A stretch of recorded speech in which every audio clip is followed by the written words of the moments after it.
Prologue. The first message. Demandred materialized on the dark, forbidding slopes of Shayol Ghul, the portal he used vanishing behind him into nothingness. The mountain existed under a perpetually turbulent sky of grey clouds, a bleak and unnatural landscape where lightning arced upwards from the ground. The valley below was shrouded in a murky gloom, pierced occasionally by weak-coloured lights. Smoke and steam vented from countless fissures in the rock, some small and others cavernously large. He immediately relinquished his hold on the one power, the heightened sensory awareness fading with it, leaving a familiar emptiness. In this place, to even appear ready to channel was an act of profound foolishness, and the raw, corrupted nature of the environment was something best experienced with dulled senses. He recalled that this desolate island, now known as Thakandar, was once a beautiful, rustic retreat in the age of legends. The air was now bitterly cold, and despite his ability to ignore the sensation, he reflexively drew his fur-lined cloak tighter. Near a forge where hammers rang with a rhythmic, percussive beat, a sorrowful woman held an infant, another young girl clinging to her skirts. These were captives, likely from a raid into the borderlands, and their small number suggested the Myrdral were displeased with the recent yields. One of the forgers, a lumbering, barely living creature seemingly carved from the mountain itself, emerged holding a newly quenched sword blade. These beings, which turned to dust if taken too far from Shayol Ghul, existed only to create these special blades. The forger carefully dipped the gleaming metal into a stream of black, viscous liquid, a substance lethal even to its own semblance of life. The blade emerged dead black, its creation nearly complete. A man's desperate scream of denial echoed from within the forge, fading as if he were pulled into an infinite distance, signaling the final step in the blade's forging. The forger then returned outside, seized the captive woman, and dragged her inside, despite her weeping and futile resistance. The hammers began to ring once more, their sound drowning out the cries of her abandoned children. The sight of only one soul being used for one blade, with two more to follow, struck Demandred as a sign of desperate times. He had seen scores of prisoners awaiting this fate before. A voice like crumbling leather interrupted his thoughts, questioning his delay. He turned, ready to rebuke the halfman for its insolence, but stopped short. This Myrdral, Shaidar Haran, was unnervingly large, towering over the typical sinuous forms of its kind. Its name, translated from the old tongue, meant Hand of the Dark, another unsettling surprise for Demandred. He followed the creature into the mountain, down a smooth, sloping tunnel lit by a pale, internal glow. The passage was lined with jagged stone spikes pointing down from the ceiling, a symbolic threat from the Great Lord. Demandred noted with alarm that while these spikes had always been perilously close to his own head on previous journeys, they now cleared Shaidar Haran's head by a significant margin. This was a clear sign of the creature's elevated status, a fact to be remembered. The tunnel opened onto a ledge overlooking a vast cavern, a lake of molten rock called the Pit of Doom, under a chaotic, streaking sky that was not of this world. Here, the presence of the boar, the Great Lord's prison, was almost palpable, filling Demandred with a sense of awe. He could feel that the blockage sealing the boar was weakening with each visit, bringing the day of return ever closer, a day when he would rule the world under the Great Lord's authority. As he prepared to experience the painful ecstasy of his master's presence, Shaidar Haran remained, unmoving. A voice, more a crushing force than a sound, exploded in Demandred's mind, forcing him to his knees in a mix of rapture and agony. The Great Lord asked for news of the world. Demandred reported the death of Ravin and the disappearances of Lanfair and Magadian, suggesting it was no coincidence. The voice confirmed the dwindling of the chosen, stating that the weak fall away and traitors face the final death. It revealed knowledge of Ravin's death by balefire, a force that even the Great Lord could not circumvent as it operates outside of time. The voice, filled with a fleeting but terrifying anger, then asked if Demandred would unleash balefire in his service. Demandred hesitated, Knowing the devastating consequences of its widespread use during the War of Power, how it nearly unraveled reality itself, he gave a carefully obedient reply, vowing to do as commanded. When he suggested that the dragon could be destroyed, the great lord countered with the ultimate question: would Demandred wish to be Nablus, the one who stands second only to the great lord himself? Frozen by the proposition, Demandred could only stammer his desire to serve, before the voice crashed into his mind again, imparting a torrent of knowledge that made him scream in joyous pain. In a small, sweltering room in Salidar, Nynaeve was attempting a delicate procedure. She admonished Siwan Sanche and Liane Sharif, two formerly powerful Aes Sedai, for fidgeting. The pair, who now ran the rebel Aes Sedai's network of spies, had been stilled during the White Tower coup that elevated Elida. Nynaeve was using a unique device, a silver bracelet linked to a matching necklace worn by a captive woman named Marigan, to channel the one power through Marigan and probe Siwan and Liane. Nynaeve herself could not channel unless enraged, but this link gave her control over Marigan's ability. For the first time, Nynaeve sensed something in the two women beyond the usual emptiness of a stilled person, a vague impression of something torn or cut. Marigan, who was secretly the Forsaken Mogedion, identified this as severing, the ancient term for stilling and gentling. To prove a point, Nynaeve had Siwan put on the bracelet. Siwan could feel Marigan's shock and fear through the link, but was unable to touch the true source herself, confirming her stilled state. Nynaeve argued that the fact the bracelet worked at all, allowing Siwan to feel anything, meant there was something there to be healed. Liane also tried the bracelet with the same result, though she seemed to hold more hope than the embittered Siwan. Their session was interrupted by Elaine Trakand, who burst in furious that she was being denied a place on an embassy being sent to Camelin to Rand al-Thor. Siwan bluntly explained the political realities. The Aes Sedai in Salidar would never let the daughter heir of Andor, whose mother Queen Morgas was presumed dead, fall into the hands of the Dragon Reborn. They feared Rand was becoming too powerful, gathering Tyr, Caerhaen, and the Ale to his banner, and Andor would be too much. Elaine argued her case, insisting she could calm the Andoran people and that Rand trusted her. Siwan revealed that the embassy would consist of 9 Aes Sedai, an honorifically large number meant to impress and subtly intimidate Rand, but that only one would approach him initially to avoid frightening him. Liane then cruelly added that Min, Elaine's friend and rival for Rand's affections, would also be going, sending Elaine from the room in distress. Nynaeve admonished them for their viciousness, but Siwan defended it as a necessary evil to resolve the romantic conflict between the two women before it could affect Rand. After Siwan and Liane departed, Nynaeve was left with the captive Mogedion, from whom she and Elaine had been secretly extracting knowledge from the Age of Legends, passing it off as their own discoveries. The guilt of harboring one of the Forsaken weighed heavily on Nynaeve, but the potential knowledge to be gained, especially about healing, seemed too valuable to sacrifice for justice. Elaine left the room and found her warder, Birgitta Silverbow, playing with 2 silent, traumatized children who served as part of Mogedion's disguise. Elaine felt a pang of guilt, wondering if she was allowing the one responsible for their condition to escape justice. Her walk through the crowded, dusty streets of Salidar, now a bustling military camp for the rebel Aes Sedai, was interrupted by 2 sisters, Anaya and Janya, who praised her for her remarkable discoveries. The praise felt hollow and shameful, as all the knowledge came from Mogedion. She made her excuses and hurried to find Min by a small stream.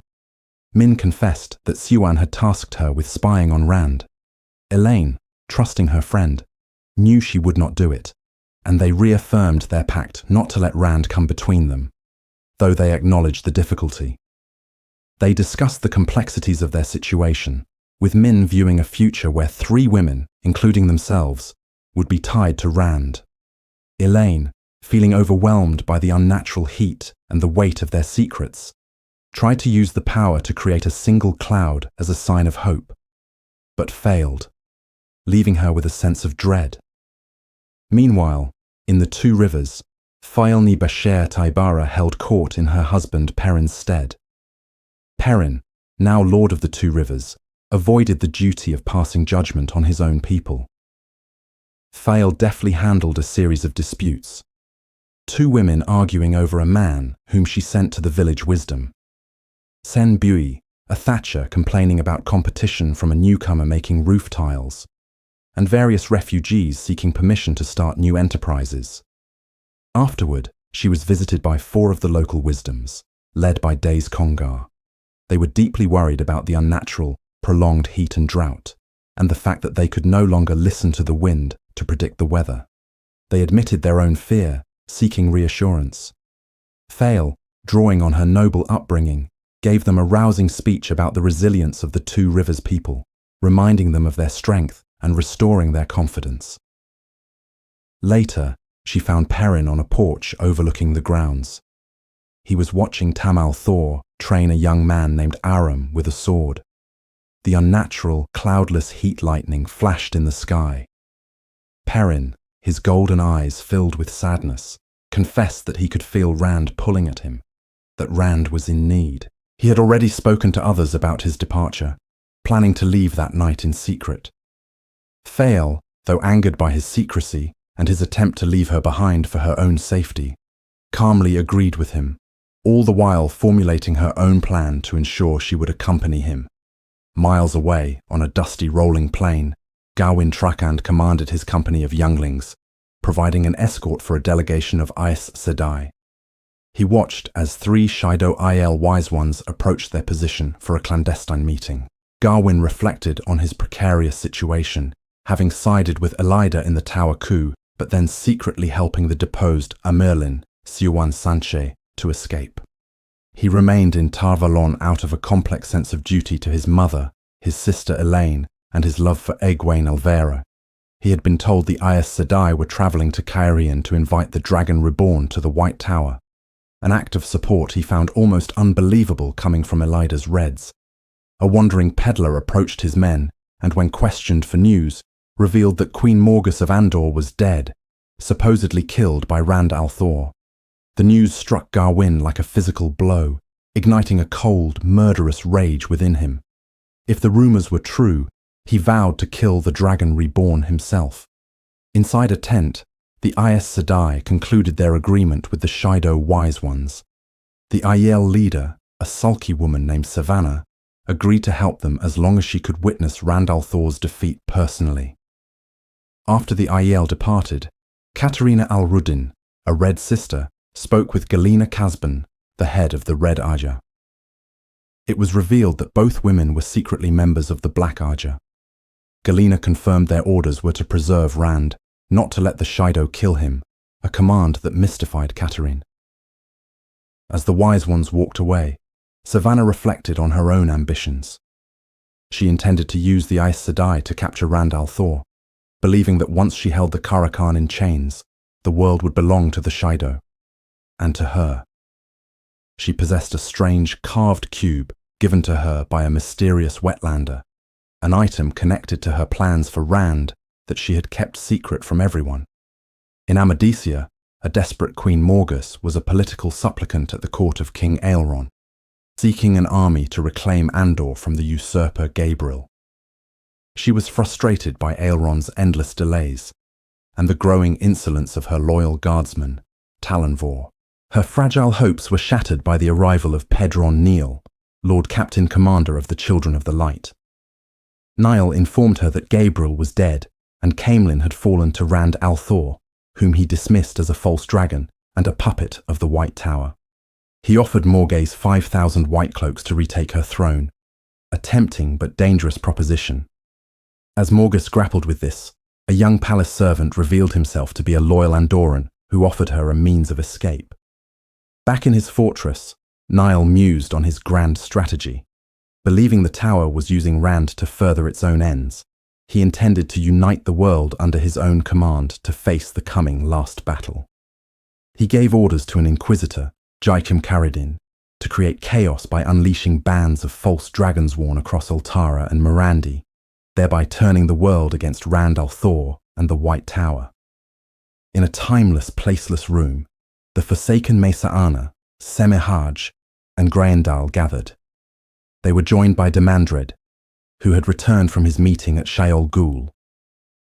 He revealed the Great Lord's primary command: let the Lord of Chaos rule.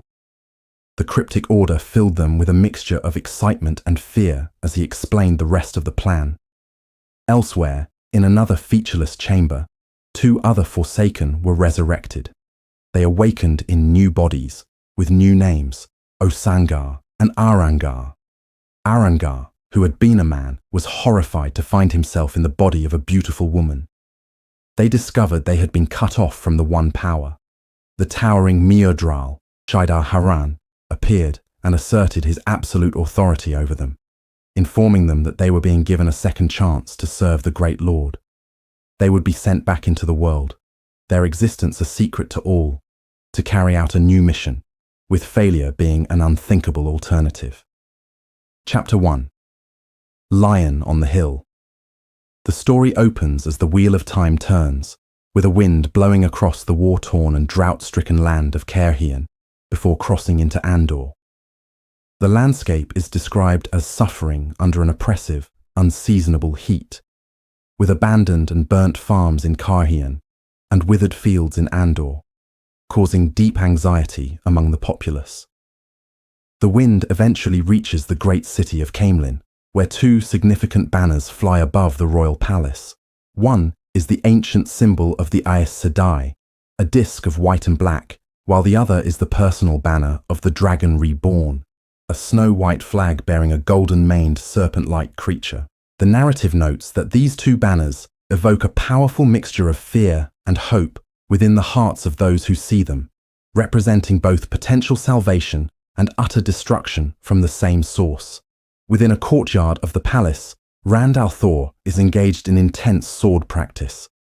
Bare-chested and sweating profusely, he is marked by a healing wound on his side, and the metallic, dragon-like tattoos that twine around his forearms, symbols of his status as the Kara Khan, the chief of chiefs of the Isle.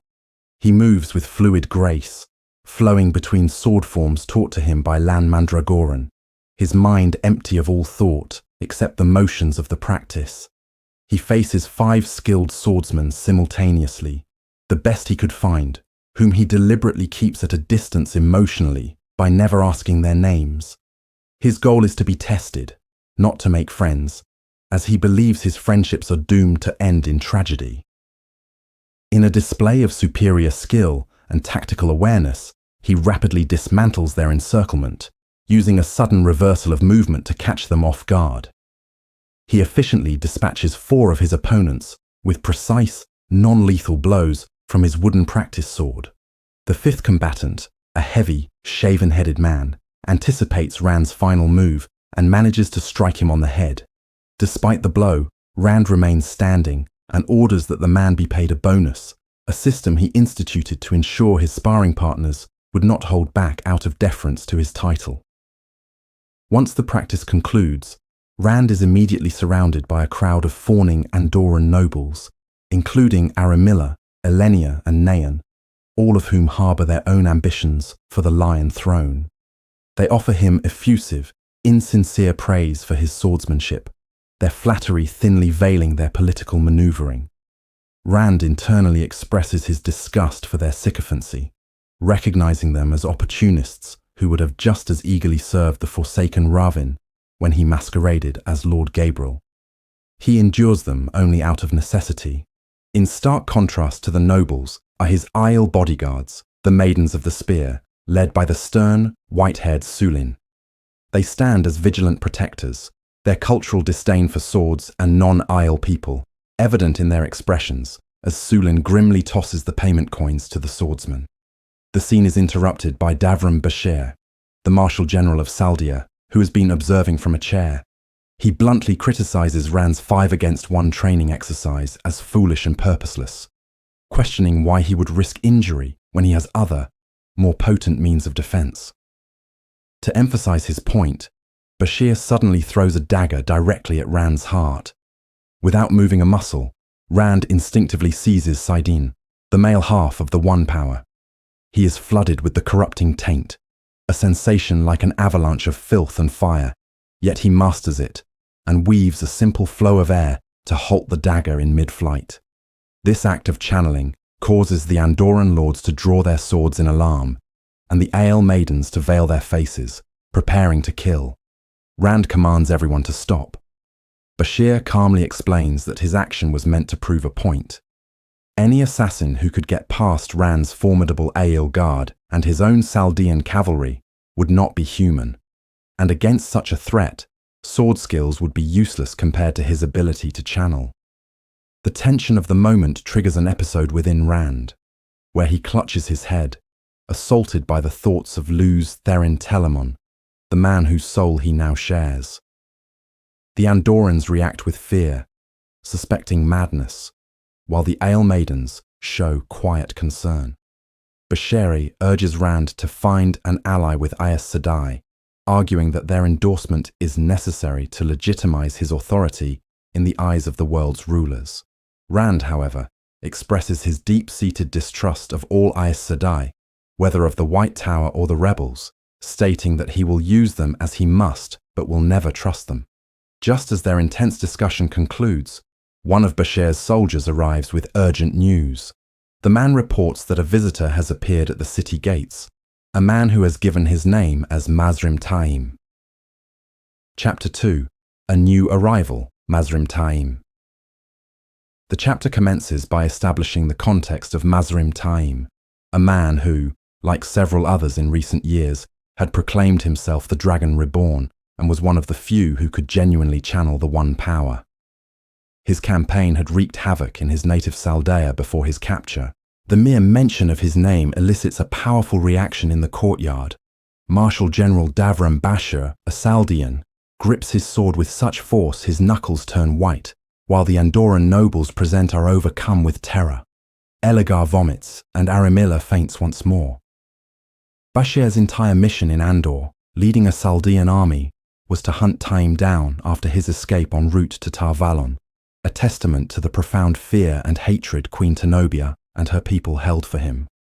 Rand al'Thor, however, insists that his amnesty for all men who can channel must apply to Taim.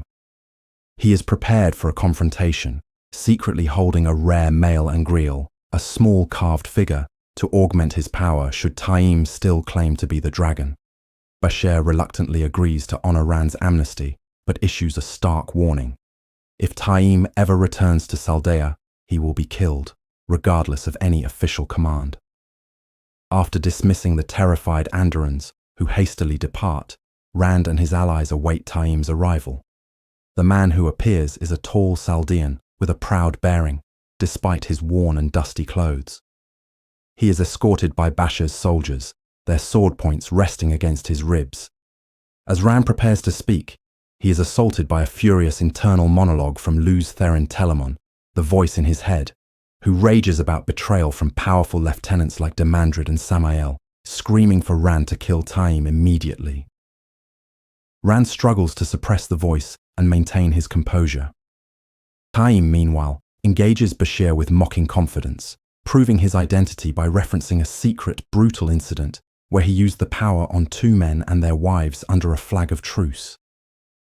The act nearly drives Bashir to draw his sword, but Rand physically restrains him.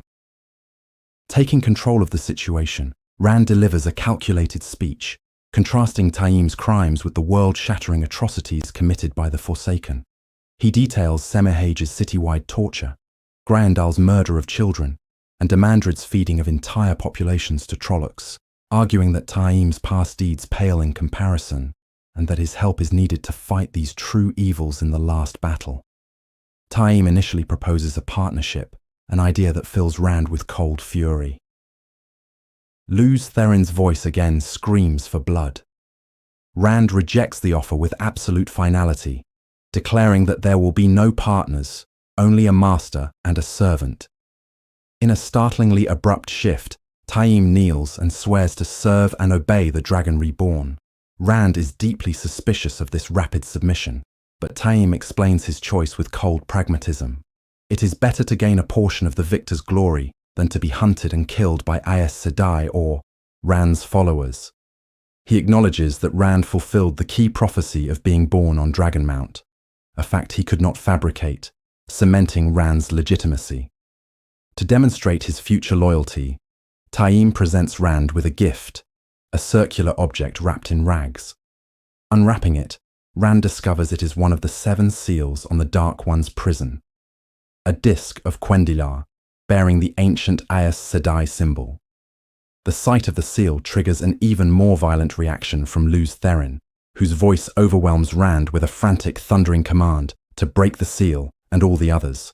Losing control of his own body, Rand raises the seal above his head to smash it on the paving stones, hoarsely muttering Lews Therin's words. It is only Bashar's swift intervention, grabbing Rand's arms, that prevents the act. The incident leaves everyone, including the unflappable Taim, in a state of shock. After regaining his senses, Rand gives the precious, weakening seal to Bashir for safekeeping. He marvels at Bashir's lack of fear, and the general explains his unflinching loyalty by recounting his service under a previous commander who was certifiably insane but a brilliant military genius. Bashir states he follows Rand because he is the Dragon Reborn, and the world must unite behind him to survive. The chapter concludes with Rand deciding to take Taim to a secret farm, the designated place for training his army of male channelers. Though he remains deeply distrustful of the man, Rand understands he must use him, and Taim, for his part, watches and waits, his lips twitching into a familiar, unsettling, almost smile. Chapter 3. A Woman's Eyes. After quelling his own frustration and the incessant muttering of Lews Therin within his mind, Rand al'Thor reached for the male half of the One Power, engaging in the familiar internal conflict for dominance over the tainted source. As he channeled, he felt the corruption seeping into his very being. He then performed a feat he had taught himself, creating a fold in the pattern which manifested as a shimmering vertical line that expanded into a gateway. The view through the portal rotated to reveal a sun-drenched clearing. Before the gateway was fully stable, Enela and other Isle maidens, his honor guard, leaped through with weapons ready. Rand explained the portal to his companion, Mazrim Taim, and then stepped through himself, followed by the rest of the maidens. As he let go of the weave, he heard Avienda's urgent voice from the other side, but he allowed the gateway to close, recognizing that some dangers were more personal than others. As they walked through the parched woods, Rand began to educate Taim on the harsh realities of serving the Dragon Reborn. He warned Taim that he would inevitably face the Forsaken and a host of Shadowspawn, including Trollocs, Myrddraal, and even creatures of legend like Darkhounds and the mysterious Golem, a name that surfaced from Lews Therin's fragmented memories. Rand also explained the phenomenon he called bubbles of evil, unpredictable manifestations of the Dark One's influence that could make the world itself hostile. He mentioned the destructive power of balefire, but adamantly refused to teach it, expressing a desire for its knowledge to vanish entirely. Their journey ended at a secluded, sprawling farmstead, which served as a gathering point for men who hoped to learn to channel. The group of 27 men was a motley collection, ranging from boys barely out of their teens, like Eben Hopwill and Fedwin Moore, to older greying men like the former Queen's Guard, Dama Flynn. Their families were also present, the women and children watching with a mixture of hope and deep-seated anxiety. Taim was openly contemptuous of the recruits, but his expression shifted to surprise when Rand confessed that he could not test the men for the ability himself and was entrusting Taim with this crucial task. As Rand delegated this responsibility, Lews Therin's voice screamed warnings against trust in the back of his mind. Taim began the testing process, starting with the aged Dama Flynn. He created a tiny flame with the power and instructed Dama to concentrate on it, explaining to Rand that this would create a detectable resonance in anyone with the spark. Rand, observing intently, felt the subtle echo from Dama even before Taim acknowledged it, proving the old guardsman could learn. While the testing continued, a farmer named Jur Grady approached Rand. expressing his desire to return home to his family. His wife Sora watched from a distance, her eyes filled with worry. Rand, feeling a bitter pang of self-loathing for his own manipulative tactics, gave a speech about duty and the coming last battle, convincing Jur to at least see if he possessed the ability before leaving. Before departing, Rand had a final tense conversation with Taim. He revealed his grand, seemingly impossible ambitions, not only to defeat the Dark One, but to cleanse the taint from Saidin itself. He then challenged Taim to display his full strength. Taim drew a formidable amount of the power, nearly matching Rand's own unaided capacity. In a subconscious defensive reaction, Rand found himself filled with a raging torrent of Saidin, pulled through the angreal in his pocket as Luz Theron's voice shrieked for him to kill Taim. Shaken, Rand barely released the power before it overwhelmed him. He regained his composure and warned Taim to be vigilant for any student who learned suspiciously fast, as it could be a Forsaken in disguise. After Taim returned to his work, the maidens gathered around Rand, their usual humor mixed with genuine concern for his well-being. Their familiarity in teasing highlighted their unique, familial relationship with him as the child of a maiden. His thoughts then turned to his next destination. He decided against visiting the Saldean general Bashir, primarily to avoid Avienda, for whom he harbored deep feelings that he believed put her in danger. Instead, he opened a gateway to the tent of the Tyren High Lord Waramon. As he prepared to step through, he glanced back at the farm. He saw one man, Kaylee Haldin, walking away with his relieved wife, having failed the test. In his place, Jur Grady was now being tested by Taim. But it was Sora Grady's eyes, locked on Rand from across the yard, that held his attention. Her silent gaze cutting into him with the full weight of the choices he was forced to make. Chapter 4. A Sense of Humor. The chapter opens with Rand al'Thor stepping out of a sweltering tent into the blinding, oppressive heat of the sun on the plains of Moredo, located on the border of Tear. The landscape is a vast, dusty plain, transformed into a sprawling military encampment for an immense army composed of thousands of soldiers from Tyr and Carhian. The camp is a chaotic sea of tents of various colors and sizes, dotted with the vibrant banners of different lords. Standing sentinel over Rand's own tent are two flags, his personal dragon banner and a crimson one bearing the ancient symbol of the Aes Sedai. The sheer scale of this force is immense, a host powerful enough to intimidate any nation, yet the Aiel contingent, which outnumbers the combined Wetlander forces 5-1 and continues to grow, maintains its own separate camps, highlighting the cultural and military divide.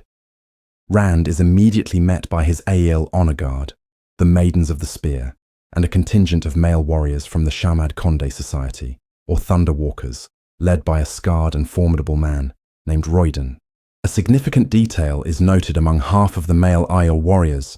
They wear a crimson headband bearing the ancient Aes Sedai symbol, calling themselves the Siswaya Man, or Spears of the Dragon. This self-imposed title, implying ownership by the dragon, makes Rand deeply uncomfortable, yet he is powerless to stop a practice the men will not even acknowledge. This detail offers an early analysis of Rand's struggle with the messianic role forced upon him. He is accumulating followers whose fanaticism he cannot control or even fully comprehend. After a formal greeting, Royden subtly informs Rand that the Aiel clan chiefs have been deliberately excluded from the war councils held by the Wetlander lords for several days. Rand, understanding the slight, promises to address the issue. The tension of the moment is broken by a display of Aiel humor as the maiden Anila trades sharp, witty insults with a young, one-eyed Thunderwalker named Laren. Their exchange, which involves mocking each other's warrior societies, is met with boisterous laughter from both sides, illustrating a core aspect of Aiel culture where sharp banter is a form of interaction and respect. Sulin, one of the maidens, observes that Rand never laughs and questions if he even possesses a sense of humor. In a clumsy attempt to connect, Rand tells a convoluted Wetlander joke about two feuding farmers and a rooster. The joke falls completely flat, with the maidens missing the punchline entirely, and instead trying to logically deconstruct the story's literal details, particularly the fate of the pond water. This failure underscores Rand's profound cultural isolation. Even among his most loyal protectors, he's an outsider whose fundamental ways of thinking are alien to them. Rand then proceeds to the command pavilion to meet with the Tyren and Cairhienin nobles. The interior of the tent reveals the stark differences between the two groups. The Tyrens are opulent, bearded, and perfumed, dressed in vibrant silks, while the Cairhienin are somber, gaunt, and dressed in dark, severe coats. Their mutual animosity, born from a history of warfare, is palpable. The meeting is led by the pompous High Lord Weramon. After the initial sycophantic greetings, Weramon reveals devastating news. Several High Lords, including Darlin, Seaman, and Hearn, have openly declared Rand a false dragon and have gone into rebellion, fortifying themselves in a dense forest called Haddon Merk. Rand's response to this treason is swift and brutal, but not in the way the nobles expect. He declares their titles forfeited, their lands confiscated, and issues warrants for their arrest, promising execution for those who persist, but sparing the lives of any who surrender. The assembled lords are visibly shocked, not by the death sentences, which are standard for rebellion, but by the stripping of their titles. To them, dying as a commoner is a fate far worse than death itself, and this act reveals Rand's willingness to shatter their entire aristocratic social order, replacing it with a system based on loyalty to him rather than inherited rights.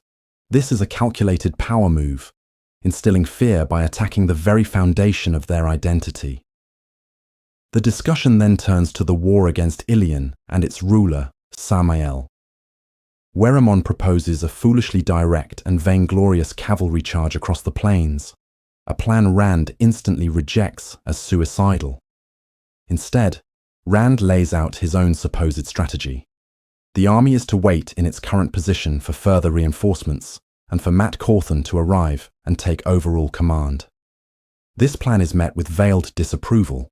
Semaradrid of Cairhien worries that waiting allows the enemy to grow stronger, while the Tyren Lord Tolmeran expresses doubt about placing a commoner like Mat in command. Their objections are precisely what Rand anticipates. This entire council is a piece of theatre. He is intentionally feeding a flawed and sluggish plan to the lords, knowing that spies in the camp will report it to Samael. After leaving the Wetlanders, Rand is confronted by the Aiel clan chiefs, who are incensed by the Wetlander plan. They argue that the 200,000 Aiel spears already gathered are more than enough to crush Ilion without the slow and unreliable Wetlanders. They see his strategy as a foolish waste of time. Rand, however, firmly extracts a promise from each chief that they will hold their position and obey Mat's command when he arrives. They reluctantly agree, bound by their honor. This interaction demonstrates that while the Aiel may question his strategy, their loyalty to him as the Caracan ultimately holds. The chapter concludes with Rand's return to Caemlyn late at night. He is subjected to more well-meaning but awkward advice from his maiden guards about how to rekindle his relationship with Aviendha, further highlighting the bizarre duality of his life as both a messianic figure and a socially clumsy young man. As he finally settles into bed, trying not to wake Aviendha, his final thought reveals the true genius of his actions and the ultimate meaning of the chapter's title. The immense army gathered in Tyr, the flawed plan, the waiting, the internal squabbling, all of it is a grand deception, the biggest joke in the world. It is an elaborate feint designed to make Samael look in the wrong direction while Rand prepares his real attack.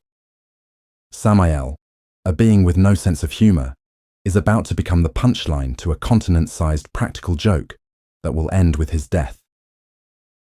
Chapter 5. A Different Dance. The chapter begins inside an inn called the Golden Stag, a place that largely earns its name through its refined decor, including polished tables, ornate carvings, and diligent staff. Despite its quality, the establishment cannot escape the realities of the town of Meirone, which is sweltering under an oppressive heat and overflowing with soldiers and refugees. The air is a mixture of kitchen smells, dust, and the distant sounds of marching soldiers. Matrim Cawthon is present, feeling the heat intensely despite his fine, unlaced clothing. He keeps a black silk scarf around his neck, a constant necessity to hide a significant scar. While a group of musicians plays on a dais, their performance is noticeably flawed, which only Matt seems to recognize because he himself taught them the ancient tune. His thoughts are interrupted by his companions, Talmanes, Derid, and Nelesian, who are discussing how to win money from him. Talmanes, a high-ranking officer in the band of the Red Hand and a Kerhienin lord, complains that Matt is unbeatable at cards, a sentiment Matt deflects by reminding him of a recent 50-crown loss. Derid, the commander of the band's foot soldiers, suggests that any contest must be one where Matt has no direct influence, as his luck with dice is also legendary. Nelesian, another commander, proposes horse racing, believing the outcome would depend solely on the horse. Matt, confident in his own ability to judge horseflesh inherited from his father, readily agrees to the challenge.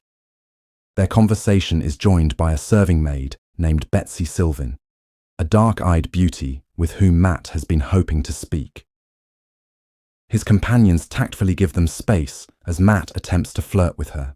Betsy, however, proves to be a quick-witted and disarming conversationalist. She playfully questions his status, noting he is treated like a lord but not addressed as one. She then notices his scar, running a finger along the thickened ridge on his neck and bluntly asking if he was hanged. She also discovers his silver fox head medallion, questioning its value and how he acquired it. Matt finds himself flustered by her rapid-fire questions and shrewd observations, a situation his chuckling friends find highly amusing. He attempts to be witty, claiming he was hanged for knowledge, but Betsy feigns simplicity and asks him to speak plainly, further wrong-footing him in their verbal dance. To regain the upper hand and silence her tongue, Matt invites her to dance. The innkeeper, Mistress Dalevin, smilingly permits it, and Matt leads Betsy to the clear space in the common room. He begins to lead her through the steps of a complex and ancient pattern dance. As they move across the floor, the music and the dance steps trigger Matt's implanted memories from his passage through a Terran Grail. He experiences a vivid memory of being another man, a lord with golden moustaches, dancing in the splendid court of Shamal with a beautiful emissary from the sea folk, just before the outbreak of the devastating Trolloc Wars. The memory is bittersweet, filled with the splendor of a lost age and the foreknowledge of its impending doom. This internal reflection leads Matt to contemplate the source of these memories and the other consequences of his encounters with the One Power, which he deeply mistrusts. He recalls being told his destiny was to die and live again, to marry someone called the Daughter of the Nine Moons, and to make a great sacrifice. The scar on his neck is proof of the first prophecy's fulfillment, as he was indeed hanged, and only saved by Rand. He also gained the Foxhead Medallion, which ironically protects him from the very Aes Sedai, who were indirectly responsible for his condition, and the vast repository of military knowledge from other men's lives. This knowledge is the secret to his success as a general, the reason the nearly 6,000 soldiers of the Band of the Red Hand follow him, though they attribute it merely to his incredible luck. He resents his position, however, as he has no desire to be a hero, knowing that heroes often meet tragic ends. His thoughts drift to the Horn of Valera, another burden he wishes he could be free of. The dance concludes, and Matt, pulled back to the present, impulsively asks Betsy if the phrase Daughter of the Nine Moons means anything to her. She is confused, thinking it might be the name of a tavern. Before he can continue, a young Terran lord named Idorian arrives to remind him of his duty to inspect the troops. Matt parts from Betsy after giving her 3 gold marks for the musicians, promising to dance with her again later. He then leaves with Idorian to begin his rounds of the town. Meirone is a chaotic, unwalled town teeming with people. The streets are a mix of locals, refugees from the civil war in Carrion, and soldiers from the band. Hawkers cry their wares, and the din is immense. Matt is recognized and cheered by his men, who have concocted numerous legends about his hat, his spear, and his refusal to wear armor. During his walk, he observes several hard-eyed individuals he identifies as hunters for the horn, men and women seeking the legendary Horn of Valir. He internally scoffs at their search, believing the horn is hidden away in the White Tower. While inspecting the various taverns his men frequent, Matt is reminded of a disturbing visit from Rand the previous night. Rand had appeared suddenly in his room via a gateway, looking strained and speaking in a feverish, disjointed manner.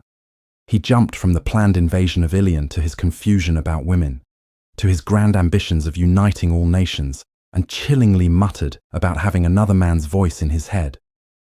The encounter left Matt deeply worried about Rand's sanity and the immense pressure he was under. His bleak mood contributes to his reaction to a disturbance down the street. He finds two richly dressed Murandian men, who are hunters for the horn, shaking a small, ragged boy. Enraged that they would threaten a child for merely touching a horse, Matt swiftly and brutally incapacitates both men with his spear staff, ordering his red arms to run them out of town by sunset. He then learns the boy's name is Olver and that he is an orphan, his father killed by Ael, and his mother dead from sickness. Feeling a reluctant pang of responsibility, Matt places the defiant and dirty boy in the care of a bewildered Eddorian, instructing him to see that Olver is bathed, fed, and clothed. Soon after, another officer, Estean, arrives with news of a large ship on the river Erenin. Matt investigates and discovers it is a seafolk vessel, an extremely unusual sight so far inland. Using his looking glass, he sees a high-ranking delegation, including a wave mistress, disembarking to meet with Andoran Queen's guardsmen across the river in Aringil. The ship then promptly weighs anchor and sails further upriver, deepening the mystery of its purpose. That evening, Matt returns to the Golden Stag and dances with Betsy until late into the night. Though she is a tireless dancer and a constant talker, she evades his attempts to kiss her properly. At the end of the night, she gives him a quick, light kiss and asks him to dance again the next day. However, Matt proceeds to his commander's table and gives them a startling order. The entire band of the Red Hand will march south at first light. Despite their protests about the lack of preparation time, he is firm. The chapter closes in the grey pre-dawn as the 6,000-strong army marches out of Meron with great fanfare. This noisy public departure is a deliberate deception. Matt instructs his officers to push for a grueling pace of 35 miles a day, quoting a long-dead general from his memories about the importance of speed and surprise. The entire spectacle is part of a grander strategy concocted with Rand and the General Davram Bashir. It is designed to be seen, to send word ahead to the forsaken Samael in Ilion that the band is coming. Matt feels a moment of genuine optimism, believing that this time he is leading a different kind of dance, one where he controls the steps, and that his enemy will not expect the true nature of the plan. Chapter 6. Threads Woven of Shadow. The chapter commences with Samael cautiously entering a lavish hall belonging to Grandal, a fellow member of the Chosen. He remains wary, maintaining an open gateway as a potential escape route while simultaneously drawing upon Saidin, the male half of the One Power. This meeting is a necessary but unwelcome deviation from his usual practice of only meeting on neutral or his own territory. His suspicion has been amplified by partial knowledge of a conversation between Demandred and 3 other women, as well as by Grandal's own self-serving and limited disclosures. Samael's own secret ambitions burn brightly. He is singularly focused on becoming the Naiblis, the Supreme Lieutenant of the Great Lord, a position he considers as valuable as immortality. The setting is one of opulent decadence. Samael stands on an elevated marble dais overlooking a grand columned hall. The hall below functions as an extravagant entertainment pit, complete with 3 long wading pools where scantily clad men and women engage in leisurely activities. Acrobats, dancers and musicians perform along the sides, each person a specimen of physical perfection. Samael views this entire spectacle with contempt, considering it a foolish and inefficient waste of energy, entirely characteristic of Grandal's hedonistic nature. He senses Grandal's approach through the power long before she speaks, her presence announced by her signature floral perfume. Grandal joins him, her appearance meticulously crafted for effect. She wears a clinging blue gown and is adorned with an excessive amount of jewelry, her golden hair arranged in a style of precise casualness. Samael internally reflects on her dramatic transformation from her life before pledging herself to the shadow, when she was known as a famous and dedicated ascetic who treated mental afflictions.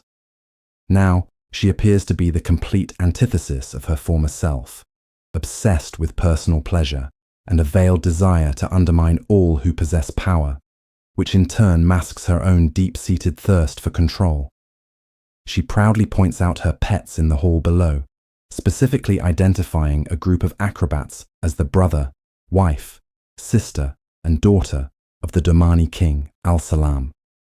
She also introduces two musicians, Chiappe and Shaufan, whom she describes as recent acquisitions from the lands beyond the Ayel Waste, a former empress and her intended husband. Samael recognizes this detailed prattling as a potential misdirection, a tactic to make him believe she has interests in a faraway land when the true conflict is centered where they are. He counters her by dryly questioning why more of the Domani royal family are not present among her collection. Samael knows that trust is a fatal liability among the chosen. He believes the ultimate prize of Niblis will go to the last one left standing, a competitive environment actively encouraged by the Great Lord. He accepts a goblet of wine from a serving woman, but has no intention of drinking it, ever vigilant for betrayal. He probes Grendal, suggesting her practice of enslaving prominent figures could backfire if one were recognized, but she dismisses his concern with a laugh, revealing she uses the power to create an illusion of a frail, sickly woman to deceive her visitors, ensuring they trust her and see only what she wishes them to see. The conversation inevitably turns to Randall Thor, whom Grandal refers to as Luz Therin. Much to Samael's irritation, Samael vehemently insists that Althor is merely a fortunate farm boy, a stance that reveals his deep-seated resentment and personal history with the true Luz Therin, who gave him the scar on his face. Grandal subtly stokes his fears, listing the many chosen who have fallen while confronting Althor, and states with certainty that Samael is Althor's next target. Samael, furious, retorts that he has received the Great Lord's command regarding Althor, though he admits to not fully understanding it. He then tests their supposed alliance by proposing they link their powers, a proposition he knows she will refuse as it would require her to surrender control to him. Her predictable refusal confirms his belief that they will continue their old patterns of mistrust and rivalry. Having gained little useful information, Samael prepares to leave. He sends a defiant message through Grendal to Demandred, warning him not to interfere with his own plans in the south. In a final act of spite and frustration, he kills one of Grendal's male servants by slicing him in half with the closing edge of his gateway. He departs, believing he has successfully convinced Grendal that her misdirection concerning the lands beyond the waste has worked. Once he is gone, Grendal's perspective is revealed. She considers Samael a transparent fool when it comes to subtlety, easily manipulated despite his martial prowess. She correctly assesses that he is frantic and trapped by his own pride in Ilion, a situation that will likely lead to his death. Her entire performance was a calculated effort to aim Samael at Randall Thor, to use him as a weapon to eliminate the dangerous farm boy, while ensuring she herself avoids any blame from the Great Lord. Her ultimate motivation is self-preservation and the attainment of immortality. Her thoughts drift to the other chosen, particularly a rare slip of the tongue from Messana that revealed a key piece of information. The chapter reveals Grandal's greatest secret. She has made her own clandestine journey to Shayol Ghul, where the Great Lord all but promised to name her Nablis, solidifying her resolve to orchestrate events from the shadows. The scene shifts dramatically to a stark, prison-like chamber, where another of the chosen, Semirhage, is at work. Her patient is an Aes Sedai, Cabriana Macandes, who hangs suspended and magically shielded in the middle of the room. Semirhage, a former master healer, whose sadistic tendencies led her to the shadow, begins a methodical process of torture. She detests the Aes Sedai of the current age, viewing them as ignorant pretenders. She uses the power, with surgical precision, to directly stimulate the pain centers in Cabriana's brain, a technique designed to break the will in a way that is far more permanent and, for her, more enjoyable than simple compulsion. Her work is interrupted by the arrival of Shaidar Haran, a unique and terrifying Murdral. Its presence inspires a deep, cold fear in Semirhage, an emotion she has not felt for years outside the direct presence of the Great Lord. The Murdral delivers a chilling command from their master. To obey Shaidar Haran is to obey the Great Lord himself. It demands that Semirhage drain the Aes Sedai of all information without delay. This encounter leaves Semirhage deeply unsettled. She begins to analyze the situation, viewing the ongoing conflict as a game of stones, or Cherun. Shaidar Haran is a new piece on the board, one of unknown power and purpose, and she fears she could be a piece sacrificed for a larger strategy. She resolves to obey, but vows that she will not be sacrificed. After killing Cabriana's warder through a moment of inattention while breaking him with overwhelming pleasure, Semirhage returns to the Aes Sedai. The woman's defiance has been shattered, replaced by agonizing screams and pleas for mercy. Semirhage allows herself a faint smile, finding a small measure of enjoyment in her grim task after all. Chapter 7. A Matter of Thought. The chapter opens with Elaine in her cramped and stiflingly hot room in Saladar, completing the nightly ritual of brushing her hair. She is suffering from a dull headache, a consequence of a long day spent channeling in her attempts to create terangrial, a task at which her success is frustratingly inconsistent. Her companion, Nynaeve, having already finished with her own hair, prepares for their clandestine journey. The room itself is a portrait of austerity, with bare plaster walls, rickety furniture, and only a wilting handful of wildflowers and a caged songbird with a broken wing, which Elaine is nursing to offer any colour. Elaine reflects on the lack of comfort in Saladar, a necessary hardship for all, from Aes Sedai to soldiers, reminding herself of her old nurse Linny's adage that what cannot be changed must be endured.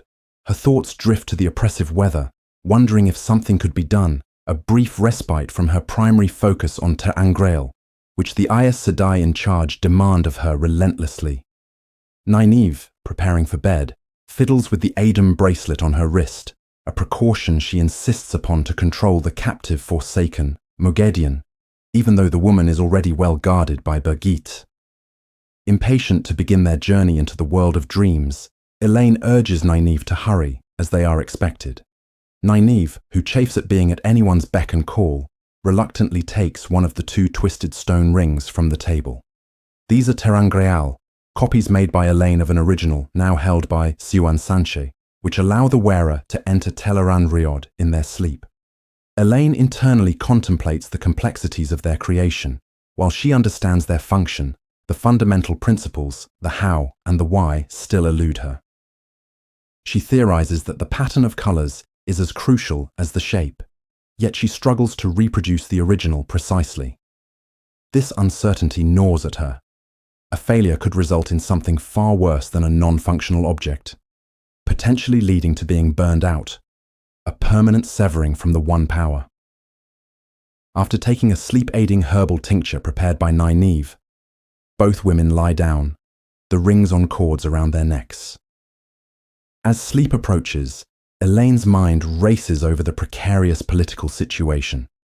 She laments the hall of the tower in Saladar's dilatory pace in choosing a new Merlin, especially with threats looming. Elida and the White Tower, the nearby White Cloaks, rumoured Dragonsworn in Altara, and the Forsaken Samael, ruling in Ilion.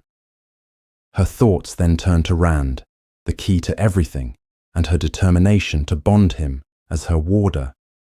She also thinks of Min, now traveling with the Saladar embassy to Camelin, and a pang of concern mixes with her resolve. As she finally succumbs to sleep, she transitions into Tel'aran'rhiod. Elaine finds herself standing in the dream version of Saladar, a silent, empty reflection of the real village where light seems to emanate from everywhere and nowhere. Details shift and flicker, a hallmark of the dream world, and the ephemeral forms of ordinary dreamers occasionally appear and vanish. She is joined by Nynaeve, Siwan Sanche, and Liane Sharif. Elaine notes the visual distinction between them. Siwan, wearing the original Ter'angreal, appears solid, while she, Nynaeve, and Liane, using Elaine's copies, seem slightly misty and translucent. Their connection to the One Power is similarly tenuous. Siwan is impatient and complains about having to wait for the Aes Sedai Council and being burdened with Elaine and Nynaeve, whom she and Liane are supposed to be teaching about Tel'aran'rhiod. In reality, the roles are reversed, a frustrating situation for Elaine and Nynaeve.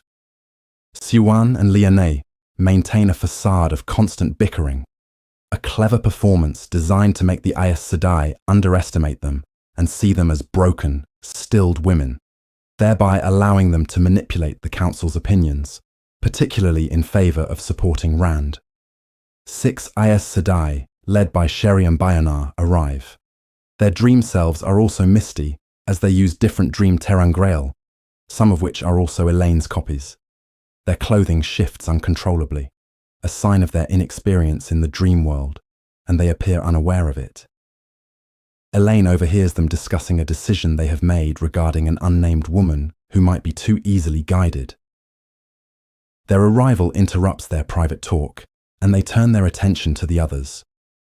The Aes Sedai treat Siwan and Liane like squabbling children, and Myrelle, a volatile green, expresses her frustration, eager to get on with their task of spying in the White Tower. This eagerness stems from the disastrously unproductive meetings the Saladar Aes Sedai have with the Aiel Wise Ones, who are masters of the world of dreams. The Aes Sedai's arrogance and demands for information clash with the Wise Ones' secretive nature and strict philosophy, resulting in constant friction. These nightly practice sessions in Tel'aran'rhiod have become a way for the Aes Sedai to prepare for or recover from their encounters with the Aiel. After a brief, tense exchange where Nynaeve's sharp tongue earns her a rebuke from the Aes Sedai, Elaine smooths things over and the group shifts their location. Through an act of collective will, they transport themselves from Saladar to the Amirlin's study in the White Tower.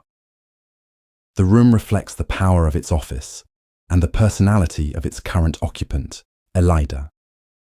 It is grand and ornate, but Elida has added touches of rigid severity, such as a harsh arrangement of roses grown with the One Power and a massive, throne-like chair.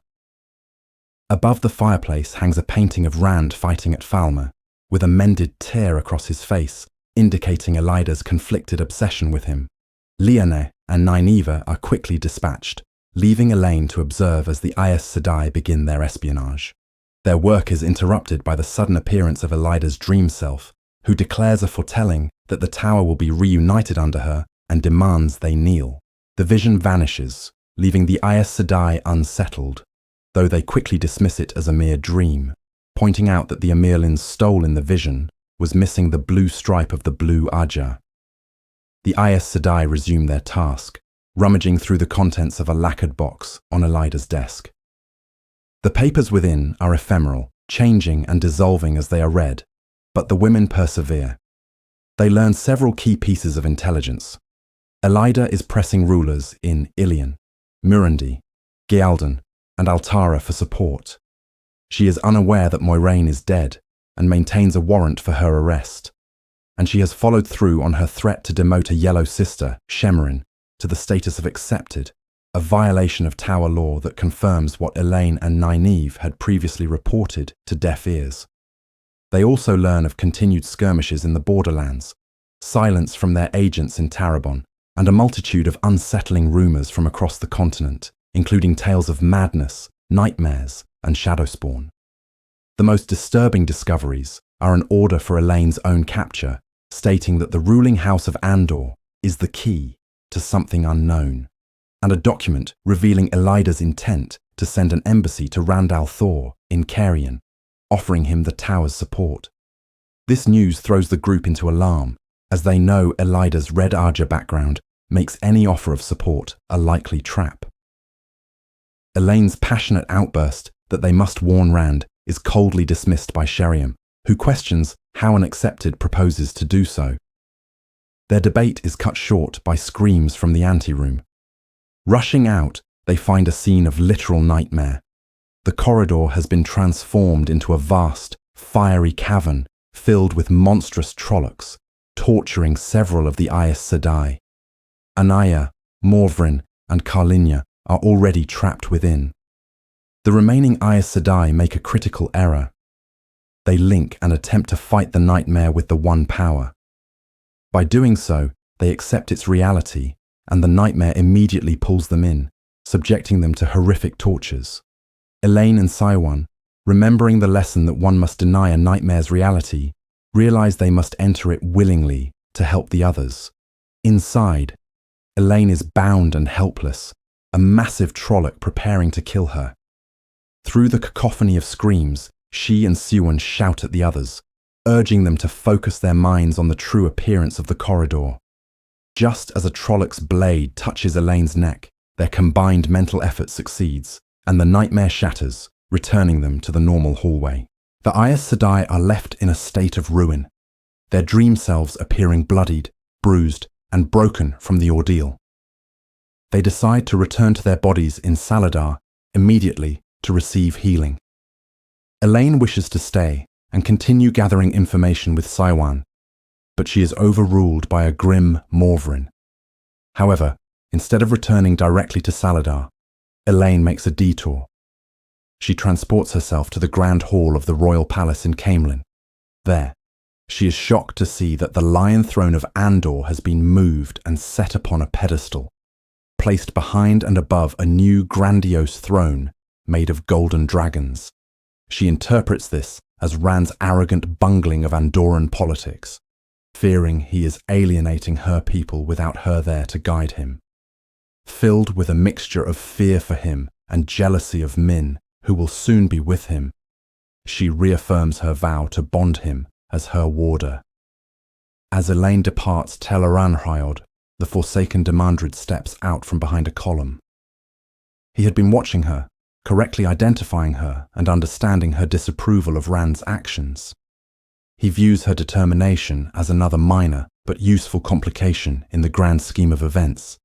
Musing on the unfolding chaos, he whispers, "Let the Lord of Chaos rule," and opens a gateway to leave the world of dreams. Chapter 8. The storm gathers.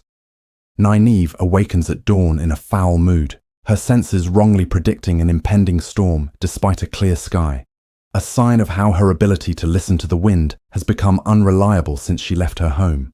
Her frustration is compounded by her fruitless nighttime search through the dream world of Tel Aranrhiod. She had sought Lyonnaise, only glimpsing her in a tavern before she vanished, and was shocked to see the streets of Tar Valon, normally pristine, filled with garbage, a testament to Elida's neglect. Her efforts felt utterly useless, especially upon learning that while she was gone, Sheriam and 5 other Aes Sedai had nearly been killed in a nightmare, a danger Nynaeve had repeatedly warned them about. She seethes at their arrogance, believing they were saved only by healing, not by any wisdom of their own. Her irritation is a constant presence, exacerbated by small things like the Aiden bracelet snagging her hair and the worry and fear she feels from its wearer, Moghedian, who is currently posing as a servant named Marrigan. Elaine recounts the events of the previous night, explaining that the nightmare was so powerful it required all of them to handle it, and expresses a hope that the incident might have taught the senior sisters some humility before their scheduled meeting with the wise Buns. Nynaeve internally recognizes Elaine's own understated bravery, surmising that Elaine likely allowed herself to be drawn into the nightmare to help, though she would never admit to such a thing. The conversation shifts when Elaine mentions she thought she saw Rand in Tel Aranrhiod, not in a dream, but in the flesh, a dangerous practice. This sparks Elaine's anxieties about Rand, lamenting that she worries for him constantly, while he, having been told she is safe, likely does not fret over her. Nynaeve, while privately acknowledging the different circumstances, voices a familiar grumble that what Rand truly needs is someone to keep him grounded. The thought of Lan then intrudes on her mind, and she shares Elaine's sentiment, doubting her warder thinks of her as often as she does of him, a thought that fuels her anger and deepens her resolve that he must be alive. After Elaine rushes off to teach her first class of novices, Nynaeve finds Moghedien in a laundry yard, scrubbing clothes under the watch of a stern woman named Nildra. The waves of hatred, shame, and outrage emanating from Moghedien through the Adem are immense. Nynaeve is forced to leave her there, as Nildra, citing a shortage of workers, refuses to release Marigan for several more hours. The fact that Myrel Sedai had assigned Moghedien this task only serves to further sour Nynaeve's mood. Walking through the crowded, dusty streets of Salidar, she observes the chaotic mix of serene Aes Sedai, marching soldiers, and bustling servants that has overwhelmed the small village. She keeps moving to avoid being assigned menial tasks by a passing sister, all while her internal turmoil over Lan and her guilt regarding Moiraine's death continues to simmer. She ducks into a former inn to avoid Myrel and finds herself witnessing a carefully orchestrated political meeting. Lelaine Akashi, a sitter for the Blue Aja, is presenting the gentled false dragon, Loghain, to 3 powerful Altaran nobles. Loghain, handsome and radiating a cold confidence, tells a damning story.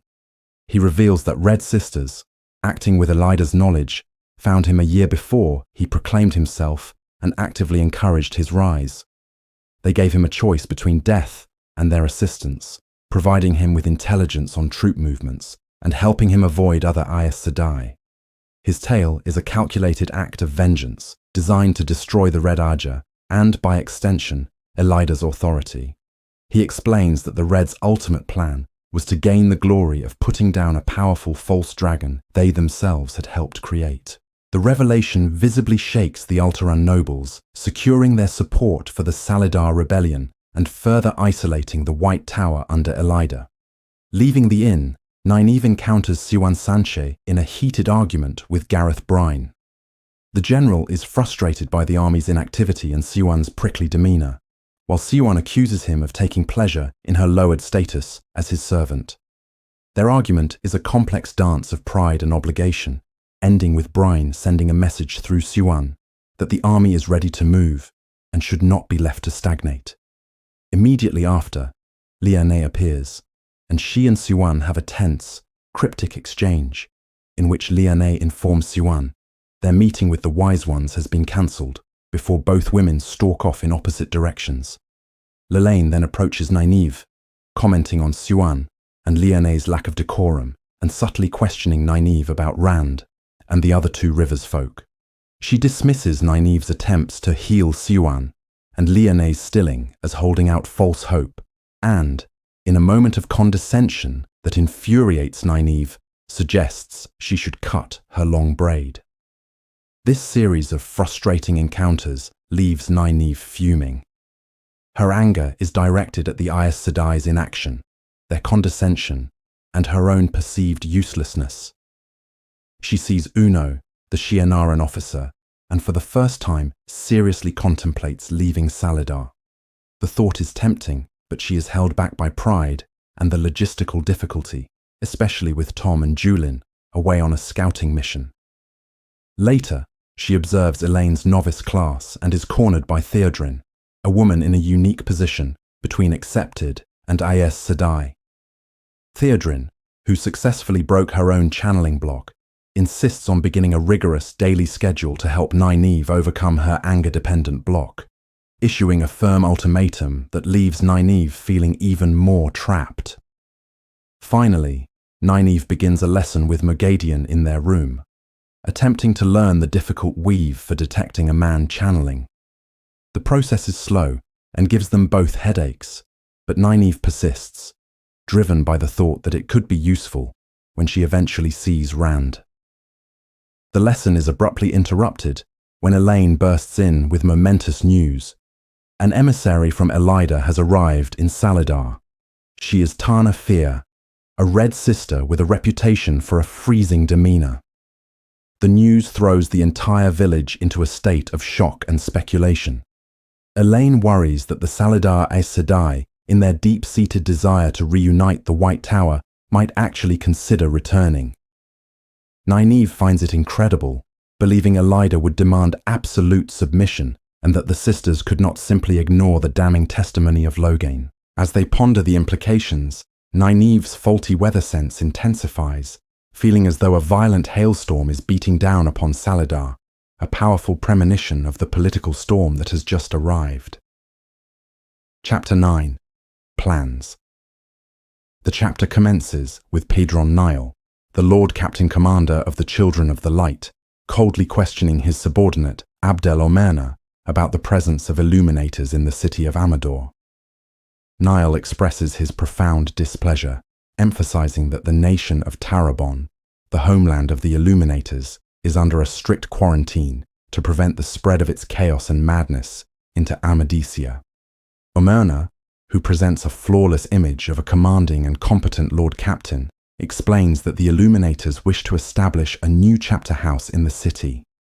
He argues for their usefulness, suggesting that their wide-ranging travels would allow the children to easily place intelligence agents among them, thereby gaining access to every corner of the world. Omerna, who secretly functions as the Children of the Light's spy master, also mentions the considerable prestige that hosting the only remaining Illuminators chapter house would bring. Niall, however, dismisses these arguments with irritation. He points out the insular nature of the Illuminators Guild, noting that they rarely interact with outsiders, let alone marry them, making infiltration nearly impossible.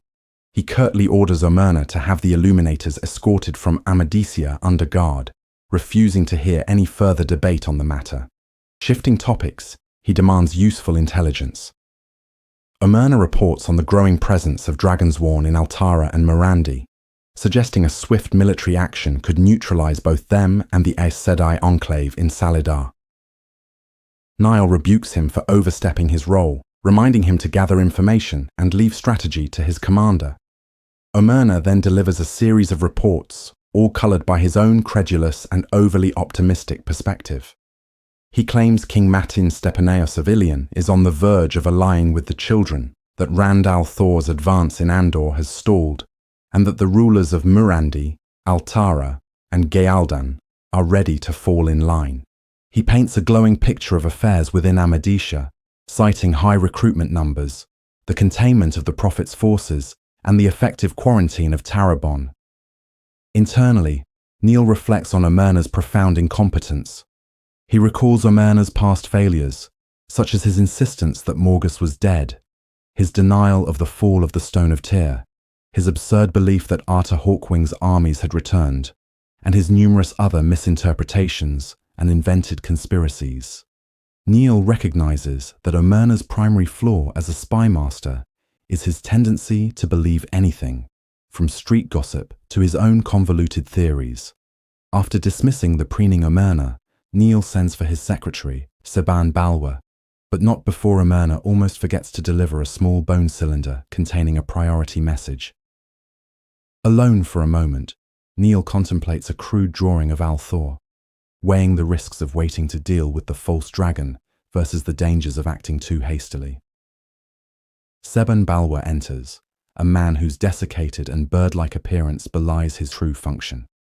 He is Niall's actual spy master, a man whose secrecy is his greatest asset, and whose defining characteristic is a profound skepticism that allows him to discern truth untainted by bias. Balwa immediately provides a more accurate assessment of the situation, confirming that Matin Stepaneos is communicating with the White Tower even as he speaks of joining Niall. He also brings news that Davram Bashir, a famed Saldean general, is in Caemlyn with a significant force of cavalry. Balwa clarifies that the so-called rebellions in the borderlands are actually internal conflicts among the people over whether al'Thor is the true dragon reborn. This intelligence confirms Niall's fears and reveals the depth of Amerna's misjudgments. After reading the message from the forgotten cylinder, a disjointed and crazed report from a long-lost agent in Tanchico that he dismisses as madness, Niall receives Balwa's most critical intelligence. Balwa has learned from reliable sources that the Aes Sedai in Saladar are spreading the rumor that the Red Aja was responsible for creating the false dragon Loghain. This news sparks a revelation in Niall's strategic mind. He realizes he can exploit this internal strife within the White Tower. He formulates a plan to portray the division as a successful uprising by the Black Aja, who now control the tower in Tar Valon. The Aes Sedai in Saladar, therefore, can be framed as a splinter group so horrified by the evil that they are renouncing their Aes Sedai heritage. Balwa, ever the pragmatist, refines the idea, suggesting they are even seeking Niall's mercy and protection. He proposes spreading 4 distinct but mutually reinforcing rumors to disseminate this narrative throughout the lands. Niall approves the plan and gives Balwa a final order: to find and bring Elaine and Gawain Trakand to Amador. When Balwa suggests pressing Morghese to accept his proposal of alliance, Niall rejects the advice, explaining his more patient strategy. He believes that by allowing Morghese to remain his guest, she becomes more deeply entangled in an alliance in the eyes of the world, making it impossible for her to escape without appearing to betray a freely made choice. The perspective then shifts to Queen Morghese Trakand, who is participating in a hawking expedition outside Amador. The outing is an elaborate pretense of freedom. In reality, she is a prisoner, surrounded by ladies-in-waiting from the Amadician court, servants, and a heavy guard of Children of the Light, disguised by the absence of their white cloaks, all under the command of a stern young officer named Norowin. The conversation among her attendants turns to her son, Galad, having joined the White Cloaks. Morghese is internally shaken by this news, realizing Niall now holds her son as a tool against her. Outwardly, she feigns indifference, distancing herself from Galad to protect him. A noblewoman named Miranda, a political thorn in her side, taunts her with news of Rand al'Thor's success in Andor and his consorting with nobles who were Morghese's old political rivals.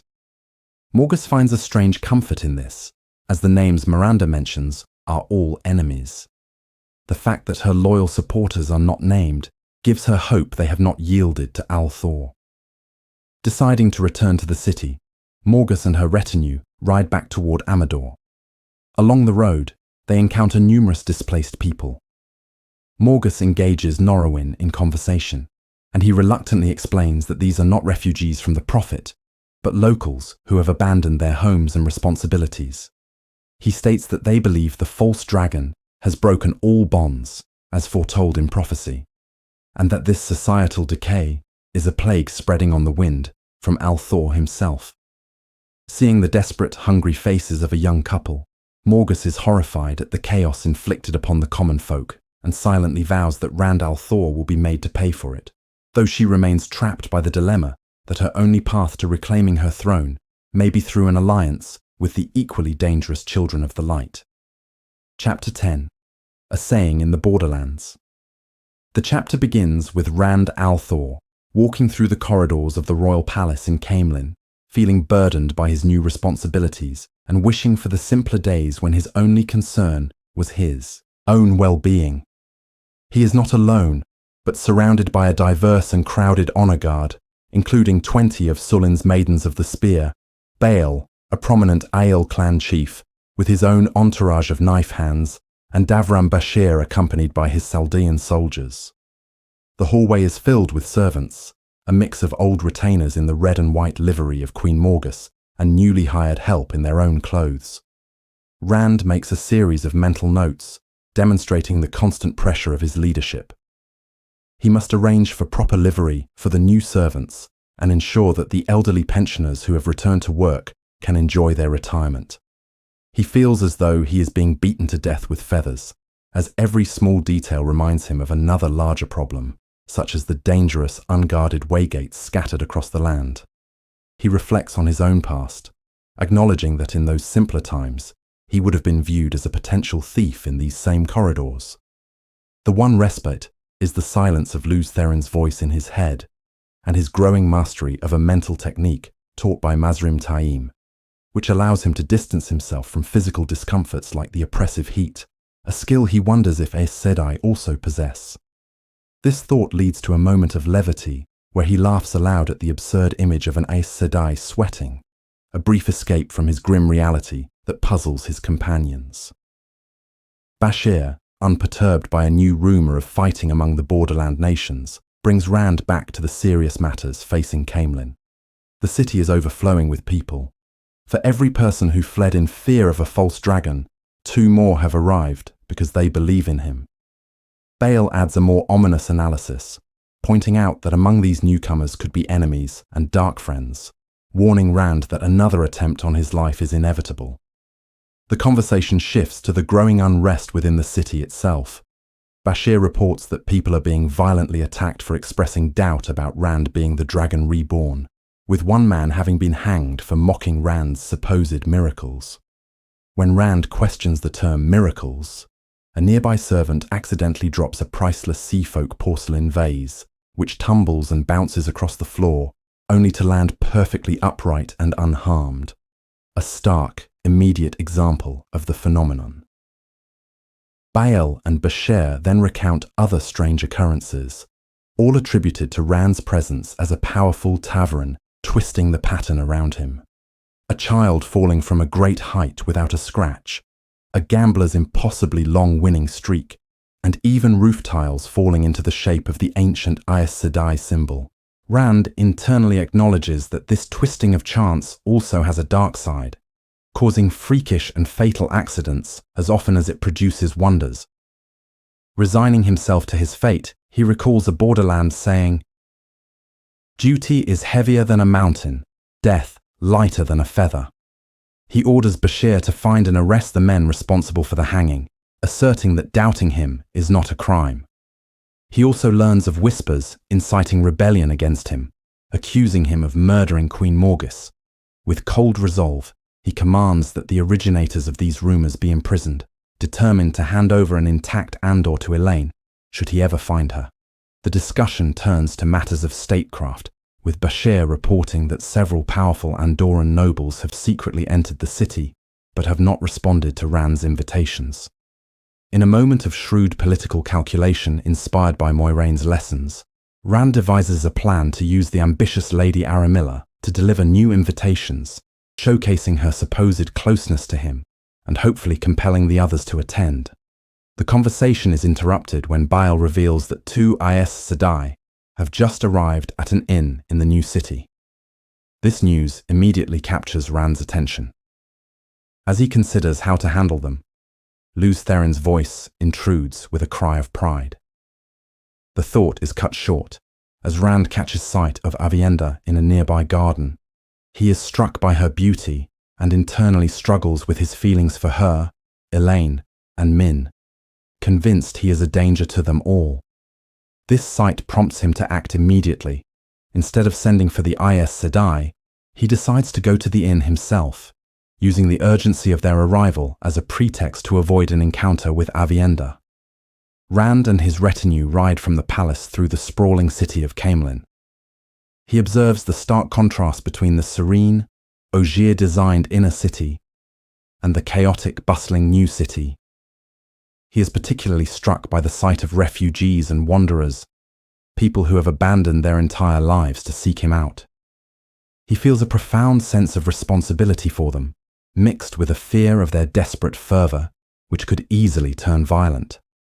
At the inn, Collain's Hound, he is met with an astounding surprise. The common room is filled not with the expected patrons, but with young women from his own home, the Two Rivers. He recognizes Mat's younger sister, Bodwin Carthan, and many others from Eamon's Field. They excitedly tell him they are on their way to Tar Valon to become Aes Sedai and proceed to overwhelm him with news from home. A devastating Trolloc invasion, Perrin's heroic defense of the region which has earned him the title Lord Perrin, his marriage to Fael, and the sinister presence of the dark friend Padden Fane.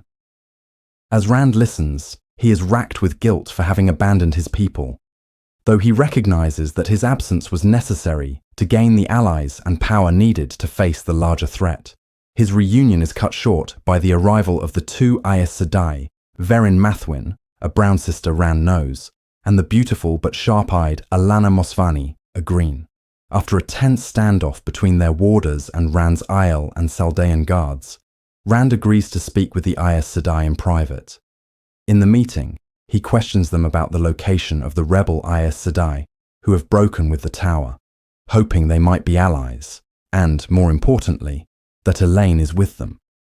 The Aes Sedai remain evasive. Then, under the pretense of checking his health, Alanna moves toward him. Despite his caution, she catches him off guard, and in a flash of heat and sensation, she forcibly bonds him as her warder.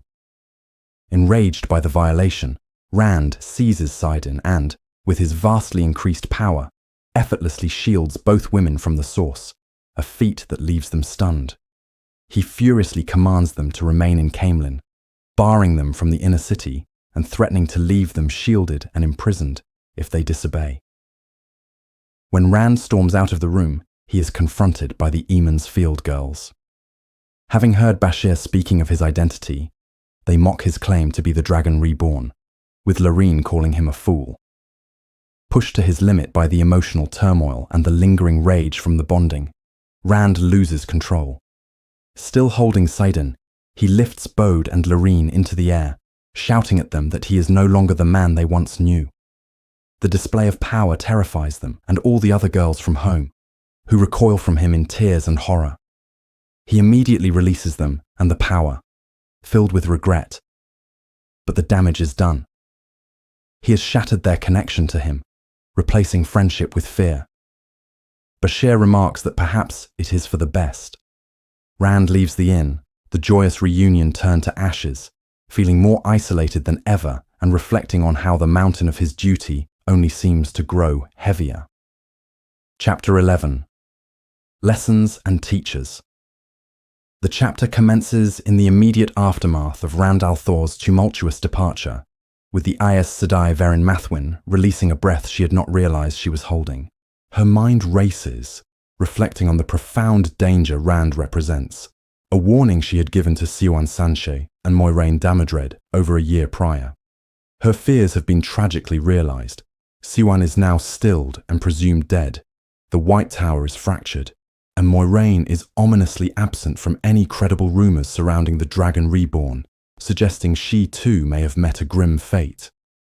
Verin speculates that Rand, whose face now carries the weight of immense struggle, may have violently turned on Moiraine, and she worries that his internal battle might include a fight for his own sanity. The potential collapse of her own intricate, 70-year-long plans because of this one young man is a source of great irritation. But her long life has taught her pragmatism. She resolves to address immediate problems before dwelling on uncertain futures. Her first task is to manage the terrified and hysterical young women from the Two Rivers. They are weeping and clinging to each other, with Jancy demanding reassurance that Rand's display of power was a trick, Bodawin insisting they find and rescue her brother Matt, and Lorene pleading to flee Caemlyn at once. Verin attempts a soothing, motherly approach and discreetly orders a serving maid named Azriel to prepare tea laced with a generous amount of brandy to calm their nerves. However, Alanna Mosvani, whose temperament has been volatile since the death of her warder, Owain, loses her patience with the commotion. When the girls resist being sent to their rooms, Alanna weaves a powerful illusion of air and fire, making herself appear to grow to a terrifying ceiling-high giant. Her booming voice commands them to obey, and the panicked girls scramble upstairs without another word. This display of power, while effective, also terrifies the inn staff, requiring Verin's warder, Thomas, to calm the innkeeper, while Alanna's warder, Ichvon, watches her with caution. Verin then leads the simmering Alanna into a private room for a crucial discussion. She understands that Alanna's anger is a manifestation of unresolved grief. Verin skillfully steers the conversation, first establishing that they cannot abandon the Two Rivers women, who represent an unprecedented discovery of potential channelers for the tower. She then forces Alana to confront the reality of the broken White Tower and the existence of rebels, a concept that repels Alana. Verin connects Siwen's downfall directly to her involvement with Rand, suggesting that the new Amirlin, Elida, who hails from the Red Ager, must view him with extreme hostility. The conversation culminates with Verin confronting Alana about her rash decision to bond Rand as her warder, without his consent, an act not performed in centuries. Alana defends it as a logical necessity to control him, though Verin perceives it as an act of frustration stemming from her inability to bond Perrin Ibarra. Verin warns Alana of the immense danger of her new bond, likening it to a cautionary tale about a woman who managed to ride a lion only to discover she could never get off. Both Aes Sedai acknowledge their shock at Rand's incredible strength, which allowed him to contemptuously shield both of them simultaneously. Verin concludes by proposing a plan to discover where Rand is keeping the male channelers he has granted amnesty, intending to guide the emotionally unstable Alana toward her own specific ends. Meanwhile, Rand gallops furiously back to the royal palace, acutely and uncomfortably aware of Alana's presence as a foreign entity lodged inside his mind. Desperate to escape this mental violation, he creates a gateway and travels to the remote farm where his male channelers are being trained. The physical distance lessens the sensation, but he can still pinpoint her exact direction. The new mental connection unnerves even the voice of Luz Therin Telamon in his head. Overwhelmed by his own foolish overconfidence in handling the two Aes Sedai, which he equates with his ancient pride that led to the flawed sealing of the boar, he suffers a brief breakdown, laughing and shouting into the empty air. Arriving at the training grounds, he finds Mazrim Taim pushing the students with dangerously reckless methods, forcing them to explode stones and shield themselves from the shrapnel at the last instant. Taim, embracing a philosophy that the power is all that matters, reveals he has dismissed the swordmaster Honra Haslin.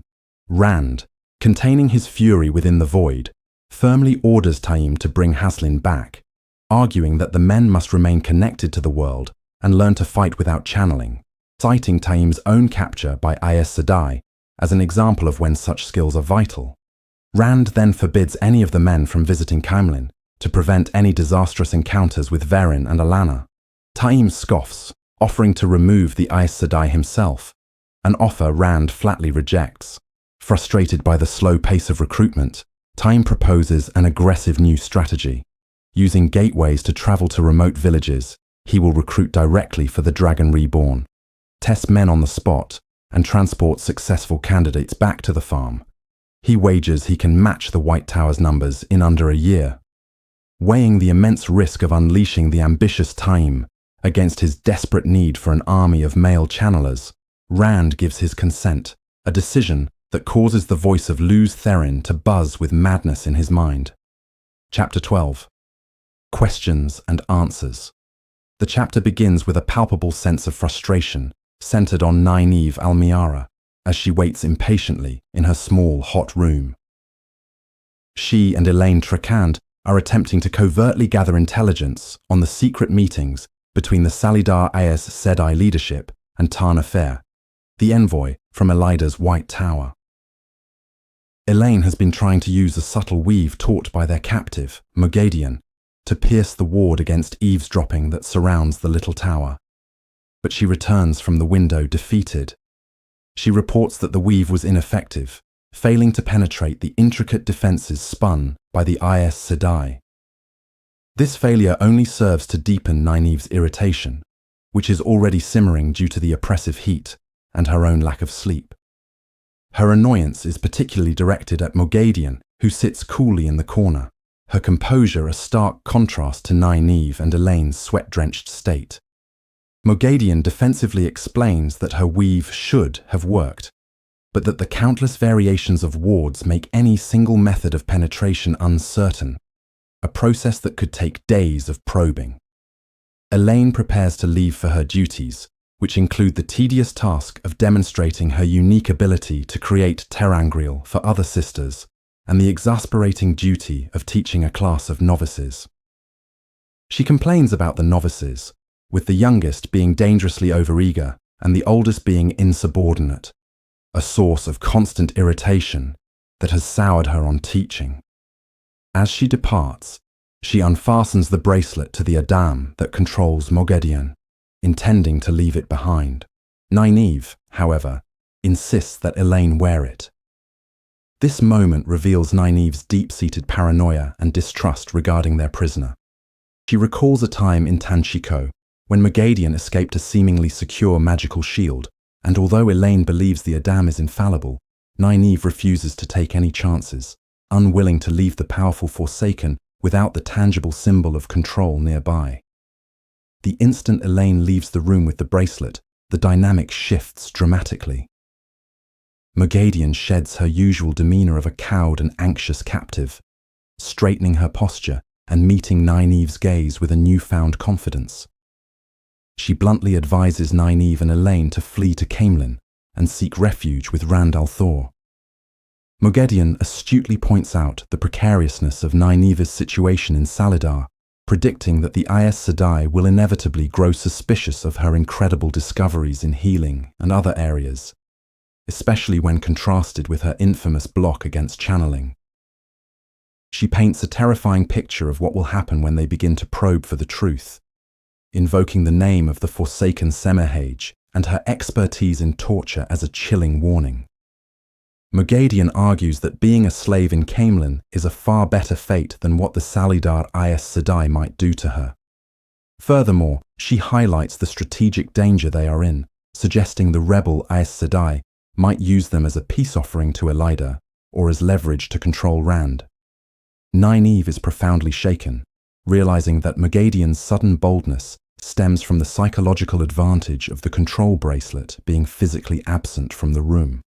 She tries to reassert her authority by ordering Moghedien to clean, but her rattled state is evident as she quickly leaves and chews on goose mint leaves to calm her churning stomach.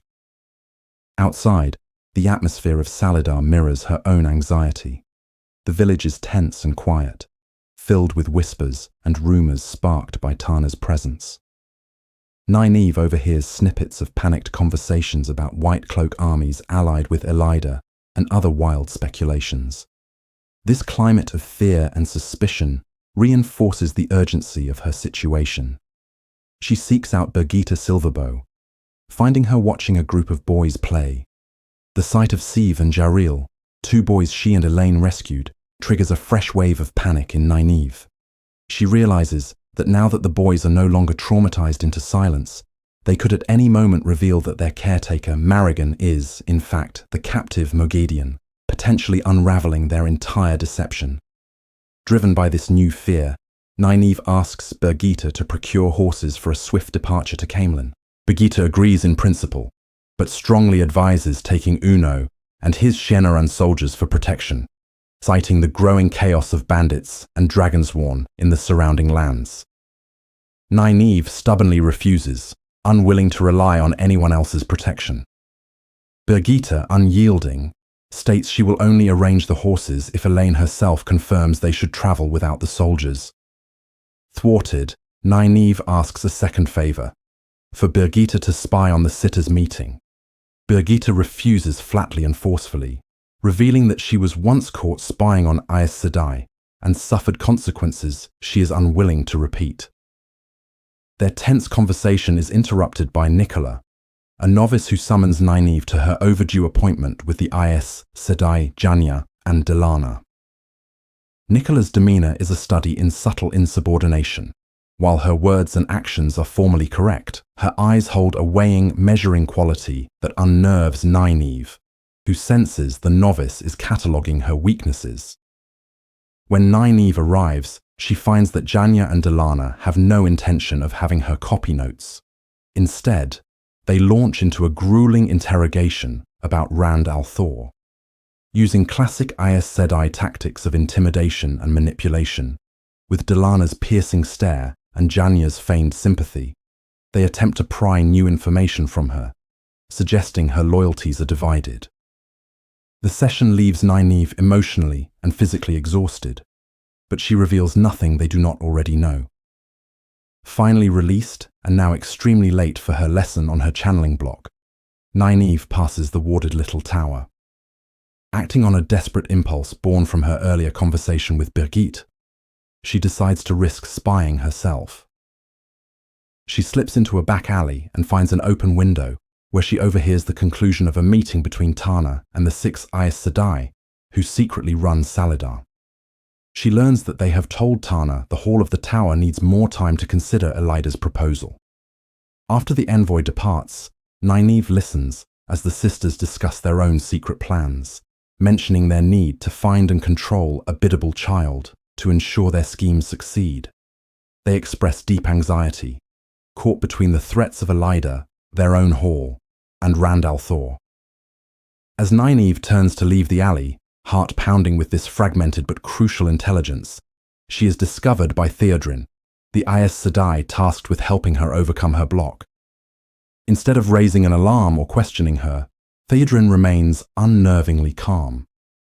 She simply asks if Nynaeve has been maintaining her composure as instructed, before ominously stating that for their lesson that day, she intends to try a more direct approach. The chapter concludes with this unsettling cliffhanger, as an unidentified woman watches them both from a nearby window, unseen. Chapter 13.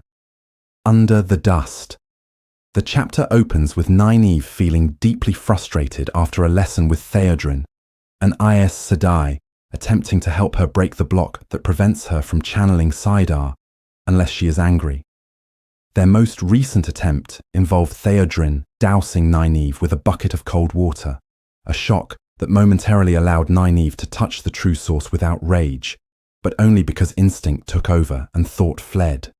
Nynaeve, having retaliated with a punch that bruised Theodrin's eye, concludes that this method is not a sustainable solution. Theodrin, after examining her own developing bruise in a shard of mirror, agrees not to try it again, but remains adamant that she will find a way to teach Nynaeve to surrender to the power peacefully. Nynaeve, filled with the sweetness of Saidar from the morning's events, decides to bend the rules against using the power for chores and weaves flows of water to instantly dry her soaked dress and shift. She expresses her doubt about her own ability to surrender, admitting that she can only do so when there is no point in fighting. Theodrin analyzes Nynaeve's unique problem, noting that while she has been taught that serenity and yielding are essential to channel, Nynaeve paradoxically clings on with everything she has unless she is too furious to remember to do so. Theodrin then uses the power to gather the puddle of water on the floor and dispose of it out the window, before instructing Nynaeve to let her hair dry naturally and prepare for more exercises. The rest of the afternoon is spent in a grueling and unproductive session of novice-level mental drills. Theodrin guides Nynaeve through visualizations, being a flower bud, a riverbank, a dandelion seed, all designed to foster a state of passive surrender. None of these work. One suggestion, to imagine being in a lover's arms, backfires spectacularly by making Nynaeve think of Lan and his sudden disappearance, which only sparks her anger. Each time frustration causes Nynaeve to seize Saidar, Theodrin calmly makes her release it and begin again. Nynaeve finds Theodrin's unflagging serenity and stubbornness maddening. The session concludes with them exchanging healing. Theodrin tends to Nynaeve's sore jaw, and Nynaeve, though tempted not to, heals the spectacular purple bruise she gave Theodrin. Leaving the lesson, Nynaeve sees Tana Fair, the Red Arja envoy from the White Tower, moving through Saladar with an air of immense arrogance, ignoring the bows and curtsies of the residents. Nynaeve reflects on the tense atmosphere Tana has created and the punishments meted out to those who disrespect her. Starving after missing 2 meals, Nynaeve procures a meager dinner of apples, cheese, and bread, before learning that Theodrin's instructions for the night are for her to remain awake, hoping exhaustion might succeed where shock failed. Back in her room, Nynaeve finds Elaine sprawled on her bed, recounting her own miserable day. Elaine complains about a difficult ter'angreal lesson that nearly resulted in a student's death, her ongoing anxiety about their prisoner Moghedian, disguised as Marigan, and a disastrous novice class where she was undermined by a student and dressed down by another accepted. Nynaeve, reaching her breaking point, interrupts Elaine's tirade by shouting that she agrees with Moghedian's suggestion that they should flee to Caemlyn. She presents a litany of reasons for her urgency. Their cover story for Moghedian is fragile and bound to collapse. Other Aes Sedai are becoming suspicious of Nynaeve's ability to perform complex weaves like healing. And, most critically, she secretly listened to Tana's conversation with Sheriam and learned that the Salidar Aes Sedai are seriously considering Elida's offer and might surrender. Elaine, however, argues that they must stay. She believes their presence might help influence the Hall of the Tower in Salidar to make the right choice and support Rand. She trusts that Siwan Sanche will warn them if a surrender to Elida becomes imminent, and she refuses to abandon Tom Merrilin. Their debate is cut short when Tana Fair enters their room, using the one power to open the door. The Red Sister is dismissive, addressing them coolly as the Queen of Andor and the crippled Wilder. She attempts to persuade Elaine to return with her to Tar Valon, claiming Amaelin Elida is searching desperately for her. Elaine politely but firmly refuses. Tana then dismisses Elaine to speak with Nynaeve alone. Once they are alone, Tana's demeanor undergoes a chilling transformation. She adopts a falsely amiable and familiar tone, revealing that she herself was once a Wilder whose block was broken by the head of the Red Arja. She attempts to create a sense of camaraderie before transitioning into a combination of bribery and intimidation. She questions Nynaeve about Egwene Alvere's whereabouts and stresses the immense value of Nynaeve's knowledge of Rand al'Thor to the White Tower. Tana suggests that returning to the tower is the only way Nynaeve can ever be properly raised to Aes Sedai, and warns her against associating with the likes of Siwan and Liane. Shaken but defiant, Nynaeve provides a deliberately unhelpful and dismissive description of Rand as a stubborn boy who always had to be pushed into doing what was right. Tana leaves, telling Nynaeve to think very hard on her offer. The encounter leaves Nynaeve rattled but also exhilarated. Elaine returns, now more convinced than ever that they must stay to counteract Tana's influence. She produces 2 twisted stone ring Terra Angriel, and they form a pact. They will enter Tel'aran'rhiod and use the power of need to find something that can convince the Salidar Hall to support Rand. If they succeed, they will stay. If they fail, Nynaeve will get her wish, and they will leave. As night falls, they prepare. In the world of dreams, they link hands and focus their need. Their search first drops them into a chaotic, dream-flickering version of Tar Valon, then into a corridor in the White Tower, where Elaine catches a fleeting glimpse of Egwene. A third jump takes them to a storeroom filled with countless objects of the power, but it is clearly too well guarded in the waking world to be accessible. Realizing their need must be more specific, they refine their search to find a useful ter'angriel located somewhere other than Tar Valon. This immediately transports them to a different city, one of white towers and numerous canals, which Elaine identifies as Ebu Dar. After several more shifts within the city, they arrive in a small, incredibly dusty storeroom. Focusing their need one last time points them toward a specific battered chest. Inside, among rusted armor and old junk, they discover a large, shallow bowl of thick crystal carved with swirling clouds. Elaine, recognizing it as a ter'angriel related to weather, channels a small amount of power into it. The bowl briefly glows, and the clouds within shift, confirming her suspicion. Nynaeve scolds her for her recklessness with an unknown item, but Elaine is ecstatic. She also senses that the storeroom contains a great many other angriel, and perhaps even say-angriel. While Nynaeve is disappointed that a weather-controlling device will not directly sway the Hall's political decision regarding Rand, Elaine believes it is precisely what they need, even if it is not what they wanted. Their attempts to map the storeroom's location within Ebu Dar fail, as the streets are a confusing maze, but they are confident they can find it in the real world. They decide their search is complete for the night and leave the world of dreams.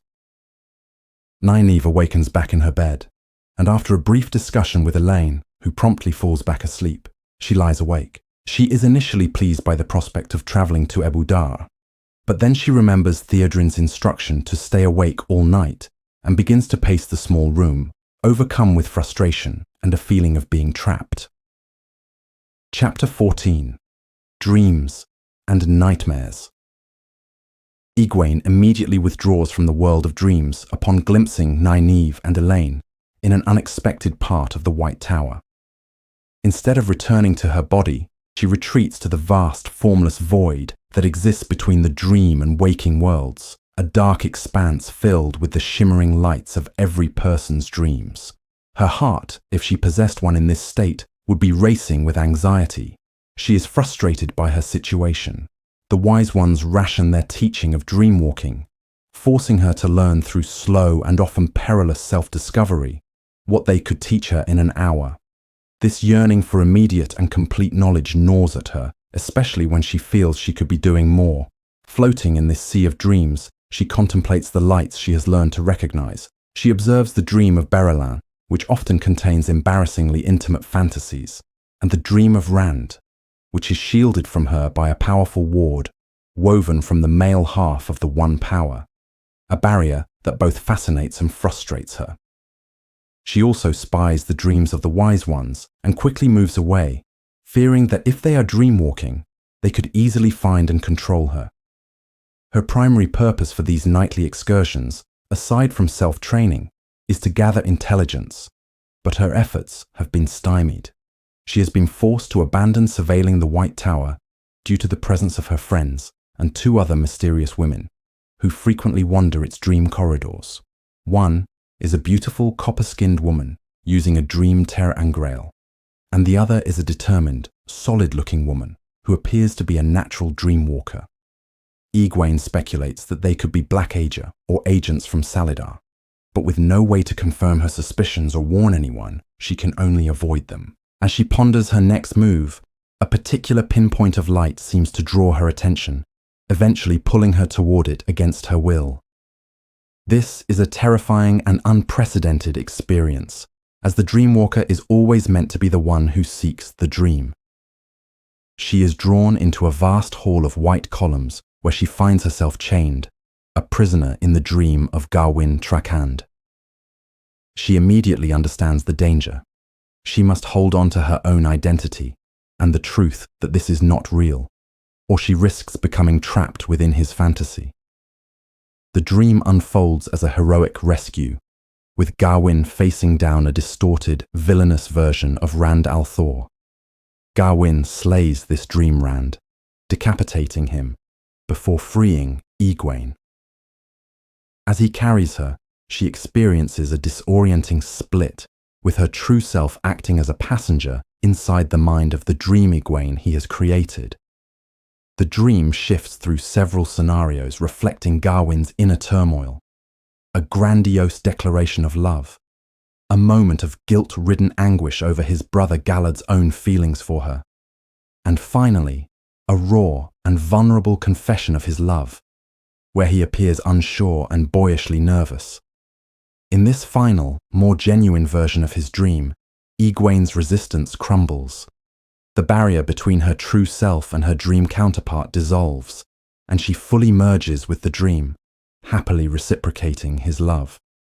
The narrative then shifts abruptly to Salidar, where Nynaeve is struggling to stay awake for a lesson. The night is shattered by a scream, and chaos erupts as a bubble of evil descends upon the village. Inanimate objects come to life with malicious intent. Furniture moves, bed sheets attempt to strangle their occupants, and projectiles fly through the air. Nynaeve rushes to help Two Accepted, being suffocated by a sheet, but is paralyzed by her block, unable to channel and feeling utterly useless. Elaine, however, uses the power to save them. Outside, the entire village is in a state of pandemonium. They find Anaya Sedai, who mistakenly believes the event is a direct attack from one of the Forsaken. Anaya quickly organizes a circle, linking herself with Nynaeve, Elaine, several other Accepted, and a novice named Nicola. Nynaeve finds the experience of being linked awe-inspiring. The shared power and emotions wash away her anger and replace it with a sense of profound unity. During the link, Nicola speaks a cryptic, prophetic foretelling before losing all memory of it. The group moves through the chaotic streets, using their combined power to quell the thousands of small but deadly dangers unleashed by the bubble of evil. They stop flying objects, unwind constricting ropes, and halt stampeding carts. After what feels like an eternity but is less than an hour, the phenomenon subsides, and Anaya dissolves the link, leaving everyone exhausted. Nynaeve attempts to explain that this was a bubble of evil, not a direct attack from Samael, but she notices a strange sense of disappointment from Anaya and the other Aes Sedai. Her and Elaine's attempt to discuss their discovery of a potentially world-saving ter'angreal is curtly dismissed by Anaya, who orders them to bed. As she stumbles away, Nynaeve is left too weary to comprehend why the Aes Sedai would seem disappointed that they had not been directly attacked by the forces of the Shadow. Chapter 15. A Pile of Sand. The chapter commences with Egwene Alviri, waking in her tent within the Ale encampment near the city of Cairhien. She feels the lingering effects of a night spent in Tel'aranahayod, the world of dreams, a headache that has become a consistent consequence ever since her near-fatal confrontation with the Forsaken Lanfear. As she idly touches the great serpent ring she wears on a thong to avoid the complications of being seen as a full Aes Sedai, which she is not, she reflects on her masquerade. The pretense has been so prolonged that she sometimes forgets she is only an accepted. Her thoughts are dominated by a powerful dream she experienced, one that was not her own, but Garwin Trakan's. She was pulled into his dream, and its intimate nature leaves her deeply embarrassed and blushing at her own reflection. She attempts to rationalize her feelings by blaming him, but quickly dismisses the absurdity of holding a man accountable for his dreams. Following this shared dream, her own sleep was plagued by a series of disturbing and possibly prophetic visions. She dreamed of Perrin Bara, who was accompanied by a wolf, a hawk, and a falcon, desperately trying to discard his axe, only for it to pursue him. She saw Mat Cauthon speaking the old tongue, while ravens dug their claws into his shoulders, his expression shifting from defiance to grim acceptance as a shadowy woman beckoned him toward some immense danger. Several dreams involved Rand al'Thor. One depicted Elaine forcing him to his knees, another showed Elaine, Min, and Avienda in a silent circle around him, and a particularly terrifying vision showed him marching toward a fiery mountain. The crunching sound under his boots revealed to be the shattering seals on the Dark One's prison. Her nightmares intensified, showing her capture by the Black Arja, being presented with a Shonchan Adam, and witnessing Rand and other male channelers laying waste to Cairhien. Her troubled rest is interrupted when Cowinda, a Guy Shine, physically pokes her awake. Egwene's initial irritation gives way to regret as she knows the Guy Shine cannot retaliate.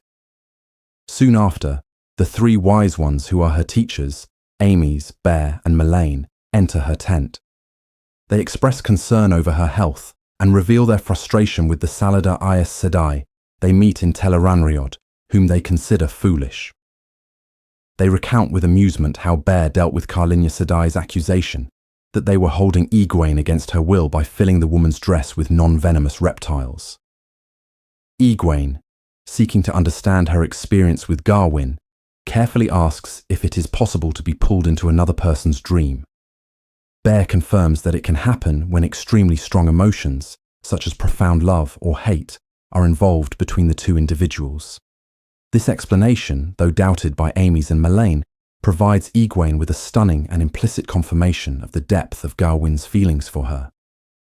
She realizes the danger this connection poses and resolves to be more guarded in the future, though a part of her questions her own desire to avoid him. The perspective then shifts to Salidar, where a weary Elaine Trakand observes a crowd gathered to witness the departure of Tana Fair, the envoy from the White Tower. Elaine, Nynaeve Almeara, and Siwan Sanche watch as Tana is given a formal escort, a courtesy Siwan explains is afforded to any Aes Sedai, regardless of current political divisions. Elaine and Nynaeve press Siwan for information, who reveals the content of Elida's message. a summons for all to return to the tower with an offer of forgiveness, containing a vague threat, only for those in true rebellion. They also learn that the Hall of the Sitters is delaying their response. After Tana departs, Ramanda, the eldest sitter, delivers a public speech that is filled with empty reassurances and offers no clarity on their intentions, which clearly infuriates Siwan. Determined to force the indecisive Aes Sedai into action, Elaine and Nynaeve confront Sheriam, Morvrin, and Carlinia in a private chamber. They reveal their discovery from Telaran Rayod, a powerful bowl, Terangreal, located in the city of Ebu Dar, capable of controlling the weather. The Aes Sedai are intrigued but refuse to allow two accepted to undertake such a mission, insisting a letter to their agent in Ebu Dar will suffice. In a moment of strategic brilliance, Elaine tells a calculated lie, claiming she believes the bowl requires a man channeling alongside women to function, a tactic designed to inextricably link Salidar's interests with Rand. However, before this gambit can succeed, Nynaeve's notoriously short temper explodes. She launches into a furious tirade, accusing the Aes Sedai of being paralyzed by fear, of the divided tower, of Rand, of the Forsaken, and of the Black Ajar in their very midst. She points out that their deep-seated distrust of one another is the root of their inaction. The truth of her words is evident in the Aes Sedai's stunned silence, but the outburst shatters any chance of them gaining permission to go. The chapter concludes with Elaine and Nynaeve being punished for their insolence by being made to scrub enormous burnt cooking pots under the harsh supervision of Faolain. Despite the setback, Elaine's resolve hardens. She is determined to reach Ebu Dar and use the Terangreal to force the Aes Sedai to ally with Rand. Meanwhile, Sheriam and the other two Aes Sedai watch them from a distance, quietly acknowledging to each other that the young women's accusations about their fear and indecisiveness were entirely correct. Chapter 16. Tellings of the Wheel. Rand al'Thor, attempting to project an image of casual authority, sat upon the dragon throne with the dragon's scepter across his lap. In reality, he was tense and impatient, his discomfort stemming not just from the poorly cushioned throne, but also from the constant, unsettling awareness of Alana's presence somewhere nearby. He was being briefed by Halwyn Norrie, a holdover clerk from Queen Morgus's reign, whose dry, monotonous recitation of refugee numbers and city logistics barely registered with Rand. His mind was consumed with waiting for the arrival of key Andoran nobles, a crucial first step in his plan to secure the kingdom for Elaine. The voice of Luz Therin whispered grimly in his head about the dead, a chilling counterpoint to his own political anxieties. The grand hall was filled with Aiel, a mix of maidens and red shields who watched the proceedings with distrustful readiness. The long-awaited moment arrived when Davram Bashir appeared, signalling that the nobles had come. Rand dismissed Norrie and composed himself as Bashir, escorted in 2 men and 2 women, all prominent figures from powerful Andoran houses: Lady Dialin of House Taravan, Lord Abel of House Pendar, Lady Elorian of House Tremanin, and Lord Luan of House Norwellin. The nobles were visibly unsettled by the Ale warriors scattered among the hall's columns and were taken aback by Rand's youthful appearance. Bashir introduced them with a booming, elaborate list of Rand's titles, a calculated strategy to establish his authority from the outset. The nobles reacted with stiff-backed outrage, their eyes flickering between Rand and the unoccupied lion throne behind him. Rand rose and invited them to a more informal setting of cushioned chairs, where silent, white-robed Gaishain served chilled wine. He subtly manipulated their perceptions, first by having Bashir, a high-ranking foreign general, act as a mere announcer, and then depart, leading the nobles to incorrectly assume the Saldeans' influence was minimal. This brief satisfaction turned to unease as they realized the implications of Rand treating a man of Bashir's stature like a servant. During the tense conversation that followed, the nobles expressed their concerns about Andor's future. Elorian voiced her opposition to House Trakand, while Luan and Dialin herself supported Elaine's claim. They confronted Rand with the rampant rumors about him, ranging from being the Dark One's son to the Creator in the flesh, and most damningly, the accusation that he had murdered Morgus. Rand calmly refuted the notion that he would kill Morgus only to give the throne to Elaine, but his attempts to secure their help were met with proud defiance. They were not easily intimidated, and they made it clear that their support was conditional. Delin, speaking for the group, declared that she would wait and see. If Elaine was crowned and Rand departed, she would send her soldiers to follow him to the last battle. However, if he lingered, or if his ale or the men gathered by his amnesty brought ruin to Andor, she and the others would rise against him. Rand, frustrated but also impressed by their honesty, accepted their terms. As the nobles departed, Rand detained Dyelin to ask why she and the others had been staring at him so strangely. She revealed that he bore a shocking resemblance to Tigraine, the former daughter heir of Andor, who had vanished more than 25 years earlier.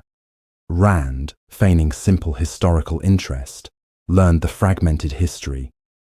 Tigraine, mother to Galad, had disappeared, leaving her grieving husband, Taringale.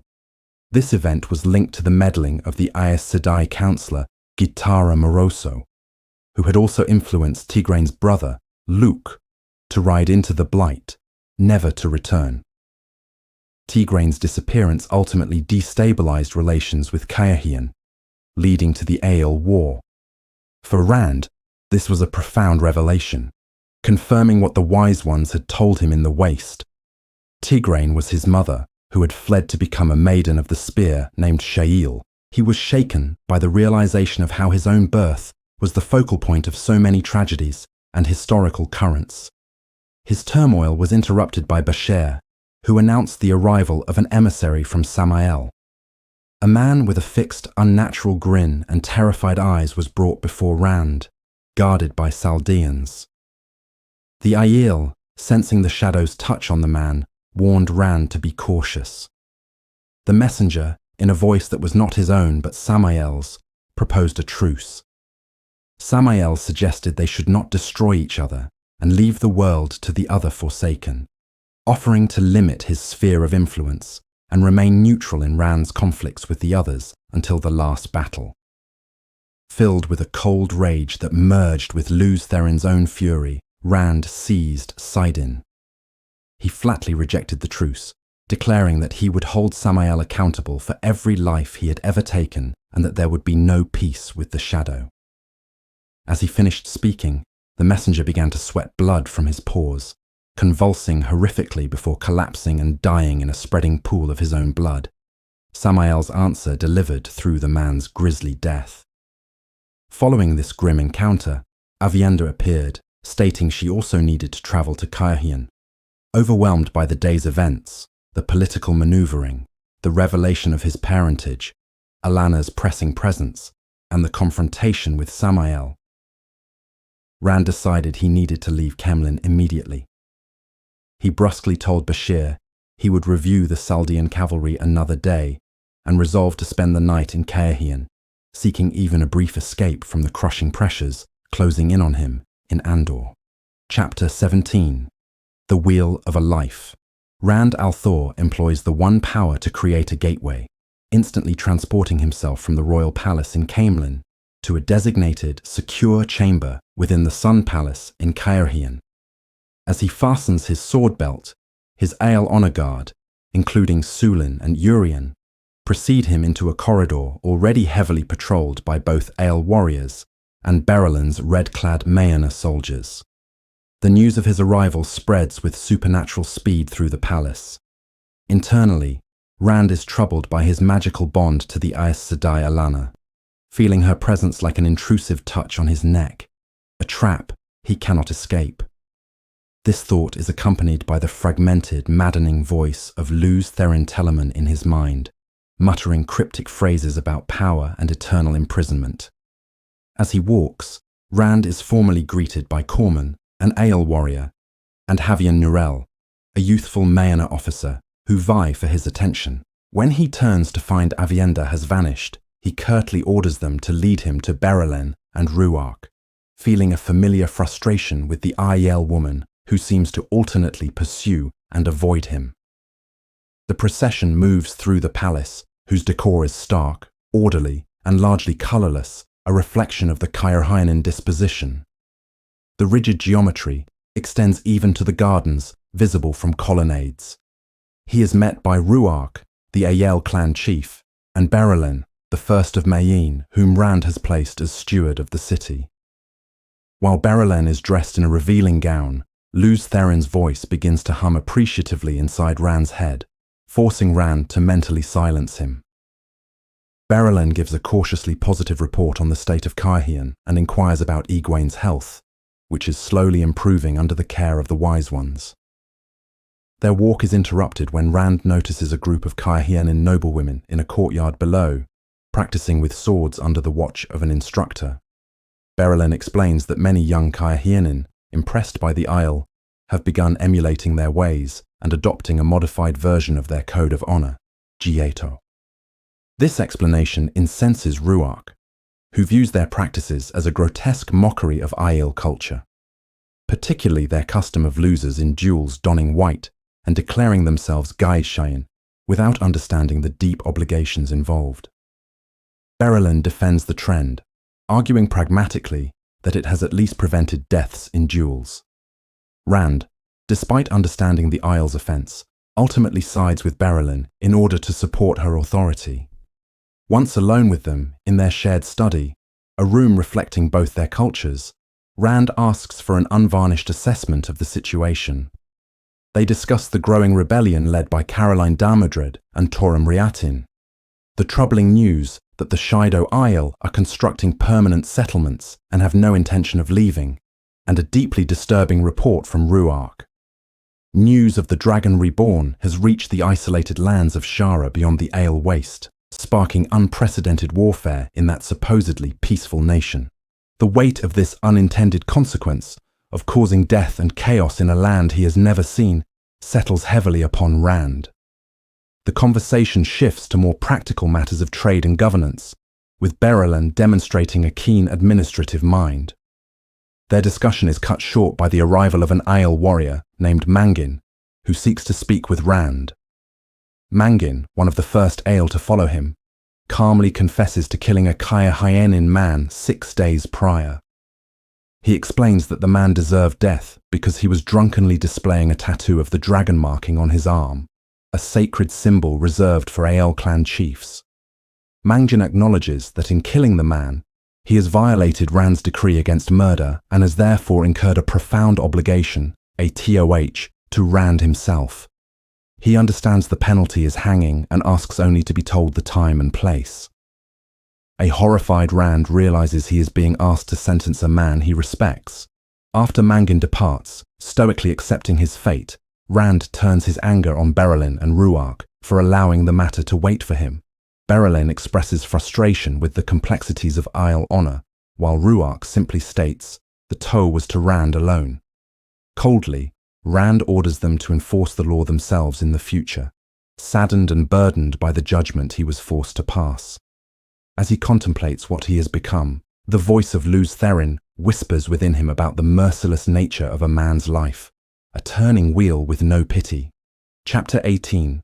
A Taste of Solitude. The chapter opens with Rand al'Thor asserting his authority over Ruark and Berylin, his tone sharp as he inquires about any remaining problems he needs to address. His demeanor makes it clear he believes they should have already handled these matters. When they confirm there are none, he confronts the weight of his duty, feeling the immense pressure of his responsibilities.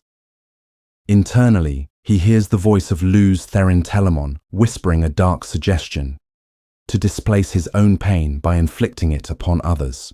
Resisting this, Rand stiffens his resolve and commands that Mangin, an Aiel who has committed murder, be hanged the following day. After issuing the order, he announces his intention to visit the school he has established. Despite protests from Ruark, who notes the Wise Ones are likely on their way, and Berylin, who warns of the clamoring nobles, Rand is adamant. He instructs them to tell everyone the truth of his whereabouts, and to forbid anyone from following him, declaring he will return on his own schedule. Leaving them with expressions of dismay, Rand, Accompanied only by 2 Aiel guards, Jelani and a young Red Shield named Dedrick, proceeds to the stables. The head groom is visibly shocked by the Dragon Reborn's minuscule escort and fumbles through the process of providing a horse, a spirited bay gelding outfitted with an ornate saddle and bridle. Rand suspects the man will rush off to inform others of his near-solitary departure, a typical Kayahianin trait, but he is unconcerned about ambushes, confident in his ability to handle any threat.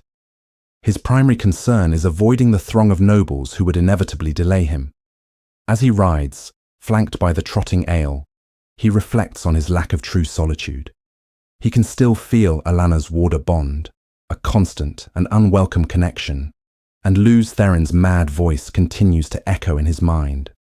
Still, this limited freedom is a welcome respite. His journey through the city of Carrion is slow. He observes the city's state of perpetual rebuilding, with enormous, scaffold-wrapped towers reaching for the sky, a 20-year effort to replace those destroyed in the Aiel War. The streets are a chaotic mix of soberly dressed Kairianin, colourfully clad former Fourgaters, tall Tyrans, and Aiel. The crowd does not part for his small retinue, as it would for his usual grand escort. He notes with some private understanding that the Aiel in the streets recognise him, but deliberately ignore him, as his choice to ride a horse and wear a sword is a source of embarrassment according to their code of honour, Gieto. Upon arriving at the school, a former palace, Rand is greeted by its head, Idrian Tarsin, and a host of teachers. They have prepared a display of their recent creations. Rand is shown a series of inventions, some practical and others bizarre. These include a method for producing finer paper, an improved printing press that captures Dedrick's interest, a wheeled plough designed to turn 6 furrows at once, a mechanical hay harvester, and models for improved roads and viaducts. Among the inventors is Kin Tovere, a lensmaker who presents his design for a massive telescope. Liking the man's ambition, Rand surprises everyone by approving its construction and awarding Tovere a prize of 100 gold crowns. Other inventions are far stranger, including one that produces a blue flame from cow dung, and another by a bandaged man named Mervyn, a contraption of brass tubes and cylinders that shrieks, shakes violently, and emits clouds of steam, which he claims will bring about a new age. Rand's true purpose for visiting is to speak with Herod Fell, a reclusive Andorran historian and philosopher. Leaving his Aiel guards outside, where he observes a budding flirtation between Jelani and Dedrick, Rand enters Fell's book-cluttered study. After some prompting, the absent-minded scholar addresses Rand's questions. First, Rand asks if the Aes Sedai bond with a warder can be broken. Fell thinks not, except by death. Then, Rand brings up their previous discussion about Tarman Gaidon. Fell posits a stunning theory. It cannot be the ultimate last battle. Citing the cyclical nature of the Wheel of Time, he argues that for the ages to repeat as they must, the Dark One's prison must eventually be made whole again, not just patched with seals. The bore itself must be mended completely before the age comes again. This prompts Rand to ask a chilling question. Is there any reason to break the seals? Herod Fell is horrified at the notion, calling it madness, even as Luz Therin's voice in Rand's mind chants for him to do exactly that. The perspective then shifts to Egwene Alver, who is wandering, lost and irritated, through the Sun Palace. She has been excluded from a private conference between Avienda and the senior Wise Ones, and notices an unusual number of Aiel maidens behaving furtively. She is intercepted by Sorilea, a formidable Wise One, who teases her about finding a man and getting married, much to Egwene's consternation. Sorilea leads her to Rand's quarters to wait for him. There, Egwene encounters Niella, Avienda's sister, who is serving as Gaishane. She tries to learn the reason for Avienda's secret meeting, but Niella deftly avoids answering. When Rand arrives, Egwene immediately blurts out a request for him to persuade the Wise Ones to allow her to resume her studies in the world of dreams. Seeing his weariness, she proposes a bargain. She can serve as a secure channel for letters from Elaine, if he helps her. This piques Rand's interest, and he presses her for Elaine's location. Bound by her promise, Egwene refuses to answer. She feels the powerful pull of his Tavaren nature, an almost irresistible compulsion to tell him everything, and is forced to embrace Saidar to strengthen her resolve. Rand misinterprets this as an act of fear, angrily asking if she thinks he is a monster who requires her to use the power for protection. He explains his desperate need for Elaine to secure the thrones of both Andor and Caerhien. Angered by his attempt at manipulation and his misunderstanding, Egwene calls off their deal and storms out. The chapter concludes with Rand reflecting sadly on the encounter. He realizes he must now view Egwene not as his childhood friend, but as an Aes Sedai, bound by their secrets and allegiances. He steels himself for the long night of meetings ahead, while outside, the maiden Sulin realizes her method of watching over him is insufficient to contain a man so determined to find even a fleeting taste of solitude. Chapter 19. Matters of Toe. The chapter opens with Rand al'Thor enduring a night of restless, disturbing sleep. Despite Avienda's absence from his chambers, which he had hoped would bring him peace, he is assailed by dreams that are not his own. These are the fractured memories of Luz Therin Telamon, depicting a twisted version of the Age of Legends, where magnificent flying show wings fall from the sky and shimmering cities of glass shatter and burn. A recurring, horrifying image is that of a beautiful golden-haired woman, a figure he simultaneously loves and is destined to destroy, her expression shifting from adoration to terror. He awakens in a sweat-soaked panic, clutching at the male half of the One Power, Sedin, as if it were a shield against the dead man's memories. But Luz Therin remains hauntingly silent within his mind. Forsaking his breakfast, Rand proceeds into a corridor crowded with various factions, awaiting an audience. The scene is a tableau of simmering political tension, with Aiel Wise Ones, including Amys, Bear, Melaine and Sorelea, standing alongside Berelain of Mayenne. They are contrasted by contingents of Caerhienin and Tyrene nobility. The Caerhienin, led by the ambitious Colliver and the calculating Maringil, both vying for the Sun Throne, and the stoic soldier, Dobrain, watch Rand with a mixture of fear and opportunism. The Tyrens, headed by the severe High Lord Mylan, are visibly nervous, likely fearing repercussions for the treason of their executed fellows. The intricate web of observation is palpable. Nobles watch each other. Everyone nervously eyes the Aiel, and Colliver directs a heated gaze at Avienda, recalling a previous humiliating confrontation. Berelain announces that Rand's order for the execution of Mangin, an Aiel who committed murder, is to be carried out that morning, inviting him to witness it. In a display of cold statecraft, Rand dismisses the invitation, stating he will not make a special case of any execution. This seemingly casual remark is a powerful political statement, demonstrating that Aiel are not above the law he imposes. The declaration sends a shockwave through the assembled nobles. It terrifies them by showing his impartial and ruthless authority, while also paradoxically offering a form of relief that he does not play favorites.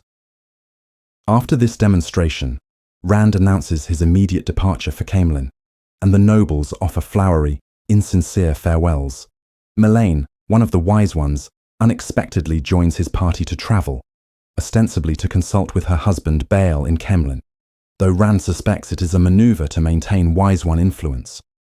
Upon creating a gateway, Avienda is visibly flustered, the spinning portal reminding her of a previous traumatic experience where she lost control of her own weaving.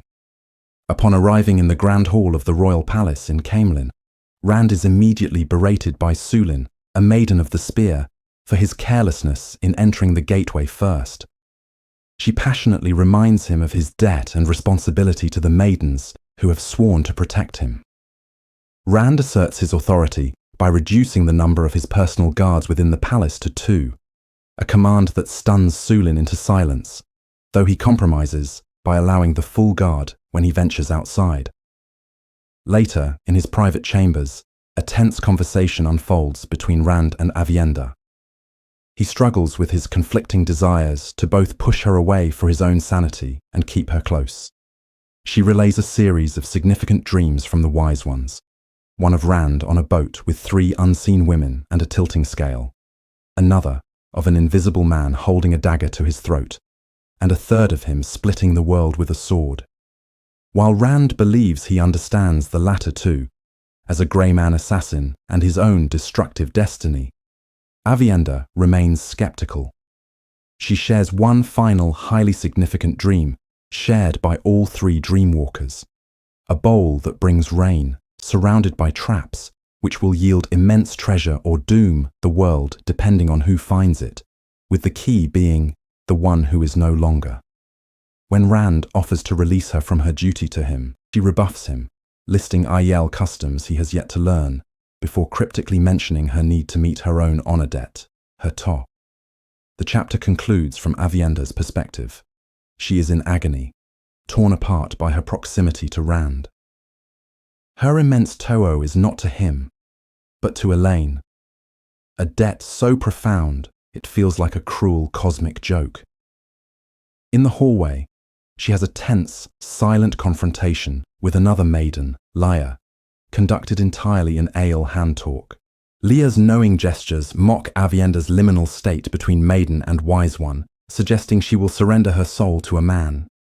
Humiliated and unable to retaliate without incurring greater shame, Aviendha is forced to concede, acknowledging her to. She is left trapped in an impossible dilemma. Killing Rand would satisfy one obligation, while killing herself would satisfy another. Yet each path is blocked by the other, leaving her with no apparent solution to her profound shame. Chapter 20. From the Steading. The chapter begins with Rand al'Thor attempting to relax with his pipe, when a servant named Barry, breathless and overwhelmed, bursts past the Isle guard Leah to kneel before him. Barry announces the arrival of 3 Ogier at the palace, an event of such magnitude that it has thrown him into a state of extreme excitement. Showing a measure of respect and understanding, Rand chooses to go to his visitors rather than summoning them, a decision that seems to please the servant. He leaves behind his sword and the dragon scepter, knowing such symbols of human power would hold no sway with the Ogier. He is accompanied by his bodyguards as he makes his way to a courtyard where the guests are waiting. In the courtyard, Rand finds the 3 Ogier, who make the space and the surrounding ale seem small by comparison. Present are Haman, an elder male with long drooping white moustaches, Kovril, an older female, and Aerith, a much younger female whom Rand recalls seeing once before in Steading Tsofu. The Ogier are surrounded by a large contingent of curious Aiel, led by Sulin and Urien, who claim to be renewing the traditional friendship between their peoples. Rand, desiring privacy, firmly but politely dismisses the ale, much to Sulin's indignation, so that he might speak with his guests alone. Once the ale depart, the true purpose of the Ogier's long journey is revealed. Kovril, with an uncharacteristic and very human-like impatience, confronts Rand directly. She accuses him of endangering her son, Loyal, by involving him in matters of the Ways, Trollocs, and the Horn of Valere. She demands that Rand surrender Loyal to her immediately, so he can be properly married to Aerith, who shyly confirms her desire for the match. The conversation takes a grave turn when the Ogier reveal Loyal has been away from a steading for more than 5 years. This raises the critical issue of the longing, a condition that becomes fatal for Ogier who remain in the outside world for too long. Elder Haman explains that very few have survived such a long duration away, and those who did were left severely weakened. Realizing that his friend's life is genuinely at stake, Rand decides that keeping Loyal's location a secret is no longer an option. He informs the Ogier that Loyal is safe and well in the 2 rivers. Seizing the opportunity, Rand then asks for their help in a matter of great urgency. He explains that Shadowspawn are using the Ways, and that he needs to locate and guard all the way gates to prevent these incursions. After a brief private discussion, the Ogier agree to assist him. Rand calls for every map in the palace to be brought to the courtyard. As he sorts through them, he observes a chronicle of humanity's decline since the fall of Hawkwing's empire. With maps showing receding borders and nations, that have vanished into wilderness. Elder Haman then begins the painstaking process of marking the maps, identifying the locations of all known steading, including many in remote mountainous regions like the Spine of the World and the Mountains of Mist, as well as those that have been abandoned or tragically consumed by the encroaching blight. He then moves on to marking the locations of ancient, Ogier-built cities, many of which are now ruins or forgotten entirely. As Haman marks these lost places like Manatherin and Aridhall, he weeps silently, mourning the loss of memory and history. The chapter concludes as Rand points to the mark for Aridhall, correcting its name to Shadar Logoth, and asks the elder if he would be willing to guide him to the waygate within that cursed and blighted city. Chapter 21, To Shadar Logoth. The chapter begins with Rand al'Thor presenting a startling proposal to the Ogier, Covril, Haman, and Erith, who are desperate to find Loyal. He offers to transport them via a gateway directly to the waygate at Shadar Logoth, a suggestion that would dramatically shorten their journey to the two rivers. Haman, an elder, is immediately and vehemently opposed, citing the infamous and profound danger of Aridhall, the city's original name. However, Covril and Erith, united by their single-minded goal of finding Loyal, form a formidable alliance. They corner Haman and relentlessly hammer him with arguments, their desire to reach their destination that very day overriding his cautious wisdom. Worn down by their unified insistence, Haman stiffly and reluctantly agrees to Rand's plan. As Rand opens a gateway, revealing the desolate ruined streets of the cursed city, his Ail guard, led by Sulin, arrives. Sulin expresses sharp disapproval that Rand would venture into such a place without protection. Recognizing the futility of arguing with Aiel determination, Rand concedes, but sets strict limits on the number of guards. Sulin, in a move that breaches Aiel custom by giving orders to Gaishine, rapidly gathers a force of maidens and men by spreading the alarm that the Kara Khan is in danger. Before they enter, Rand issues a dire and absolute warning. They must touch nothing, take nothing, and stay in sight at all times. They step into the oppressive silence of Shadar Logoth, a city long dead and radiating a palpable malevolence. The ruins speak of a grandeur that rotted from within, a civilization that, in its fight against the shadow, became an equally dark evil that ultimately consumed itself. This ancient hatred taints every stone and lingers in the air. The palpable sense of being watched by unseen eyes immediately puts the Ail on high alert, and the Ogier are visibly distressed by the city's corrupting atmosphere. The city's evil resonates within Rand, triggering a surprisingly lucid exchange with the voice of Luz Therin in his mind. The voice expresses a deep-seated fear of the place, calling it a blackness where the Dark One himself would choose to dwell. In a moment of apparent coherence, the voice seems to respond to Rand, though Rand ultimately dismisses this as coincidence, a sign of his deepening madness. Haman guides the party through the decaying streets to the waygate, which is enclosed by an ancient, rust-proof fence. When Rand touches the fence with the power, it collapses, its power-wrought metal surviving the ages while its conventional joins corroded. He then weaves a complex and exceptionally cruel ward around the gate, an inverted trap designed to slowly and agonizingly kill any shadow spawn that might pass through it, ensuring their deaths occur far from the gate so as not to warn others. The act of creating such a vicious weave, combined with the city's ambient evil and the taint on Sidene, leaves him feeling physically sickened.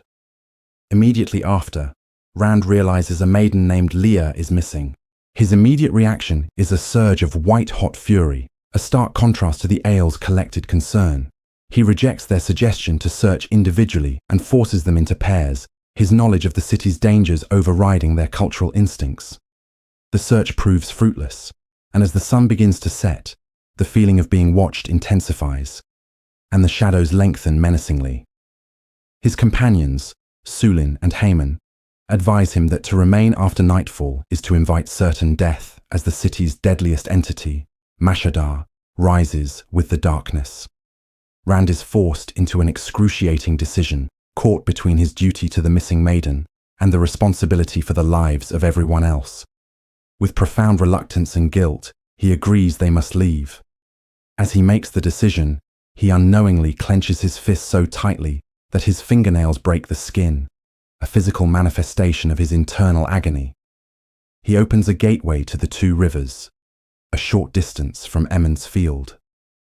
After dropping off the OG, who offer a somber warning that he must survive the bloody road ahead, he is struck by the intense pain of being so close to his childhood home, yet unable to visit. He then travels back to Camelin, reinterpreting the sharp pain of leaving his home, not as sorrow, but as a more fitting internal memorial for Leah than a simple scratch. Chapter 22. Heading South. The chapter opens with Matt Cawthon riding south with the Band of the Red Hand, 11 days out from the city of Marone, and making good time toward Tyr. He is casually juggling 5 coloured stones, a skill that brings to mind the gleeman Tom Merrilin, prompting a moment of reflection on the old man's fate.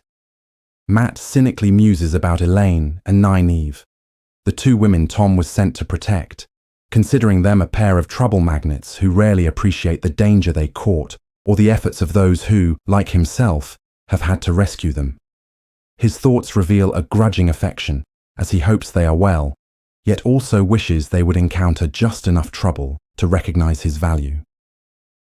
This internal monologue is interrupted by his Tyrene second-in-command, Nelesian, who asks if Matt has ever considered becoming a warder. The question, prompted by the large number of Aes Sedai reportedly active across the river Erenin, is met with Matt's immediate and vehement dismissal. He views warders as fools manipulated by Aes Sedai, a sentiment rooted in his profound distrust of all channelers. The conversation among Matt and his senior officers, including Talmanes and Dared, then shifts to the unsettling rumours plaguing the region.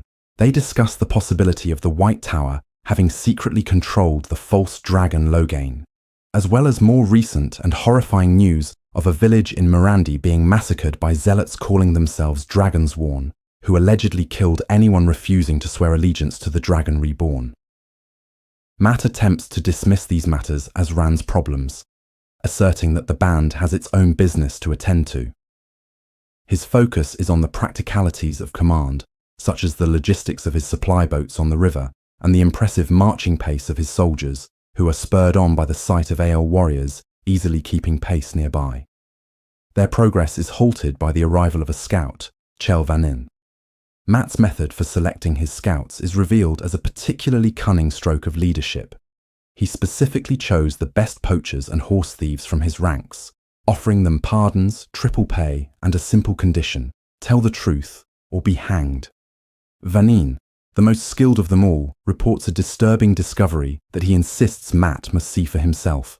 Matt rides with him to a nearby stream and finds a scene of utter devastation, a slaughtered tinker caravan. The brutality is immense, with men, women, and children all slain. Matt's cold, analytical mind assesses the scene, noting the attackers came from 2 directions to cut off any escape, but the rest of him is sickened. This was not the work of ordinary bandits, as tinkers offer no resistance. On the bottom of a partially burned wagon, he discovers a message scrawled in blood by a dying man. Tell the Dragon Reborn. The message is tragically incomplete. To prevent the spread of more dangerous rumours, Matt orders Vanin to burn the rest of the wagon and tell anyone who asks that they found nothing but dead men. The discovery casts a pall over the entire camp that evening. The usual boisterousness of the soldiers is replaced by a sombre silence. Matt, deeply troubled by the memory of the dead children, finds himself unable to sleep within the confines of his tent. He takes a blanket and his black-hafted spear and lies down outside under the moon. As he lies there, a faint, furtive sound alerts him. He sees shadowy, veiled figures, Aiel assassins, silently surround and then slice their way into his tent. Just as he prepares to slip away, Talmanes approaches, drunkenly offering brandy to help with bad dreams. His presence forces Matt's hand. To save the unsuspecting officer, Matt shouts a loud alarm, rousing the entire camp to an Isle attack. A vicious, chaotic battle erupts. Matt finds himself fighting for his life against multiple Isle, his luck and skill with his spear keeping him alive just long enough for his soldiers to rally and overwhelm the attackers by sheer numbers. In the aftermath, 12 Isle lie dead, but they have killed or wounded nearly 40 of the band's men. Matt and Talmanes are both injured. While his men assume the attackers were Shido Isle, Matt discovers evidence that points to a far more sinister power. He finds that his tent ropes were cut at a strange angle, and a nearby bush has been sheared off with unnatural smoothness. He realizes the assassins did not sneak into camp on foot, but were sent directly to his location through a gateway, a method of travel used by Rand and the Forsaken. This terrifying conclusion means he is being targeted by one of the most powerful beings in the world. As he grapples with this, the young orphan Olva, whom Matt had rescued previously, appears in the camp. Despite his initial annoyance, Matt's conscience gets the better of him, and he invents a position for the boy as a messenger, giving him a horse and a place within the band. The chapter closes with Matt feeling the weight of this new responsibility, knowing that keeping the boy close may put him in the path of the Forsaken's next attempt on his life. Chapter 23. To understand a message. Grindal enters Samael's apartments within Ilian's Great Hall of the Council, finding them transformed by priceless artifacts from the Age of Legends, including original art and a functioning Zara board, all recovered from a stasis box. Samael reveals a triumphant mood, not just over a nearly acquired cache of Angreal, but because he claims to have secured a truce with Rand al'Thor. Grindal voices disbelief, recalling that his messenger was killed. Samael clarifies this was his design. The specific manner of the man's death served as al'Thor's affirmative reply. Grindal's skepticism about al'Thor's intentions regarding slain Isle maidens is met with a dismissive response that reveals Samael's profound ignorance of the current era's values. He then outlines the supposed pact, a non-aggression agreement where he also promises not to aid any other of the chosen. Through his unnerving and uncharacteristic calmness, he masterfully manipulates Grindal into believing the Great Lord has promised him the supreme title of Naiblis. Terrified of being sacrificed to the Dragon Reborn, she divulges Messana's location within the White Tower. After Grindal's fearful departure, Samael's true, calculated purpose is revealed. The entire meeting was a ruse to locate his rivals, ensuring he alone will remain to claim the ultimate prize. Chapter 24. An Embassy. Egwene navigated the crowded and sweltering streets of the city with a cheerful spirit, a stark contrast to the oppressive heat and dust. Her good mood stemmed from two recent developments. The first was the Wise One's permission for her to take her exercise within the city walls, a welcome change from the desolate landscape outside. More importantly, they had declared her fully recovered from the mysterious headaches that had plagued her, clearing the way for her to officially resume her training in Teleranhyod. This was an immense relief, as it meant an end to her clandestine and terrifying solo journeys into the world of dreams. Journeys she had undertaken out of a desperate need to learn, but had been forced to conceal from her teachers. The constant fear of being discovered and the burden of her lies were finally lifted. As she walked, she observed the vibrant, chaotic life of the city, a sensory overload of hawkers, artisans, and musicians that she had almost forgotten. She noted various people, including hunters for the horn, and was amused when one handsome man, mistaking her for a true Aiel, was put off by the stern expression she adopted, confirming the effectiveness of her disguise. Her thoughts, however, were not entirely light. The sight of other Aiel in the streets, some as captives in white Gaishen robes, reminded her of Mangin's recent hanging, an event that highlighted the cultural chasm she still struggled to comprehend. It also brought her thoughts to Rand, and the unsettling realization that she no longer understood him, and to Berelain, whom she understood all too well and deeply distrusted. Egwene began to listen to the street gossip, passing through a sea of conflicting rumors. She heard tales of Trollocs, which she knew to be false, and whispers about the Aes Sedai being at war with one another, a rumor she knew to be frighteningly true. The thought of Aes Sedai fighting each other pained her, and she desperately wished for a way to heal the rift in the White Tower without bloodshed. This line of thinking sparked a wave of paranoia as she suddenly became acutely aware that Elida's spies, her eyes and ears, were undoubtedly spread throughout Carrion. For a moment, she saw potential agents everywhere, from tumblers to a simple pie merchant, and nearly fled the city in panic before realizing the man was staring at her not with suspicion, but with fear, afraid that an Ale savage would steal his wares. The irony calmed her, reassuring her that her guise as an Aiel was her best protection. Her immersion in Ale culture was further highlighted when she intervened to stop 4 large brawlers from attacking a skinny man who had called the Dragon Reborn one of the Forsaken. Without thinking, she lectured the men on honor, demanding they face their opponent one at a time, invoking the principles of Jieto. A moment later, blushing with embarrassment at her own ingrained Aiel response, she watched the brawlers retreat in confusion. As they did, her attention was caught by a formal procession making its way up the street. She saw a group of women on horseback, surrounded by soldiers, and recognized the embroidered symbols on their cloaks. The sight of a white flame of Tar Valon, and most alarmingly, the sigil of the Red Aja, struck her with cold certainty. This was the embassy from Elida, the one sent to bring Rand al'Thor to the White Tower. Realizing the immense danger they posed not only to Rand, but also to herself, she fled, running from the city back to the Aiel encampment. Bursting into Amys's tent, she found the Wise Ones, Amys, Bear, and Sorelea, taking tea with Berelain. Egwene announced the arrival of the Tower embassy, prompting Berelain to prepare for her return to the palace to greet them. Swallowing her pride and intense dislike for the woman, Egwene warned Berelain that the Aes Sedai were Elida's and meant Rand no good. She pleaded with Berelain to keep her own presence a secret, fearing she would be captured and used as leverage against Rand or simply dragged back to Elida. Berelain agreed, though her tone insinuated her cooperation was solely for Rand's benefit, a barb that did not go unnoticed. After Berelain's departure, the Wise Ones decided that for her own safety, Egwene must remain hidden among their tents. To confirm she was truly well enough to resume her training, they subjected her to a series of physically demanding tests. She ran, jumped, and contorted herself until she was dizzy and breathless, ultimately passing their rigorous assessment of her hardiness and earning their approval. Exhausted, but proud of her own growing resilience, she joined them in a sweat tent before retiring, too weary to even contemplate entering the world of dreams, and fell into a sleep filled with dreams of Gawain. Chapter 25. Like Lightning and Rain.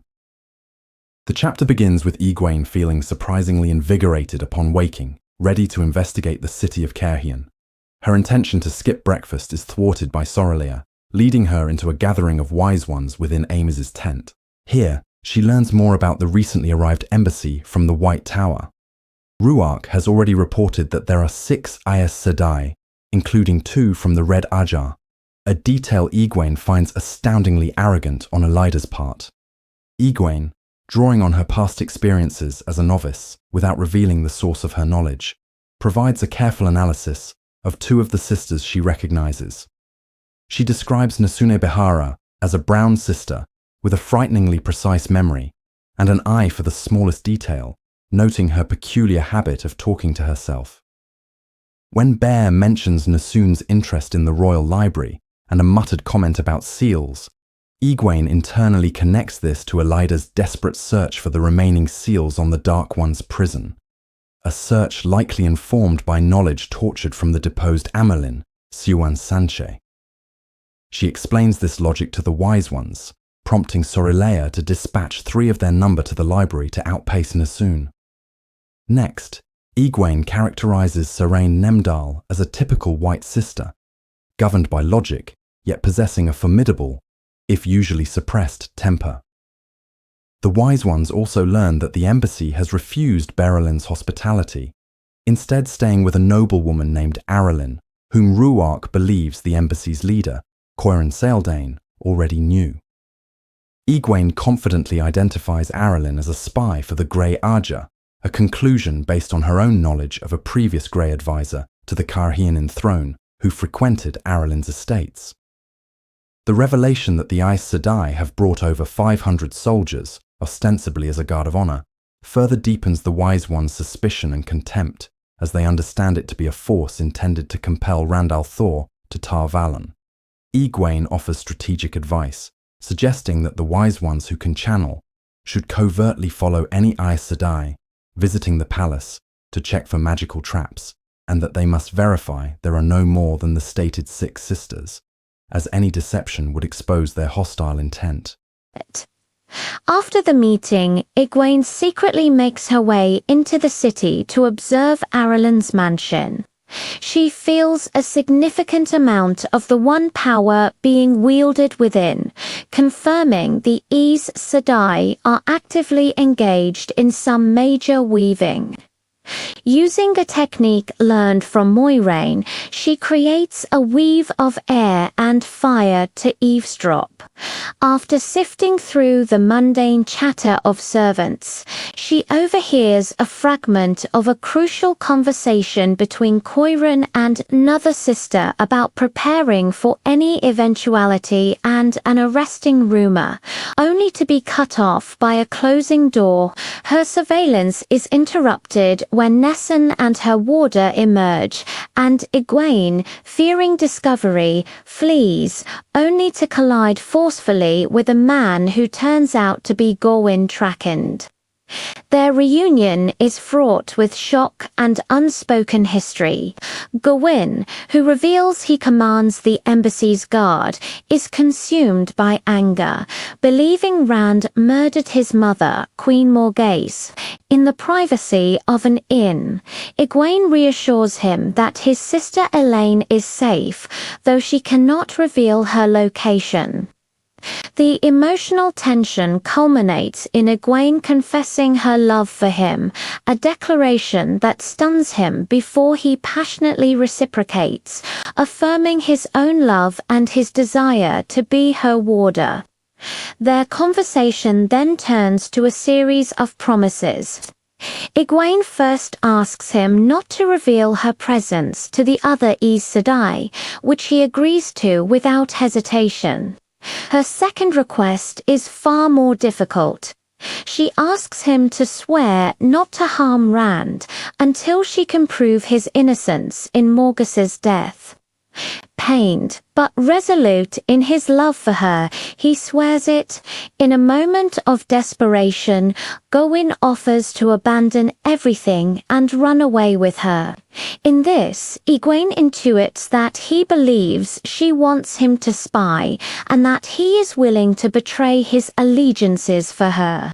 Deeply moved, she makes a silent vow not to exploit his love by asking for such a betrayal. Instead of accepting his offer, she gives him an offering of trust, telling him where she will be walking each morning, effectively placing her freedom in his hands. The chapter's final section shifts perspective to the Aes Sedai themselves, revealing the substance behind Egwene's suspicions. Through a series of vignettes, it becomes clear they are actively plotting to destabilize Carhian's political situation by meeting with various nobles, preparing for the power vacuum they intend to create when they take Rand. They discuss a rumor of another Aes Sedai, a Green, who is with Rand, with the vindictive Galena speculating it is a disguise. Their conversations are filled with disdain for Rand and a cold determination to control him. The narrative concludes with Serene, alone in her room, channeling a great quantity of the power and practicing novice exorcism, chilling confirmation that their mission is not one of diplomacy, but of preparation for a significant confrontation. Chapter 26: Connecting Lines. The chapter opens under a cloudless, sun-scorched sky where thunder inexplicably rolls across the grasslands, a testament to Rand al'Tareth's presence. Atop a hill, Rand, accompanied by Isle warriors, watches a spectacular display of horsemanship from Divrom Bashir's 9,000 Saldean soldiers. The riders perform breathtaking acrobatic maneuvers at a full gallop, standing on their saddles, hanging off the sides, and even crawling under their speeding mounts. Rand is also acutely aware of Alanna, feeling her distant anger and physical discomfort through the Warder Bond. His Isle Guard, composed of mountain dancers led by Kaldin and maidens led by Nandera, remain vigilant. He briefly reflects on the absence of Sulin, whom he has not seen in 8 days, wondering if he has caused her offense. The display is interrupted by the arrival of Dira Bashir's formidable wife, who approaches Rand with an unconcealed disdain. She pointedly asks if her husband's performance is amusing him, her tone dripping with contempt. Rand, finding pleasantries useless with her, gives a curt, formal reply that he is pleased, then turns his horse to ride back toward Kemlin, feeling the weight of the Saldean women's hostile stares. As he rides, the voice of Luz Theron giggles madly in his mind, offering a cryptic warning about provoking women. This internal monologue triggers Rand's deep-seated fears about his own encroaching insanity, causing him to question whether he would even recognize the moment his mind finally shattered. He contemplates the prophecy that he must die to live, wondering if a life spent battling madness is a fate worse than death itself. This introspection is violently cut short as they enter the new city of Kemlin. Rand spots a man in a white cloak, a child of the light on a rooftop, aiming a crossbow directly at him. In an instant, Rand seizes Sadine, channeling a shield of air that intercepts the bolt with a metallic clang. Simultaneously, he hurls a ball of fire that incinerates the assassin. In that same chaotic moment, he is tackled from his saddle. He hits the paving stones hard, the impact driving both the breath and the one power from his body. Wrestling with his attacker, he discovers it is Desora, a maiden of the spear. She smiles at him, a beautiful smile he has never seen before, just before her head slumps to the side, a crossbow bolt protruding from her ribs. In the bloody aftermath, the Isle secure the area, forming a protective circle around Rand. A total of 7 people are dead, including Desora, 2 other Isle, and an innocent Andorran woman caught in the street. The Isle swiftly capture 4 of the attacker's accomplices, all confirmed to be white cloaks. Holding Sadin again as a shield against his own emotions, a detached Rand pronounces judgment. He orders 3 of the captured men to be hanged. The 4th, a weeping man named Demir Farrell, is to be spared to carry a message to the Lord Captain Commander of the White Cloaks, Pedron Nile. Rand will one day come to hang him as well. After this cold decree, Rand deliberately releases the power to force himself to feel the full weight of his grief. He memorizes Desara's face, adding her to a silent, tragic list he keeps of women who have died for him. He does the same for the unnamed bystander, ordering Nandera to find the woman's family and provide for them.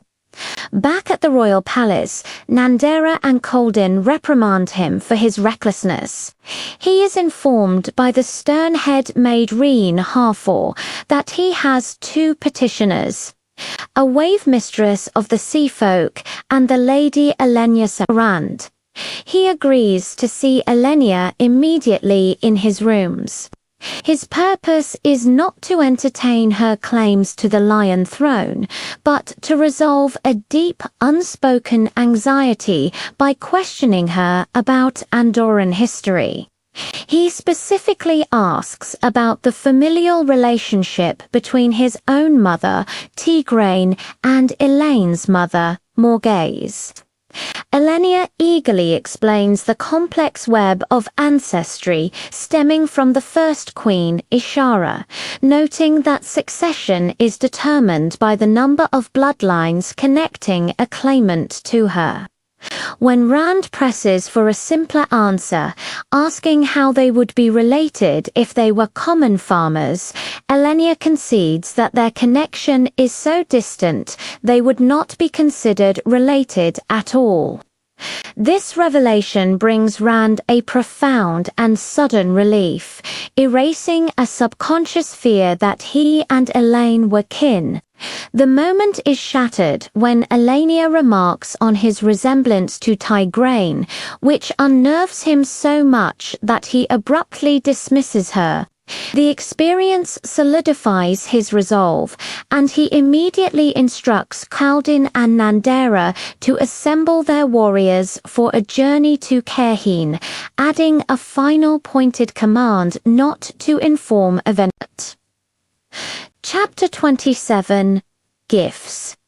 Following a morning spent with Gowind Drakond, Egwene Alvia walks back toward the Isle encampment, feeling emotionally disoriented and euphoric.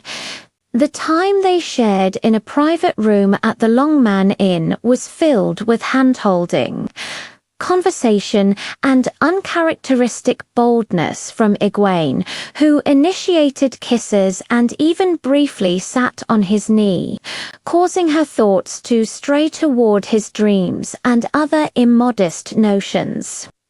The intensity of her feelings forces her to constantly rein in her emotions. Her buoyant mood is abruptly shattered when Gawain, disguised in a simple coat and dust cloak, intercepts her and urgently warns her to follow him.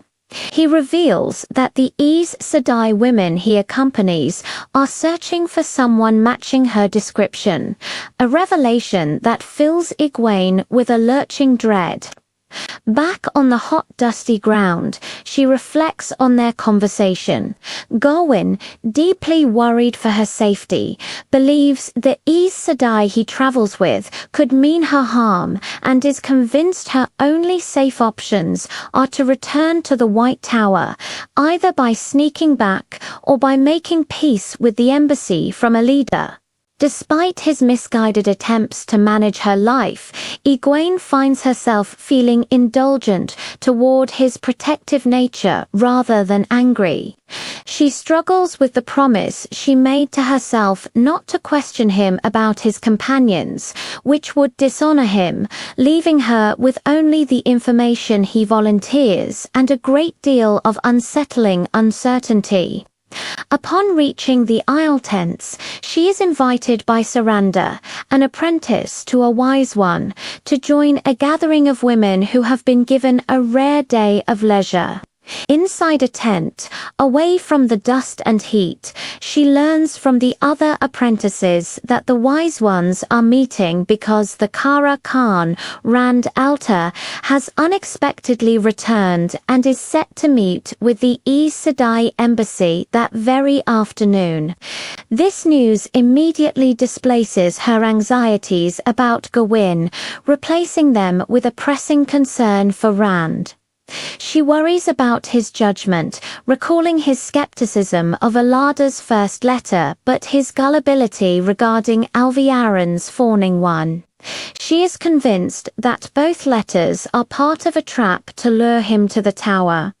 This realization compels her to leave the relative comfort of the apprentice tent and return to the city to warn him. Her journey back into Caerhun is fraught with paranoia. Egwene is acutely aware of the chaotic, reality-bending effect Rand's Ta'veren nature has on his surroundings, and she fears it could lead her directly into the path of the Tower Aes Sedai. She witnesses a small example of this phenomenon as two women become stuck in a comical loop of trying to step around each other, increasingly anxious. She hurries through the streets and gains entry to the Sun Palace through a servant's door, startling the staff before commanding a man to guide her to Rand's apartments. She is admitted by the Maiden of the Spear Samara, who understands she brings an urgent message. Egwene finds Rand in a grand chamber, seated on a gilded throne-like chair, and looking every bit a king contemplating grim matters. She initially tries to lighten the mood, but quickly moves to her purpose, warning him about the danger the Aes Sedai embassy represents. She urges him to treat them with courtesy and deference, arguing that even kings show respect to Aes Sedai.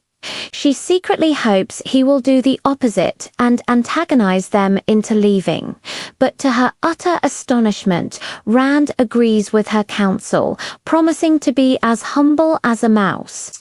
This uncharacteristic compliance dumbfounds and exasperates her. Before she can process this, Samara announces the Aes Sedai have arrived early. As panic sets in, Rand exhibits profoundly strange behavior, staring at nothing and speaking heatedly to an unseen presence, fearing he is succumbing to the madness that afflicts male channelers. Egwene is terrified. He then abruptly seizes her, places her beside his dais, and weaves Sadin, the male half of the One Power, around her, rendering her invisible. She is horrified by the proximity of the tainted source, but is trapped, instructed to watch and listen. 3 Aes Sedai enter. The stately Coiron, the keenly observant Nessun, and the contemptuous Galena. The three are linked, combining their strength. Rand immediately demonstrates his own power by commanding them to release their hold on Saidar, which they reluctantly do. Coiron formally presents the Amulin Seat's invitation for Rand to come to the White Tower, offering its protection and support. As a token, she reveals 2 chests filled with a fortune in gold and gems. Rand affects a greedy interest in the treasure and seems to agree to their proposal, stating he looks forward to visiting the tower after he has fulfilled other commitments. However, he then dictates strict terms, forbidding the Aes Sedai from approaching within a mile of him without permission. He dismisses them with regal abruptness, a clear reversal of the normal etiquette. As they leave, he casually asks after the well-being of Alviarin, which elicits a startled, involuntary response from Galena. Once they are gone, and Egwene is visible again, she confronts Rand, who admits he was toying with her and never intended to be humble. He reveals he has identified Galena as being allied with Alviarin, a conclusion Egwene dismisses as foolish. Certain Galena is of the Red Ajar, Rand counters by quoting a prophecy he believes applies to him. Frustrated, Egwene tries to learn his method of traveling, but his explanation of boring a hole through the pattern is alien and terrifying to her, completely different from her own theoretical understanding. Rand, eager to be rid of her, dismisses her concerns.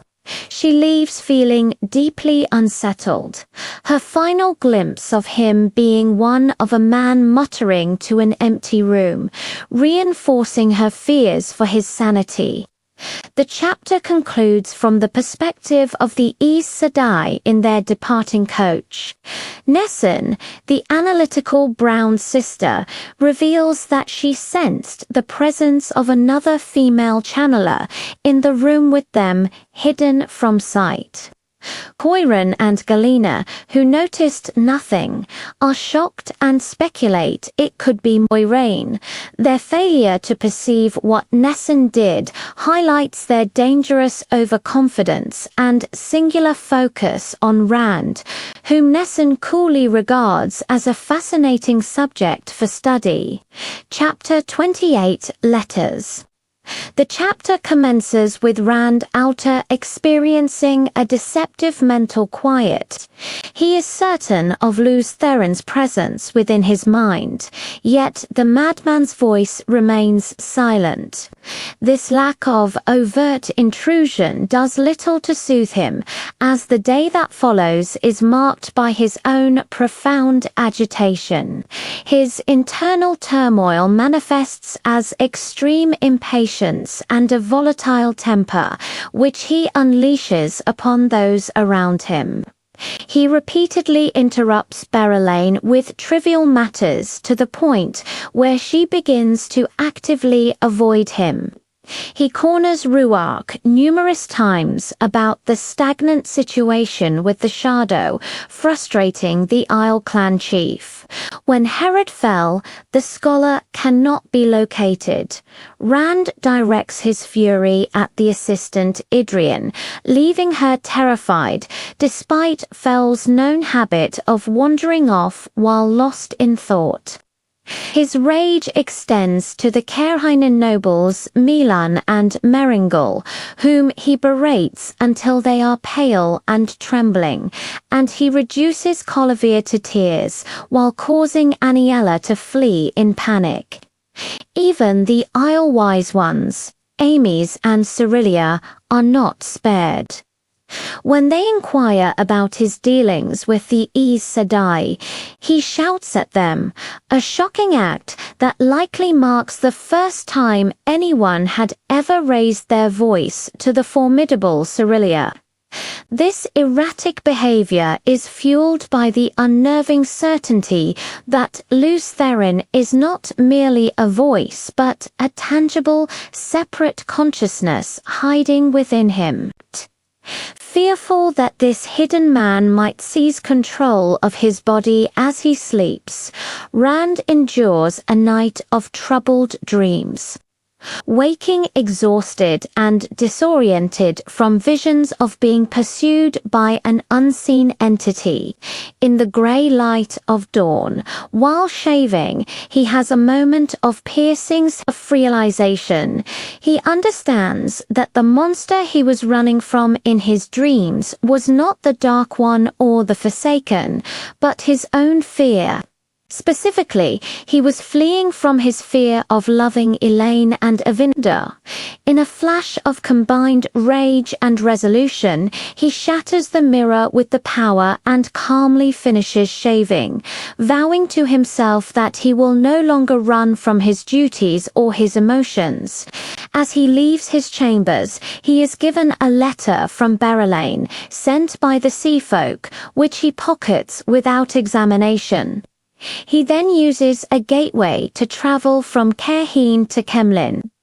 Upon arriving in the dark grand hall of the royal palace in Kemlyn, he immediately feels the presence of Alana through their warder bond. He senses her weeping, which ceases moments after his arrival, confirming she is aware of his return. He now accepts the bond as an unchangeable reality, that he must manage carefully to prevent her from controlling him. Inside his apartments, he is confronted by a startling sight. Avinda, roused from sleep, emerges from the bedchamber completely naked and holding a knife, only to retreat in flustered embarrassment upon seeing him.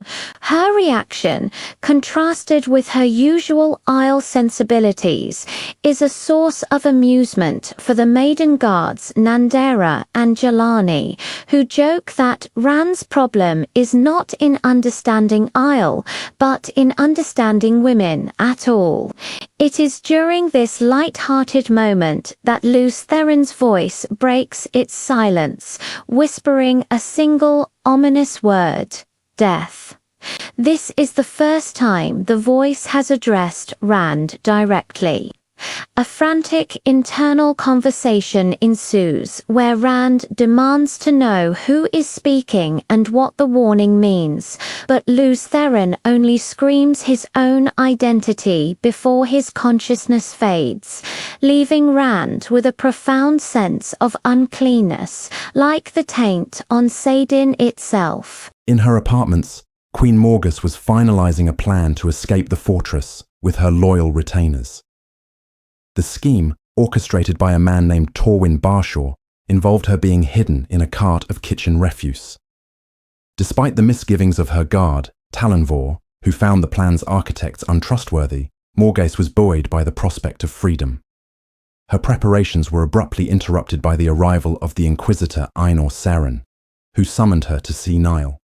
Saren deliberately led her on a shortcut which passed through a courtyard where a mass execution by hanging was taking place.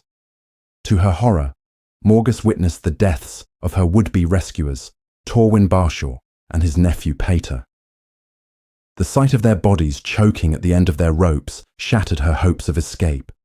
Recognizing this gruesome display as a calculated message, and realizing her followers were now hostages, she maintained a stoic and defiant facade in front of Saren. Brought before Nile, she surrendered, agreeing to sign his treaty. The document, which was already prepared, ceded significant power to the White Cloaks within Andor's borders. However, Nile, distracted by his new intelligence from the west, informed her that his legions could not march on Andor immediately.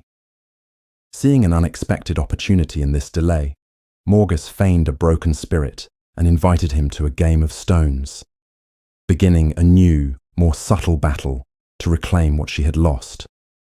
Elsewhere, Asunawa expressed his frustration that Morgus's capitulation had ruined his own plans for her public trial and execution, revealing the deep and dangerous rifts within the leadership of the Children of the Light. Chapter 32. Summoned in Haste. The aftermath of Rand al'Thor's visit to Cairhien is depicted as a city-wide explosion of tension, with the repercussions echoing ceaselessly through every social stratum. From Egwene Alvear's perspective, the political atmosphere has grown intensely strained.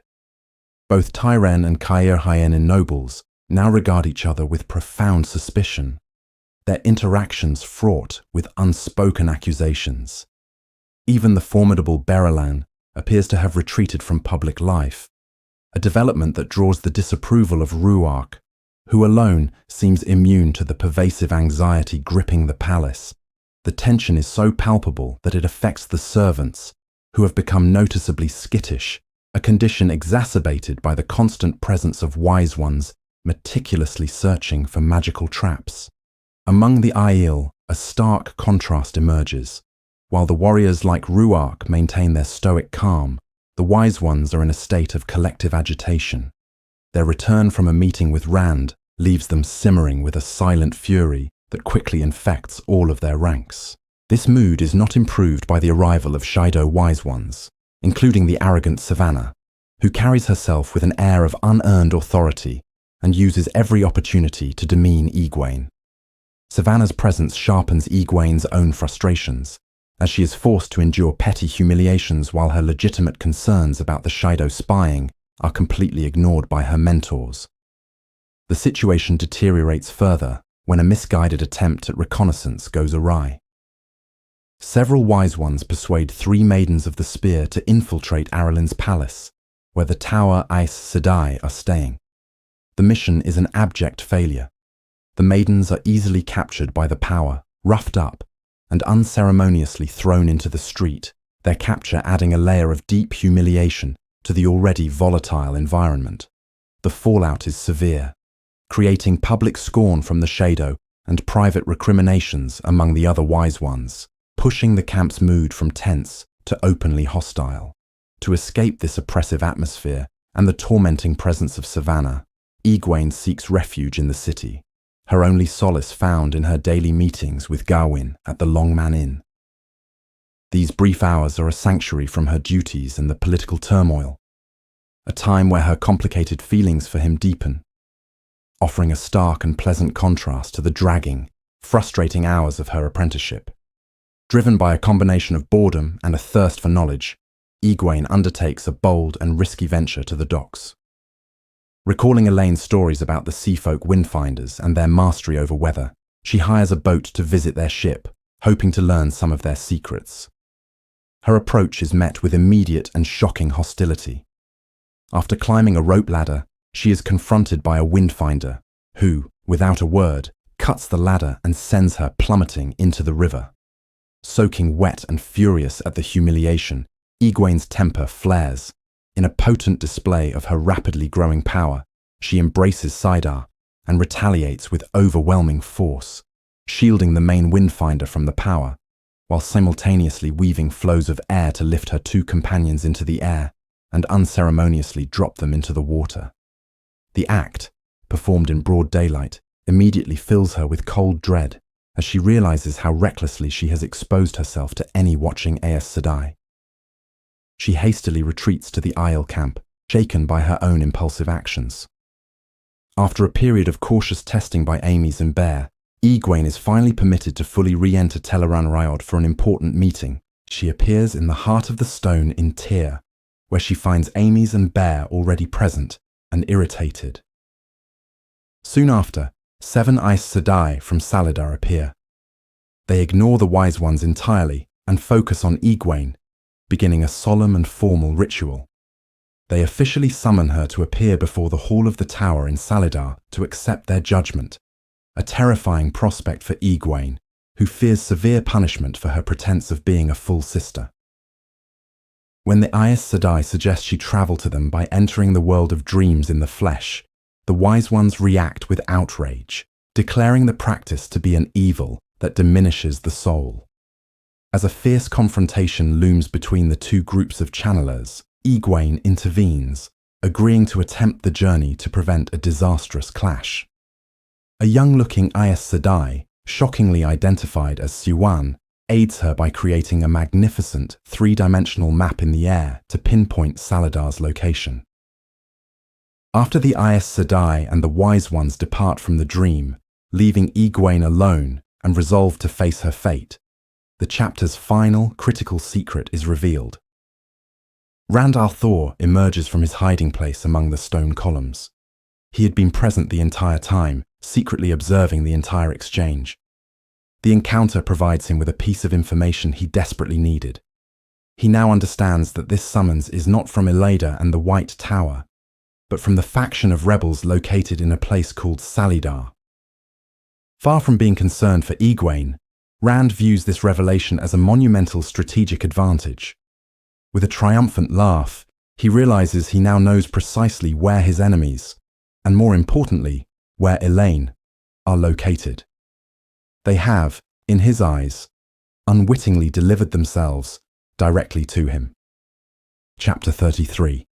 Courage to Strengthen. The chapter opens with Egwene kneeling in her tent, dressed only in her shift, contemplating the green silk riding dress she is about to wear. She feels overwhelmed by the tasks ahead, having just written a hurried letter to Gawain, asking him to wait for her, a gesture that now makes her blush. Her primary focus, however, is preparing for the summons from the Aes Sedai in Salidar. Her thoughts are interrupted by the arrival of the 3 Wise Ones who have been her teachers, Aemys, Bear, and Sorelea. They stand before her with stern expressions of disapproval, and Egwene, feeling vulnerable and in the wrong, assumes it has taken them a long time to confront her. Bracing herself, she states that she has no time for any punishment they might devise, as the Aes Sedai who summoned her are counting the minutes. This declaration confuses the wise ones, who clarify that she is no longer their pupil, and thus they have no authority to punish her. Egwene, still misinterpreting their displeasure, acknowledges their anger over her decision to attempt entering Teleran Hyod in the flesh, a plan they had vehemently opposed, and which she had promised not to consider. To her surprise, Sorelea smiles, explaining that this is not the source of their censure. Egwene finally understands that their disapproval stems not from her dangerous plan, but from the lie she told them about it. This realization prompts a deeper confession. With great difficulty, she admits to a cascade of other deceptions. She violated her promise to them by entering the world of dreams alone after they forbade it due to its dangers. And, most significantly, she confesses that she is not a full Aes Sedai, as she has led them to believe, but merely an apprentice who is years away from being raised to the shawl. Having laid her falsehoods bare, Egwene is overcome with shame, particularly at an inner voice urging her to flee to Salidar before facing the consequences. Rejecting this cowardice, she resolves to set matters right according to the Aiel custom of Jieto. She puts aside her dress, stands proudly, and declares that she has to, an obligation of honor to be met. She formally asks the wise ones to help her meet this obligation, understanding that her journey to Salidar must wait. The perspective then shifts to Mat Cauthon, who is playing a game of snakes and foxes with the young boy Olver. The game, with its pieces representing predators, brings back unpleasant memories for Mat. Olver, disappointed by their loss, recites the chant that begins the game. Courage to strengthen, fire to blind, music to dazzle, iron to bind, a line that tickles an old memory Mat cannot quite grasp. Their game is interrupted by the arrival of Dared, one of Mat's officers, who announces that Rand al'Thor, the Lord Dragon, is approaching. Mat quickly sends Olver away and steps outside to meet Rand, who arrives with a feverish intensity, flanked by Ael guards and the Ael woman Avienda. Rand wastes no time, informing Mat that he has a new, urgent mission for him. Inside Mat's tent, Rand unrolls a map and explains that Mat must take the entire band of the Red Hand to a location named Salidar. There, he is to find Elaine and escort her safely to Caemlyn so she can claim the Lion Throne. Rand reveals that Salidar is home to hundreds of rebel Aes Sedai who have fled the White Tower. Mat's task involves intimidating them just enough to secure Elaine's release, while also offering them his and Rand's protection. The mission has a broader strategic purpose. By marching across Altara and Mirandi with Rand's banners, Mat is expected to attract Dragonsworn to his army, thereby consolidating Rand's power and potentially bringing two nations under his influence without a major conflict. Mat is deeply unsettled by the prospect of confronting so many Aes Sedai and instinctively touches the silver foxhead medallion he wears, which protects him from the One Power. Rand then drops two more startling pieces of information. Mat's own sister, Bodawin, is in Caemlyn preparing to train as an Aes Sedai, and Egwene may also be in Salidar, having been discovered for falsely calling herself Aes Sedai. Rand instructs Mat to help Egwene if he can, but emphasizes that Elaine's safety is the absolute priority. He hands Mat a sealed letter for Tom Merrilin, who is with Elaine, before leaving abruptly. Mat observes Avienda's barely concealed distress at Rand's departure, recognizing the signs of a complicated romantic entanglement. He then summons his officers and, in his characteristically flippant manner, summarizes their new mission as tickling some Aes Sedai, rescuing a mule, and placing a snip-nosed girl on the throne, all while Avienda sharpens her knife nearby. The chapter returns to Egwene, who is standing naked and trembling in her tent, her body aching from the punishment she has endured. To meet her toe, she was strapped with a belt by each of the women she lied to. The experience was deeply shaming, not because of the nudity or the physical pain, but because she felt she had borne it with less stoicism than an Ael child would have. Believing the ordeal is not yet over, she demonstrates profound courage by once again kneeling and preparing herself for more blows. This act, however, is what convinces the wise ones that she has truly met her obligation. Ames tosses the belt aside, and each woman declares that Egwene no longer has her towards them. They embrace her, and the other women present do the same, her shame washed away by their acceptance. In the aftermath, the wise ones offer her heartfelt farewells. Sorelea speaks of her Aiel heart and offers her a place among them as an apprentice should she be cast out by the Aes Sedai, even proposing a future husband. Bear promises to continue meeting her in Teleran-Rod to share news. However, Ames reminds her that her TOH is not fully met, as she still has an obligation to Ruark and others she deceived. Finally, Sorelea imparts a piece of wisdom, telling Egwene that one can always be braver than expected, and that she must hold on to her heart, the core of her being, which the Aes Sedai cannot touch. Left alone, Egwene reflects on this, her fear for the confrontation in Saladar now tempered by a newfound Aiel-like resolve. She understands that the coming days will be a battle, but after meeting her Toe, she feels prepared to fight it. Chapter 34. Journey to Saladar. The chapter opens with Egwene Alver methodically preparing to depart, an act that serves as a deliberate distraction from the physical pain of her recent punishment.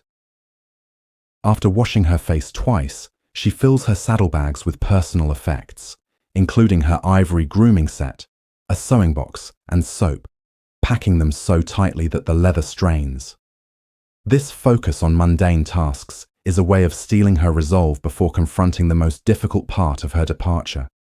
Internally, she summons her courage by invoking the concept of an Aiel heart, a mindset of endurance and honor she has adopted. The physical discomfort is a constant reminder of her situation, made especially sharp when she dons a snug riding dress with divided skirts. Deciding to act, Egwene embraces Saidar and channels an intricate and innovative weave of spirit.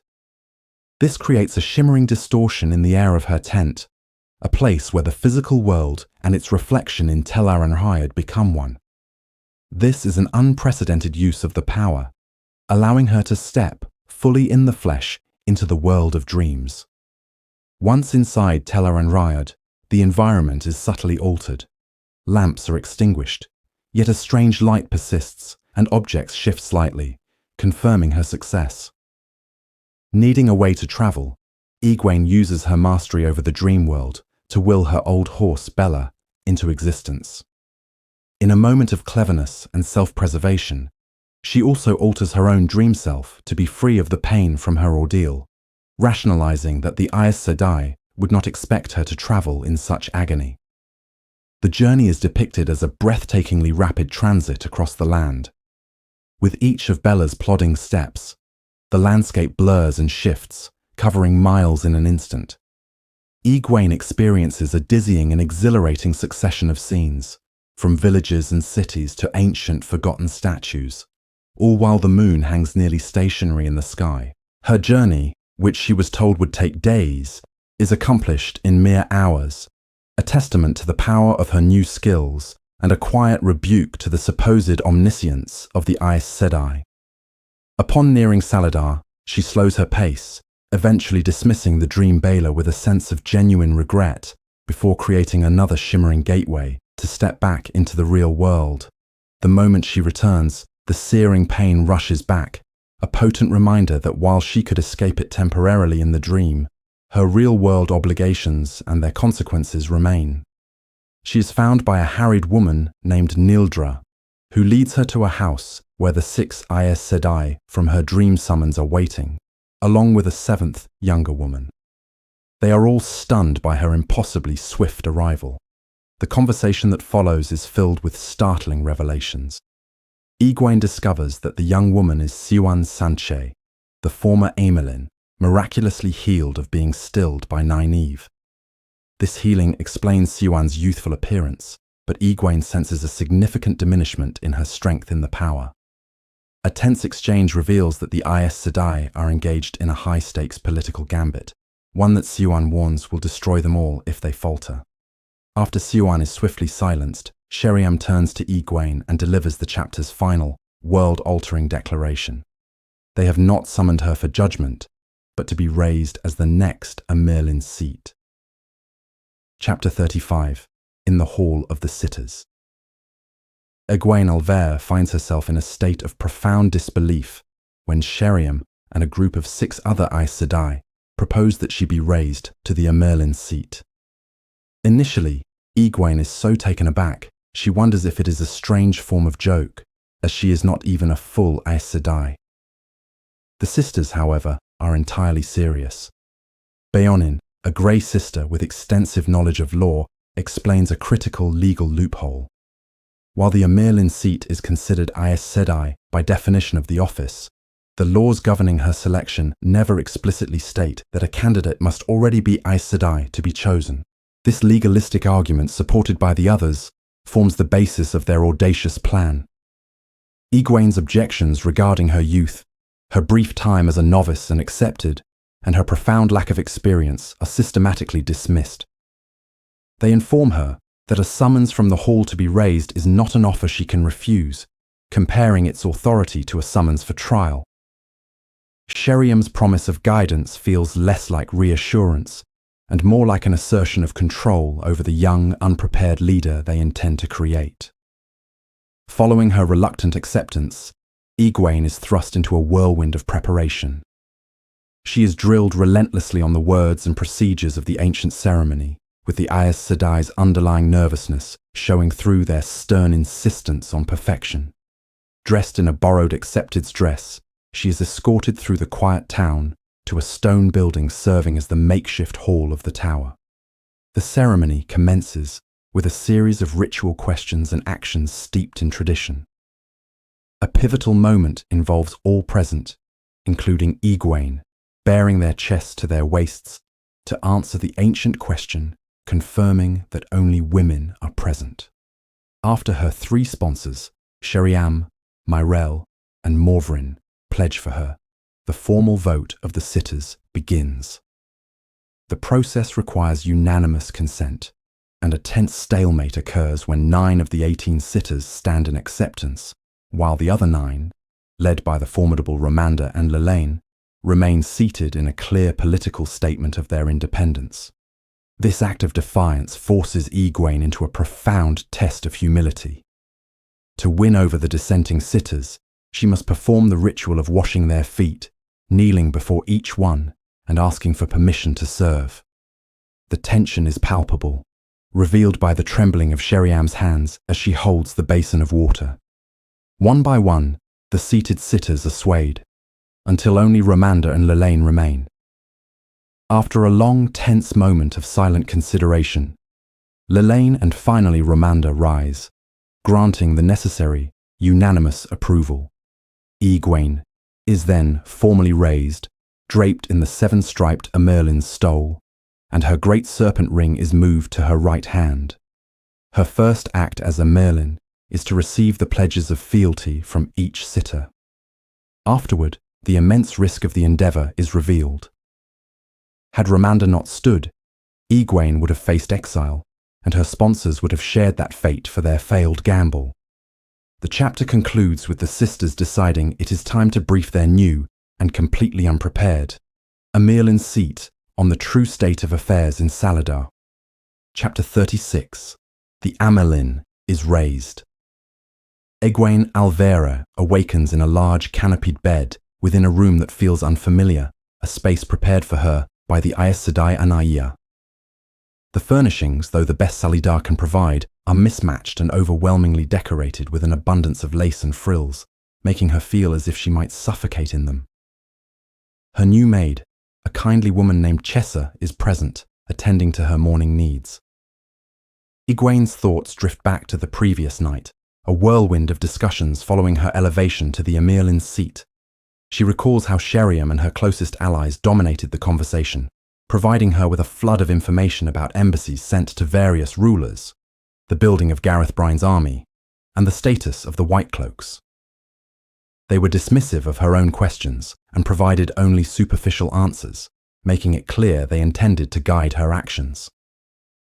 A particularly significant piece of information that Loghain had been healed just as Siwan and Liane were, was mentioned almost as an afterthought and quickly dismissed as a non-issue. The night's political manoeuvring continued after Sheriam's group departed. First Ramanda, then Lelaine visited her privately. Each sitter, powerful and influential in her own right, offered her counsel, which was presented as helpful guidance but was clearly a bid for influence over the new, young Amailin. Both women subtly undermined Sheriam's leadership and hinted that the other had a self-serving agenda, revealing the deep fractures and competing ambitions within the Saladar leadership. These encounters left Egwene with two distinct nightmares. The first involved her failing disastrously as a Merlin, a dream she recognized as an echo of her test for accepted, and not a true vision of the future. The second was a more direct reflection of her insecurities, a humiliating dream where Sheriam stripped her of the Amirlin's stole, and she was mocked by everyone she knew for being a foolish girl who believed she could hold such a high office. The morning begins with a warm interaction with Chessa, who quickly establishes a familiar and loyal rapport. When Egwene mentions an accident to explain the lingering bruises from her Isle training, Chessa assumes it was a fall from a horse and offers her discreet support, cementing her loyalty to the Amirlin's seat personally, not just the office. After a hasty breakfast, Egwene dresses in blue silk and settles the seven-striped Amirlin stole upon her shoulders, pausing to look at her reflection.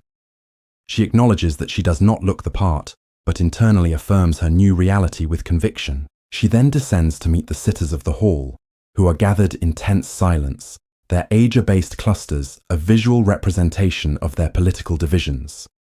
The formal ceremony of her raising is a grand and powerful display. Stepping outside, Egwene is lifted high into the air on a platform woven from the power, flanked by the glowing sitters.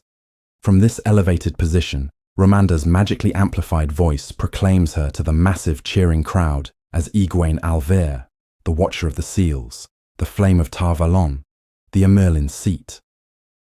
When it is her turn to speak, Egwene delivers a modified version of the speech prepared for her. She makes a small but significant alteration, changing the phrase that the false Amirlin Elida cannot end to will not end, a subtle assertion of active will rather than passive circumstance.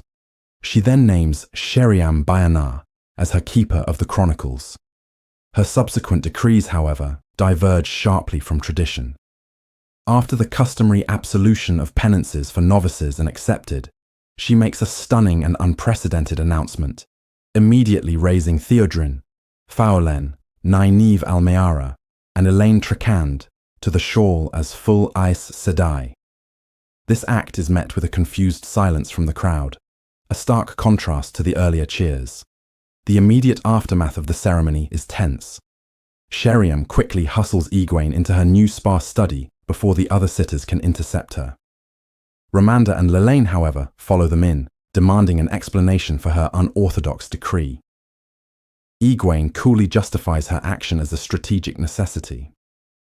She explains that by raising 4 others without the traditional tests or the 3 oaths, her own highly unusual ascension to the Amailin seat is made to seem less of a singular anomaly to those within Saladar. This clever reasoning temporarily silences the 2 powerful sitters, who can see the political logic and the difficulty of publicly opposing the Amirlin on her very first day.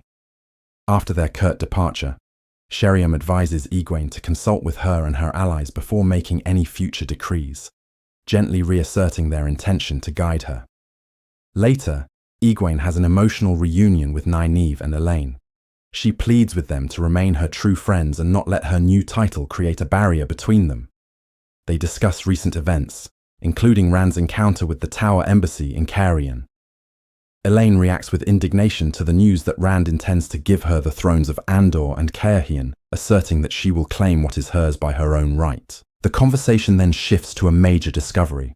Nynaeve and Elaine reveal they have found a powerful bowl-shaped terangrial in Teleran Riod that they believe can fix the unnatural weather patterns plaguing the world. The bowl is physically located in the city of Ebu Dar, and they eagerly ask Egwene to send them to retrieve it, assuming her new authority is absolute. This request forces Egwene to reveal the harsh reality of her political situation. She explains that she finally understands why she was chosen, partly for her connection to Rand, but primarily because the Saladar Hall remembered her as a biddable novice. They elected a girl they believed they could easily control and use as a puppet for their own competing ambitions. Egwene, however, declares her intention to be a true Amyrlin. She lays out her strategy, which involves playing the three main factions, led by Sheriam, Romanda, and Lelaine, against one another, using their attempts to control her as a means to pursue her own goals. She confesses that she raised Nynaeve and Elaine to Aes Sedai not merely out of friendship, but because she desperately needs allies whom she can trust completely in the difficult political struggle that lies ahead. She recognizes that for now, her power is fragile, and she could be deposed easily, but she is determined to consolidate her authority and become the Amyrlin the Tower needs. Chapter 37. When Battle Begins.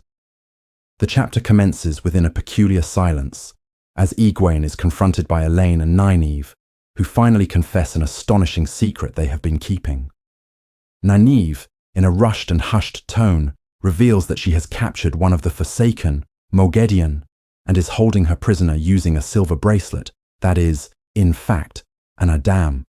Elaine urgently explains their justification, stating that the Saladar Aes Sedai would have summarily executed Moghedien, thereby losing an irreplaceable repository of lost knowledge and weaves from the Age of Legends. The discoveries they have made, including Nynaeve's advanced healing, were derived from this captive.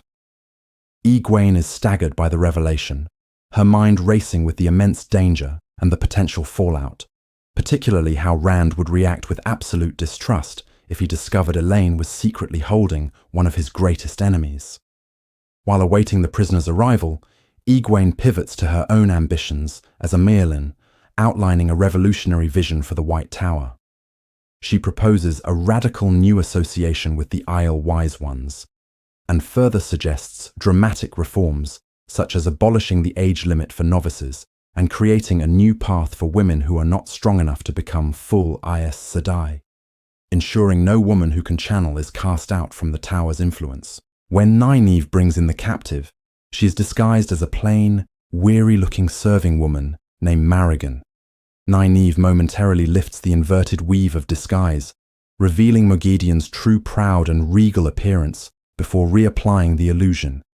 Egwene, recalling her own horrific experience being leashed by a Shonchan Adam, deliberately takes the bracelet from Nynaeve and fastens it to her own wrist.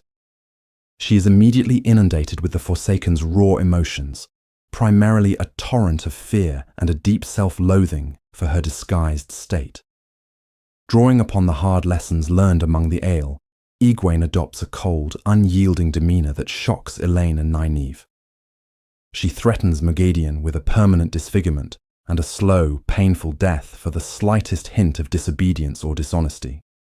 To immediately assert her dominance and test her new prisoner, Egwene questions Moghedien about a method of traveling. After Moghedien explains the principles, Egwene, feigning prior knowledge, successfully weaves a gateway to a remote location in the Isle Waste, an act of incredible power that leaves her friends and her captive stunned into silence and further solidifies her mysterious authority. With Moghedien under her control, Egwene immediately turns her attention to the political battlefields of Salidar. Siwan Sanche arrives, and Egwene dismisses her friends to confront the former Amyrlin alone. She forcefully declares that she requires Siwan's service and counsel, not as a puppeteer, but as a genuine advisor, a directness that earns Siwan's respect and a pledge of loyalty. Together they formulate a cunning plan to break the political stalemate paralyzing the Hall of the Tower. Egwene dispatches her three closest allies, Siwan, Elaine, and Nynaeve, to sow carefully crafted discord among the rival factions. The narrative then splits, showing Siwan subtly informing Lelaine that Romanda is obstructing a march on Tar Valon, while Nynaeve tells Romanda the exact opposite, blaming Lelaine. Elaine, meanwhile, approaches the keeper, Sheriam, claiming that Egwene feels intimidated by both powerful sitters and needs Sheriam's help to assert her authority. These scenes expose the deep-seated rivalries Egwene is now exploiting, as both Lelaine and Ramanda's factions are revealed to have voted for Egwene, primarily to prevent the other from gaining power. A darker undercurrent is also revealed, as the Citadelana is shown to be secretly controlled by a menacing figure named Halima, who is forcing her to sow chaos and push for the execution of Logain. The chapter concludes with Egwene relaxing in a bath, reflecting on her first calculated moves as a Merlin. She has marshaled her forces and begun her assault, and feeling a sense of pride, she believes her strategic cunning would be approved of by the Wise Ones. Chapter 38. A Sudden Chill. The journey through the Altaran forest was an oppressive affair for Mat Cawthon, conducted under a blazing sun that made the winter-bare landscape feel like an oven. The woods were unnaturally sere and lifeless, a condition that extended the unsettling climate he had observed for some time, making him wonder if the entire world was succumbing to a strange heat. Riding alongside his horse, Pips, the Islewoman Avienda, moved with a quiet efficiency that contrasted sharply with the crackling noise made by the Band of the Red Hand. She remained on high alert, her distrust of the surrounding woods evident, and her relationship with Mat's young ward, Olva, was fraught with tension.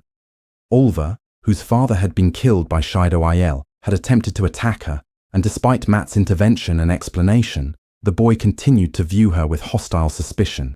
Curiously, Avienda herself seemed unnerved by the boy, a reaction Mat found completely bewildering. Mat's primary concerns were twofold: navigating the inevitable encounter with the Aes Sedai in Saladar, and preventing Avienda from acting on her perceived rivalry with Elaine over Rand, a fear fueled by her constant sharpening of her knife. Mat's hope for a slow, uneventful approach was shattered by the return of his scout Vanin, who brought alarming intelligence. The village of Salidar was not a small refuge but a major center of power, housing perhaps as many as 400 Aes Sedai. Furthermore, they commanded a substantial army, estimated to be twice the size of Mat's own 6,000-strong force. Having already lost 2 scouts to warders who simply materialized from the woods, Mat understood they were already being watched. To de-escalate the situation and signal his non-aggressive intent, he ordered his commanders, Talmanes, Nelesian, and Darid, to have the band establish a defensive position, constructing barricades from felled trees. He reasoned that preparing for an attack was the clearest way to show they did not intend to launch one. Determined to avoid a battle, Mat decided to approach the village himself in a manner that projected no threat. He took Vanin and only 2 bannermen, ordering them to keep the dragon banner and Rand's personal banner furled. His plan was complicated when Avienda, upon learning Saladar's direction, set off on foot, forcing Mat to catch up and pull her onto his horse to keep her with him. During the ride, Avienda engaged in a strange conversation about Olva, criticizing Mat for not raising him properly, and then, with apparent nonchalance, began fixing her hair and adorning herself with jewelry. Mat cynically mused that even at the world's end, a woman would find time for her appearance and to critique a man. Upon reaching Saladar, a sizable village of stone buildings, they were immediately the center of attention. Mat quickly counted over 50 Aes Sedai faces before giving up. He noted their presence, and that of their warders confirmed Vanin's report of a formidable force. After halting, he announced his purpose to a nearby Aes Sedai. He was seeking Elaine, Egwene, and Nynaeve. While they waited, a crowd of Aes Sedai gathered. One of them, Anaya, used a novice named Nicola, who possessed the newly discovered talent of seeing a tavern's glow, to publicly identify Mat. The focus then shifted dramatically to Avienda, when another Aes Sedai discerned she could channel.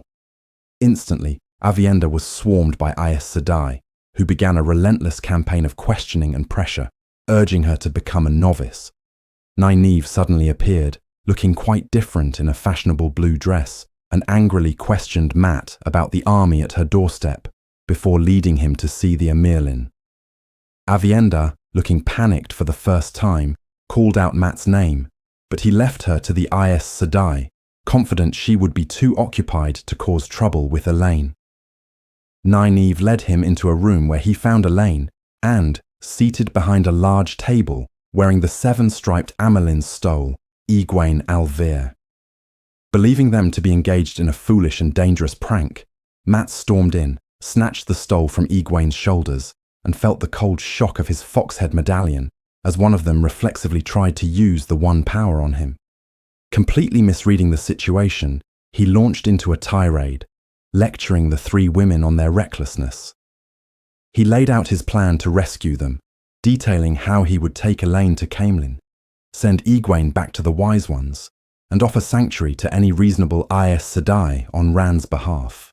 He instructed them to be quiet and curtsy for the poor blind fool they had chosen as their Amerlin, whom he would handle. His entire speech was met with stunned silence, which was broken only when a novice entered, curtsied deeply, and respectfully addressed Egwene as mother, asking if she required anything. As Egwene calmly retrieved her stole and placed it back on her shoulders, Nynaeve, with deep satisfaction, told Mat to close his mouth. Chapter 39. Possibilities.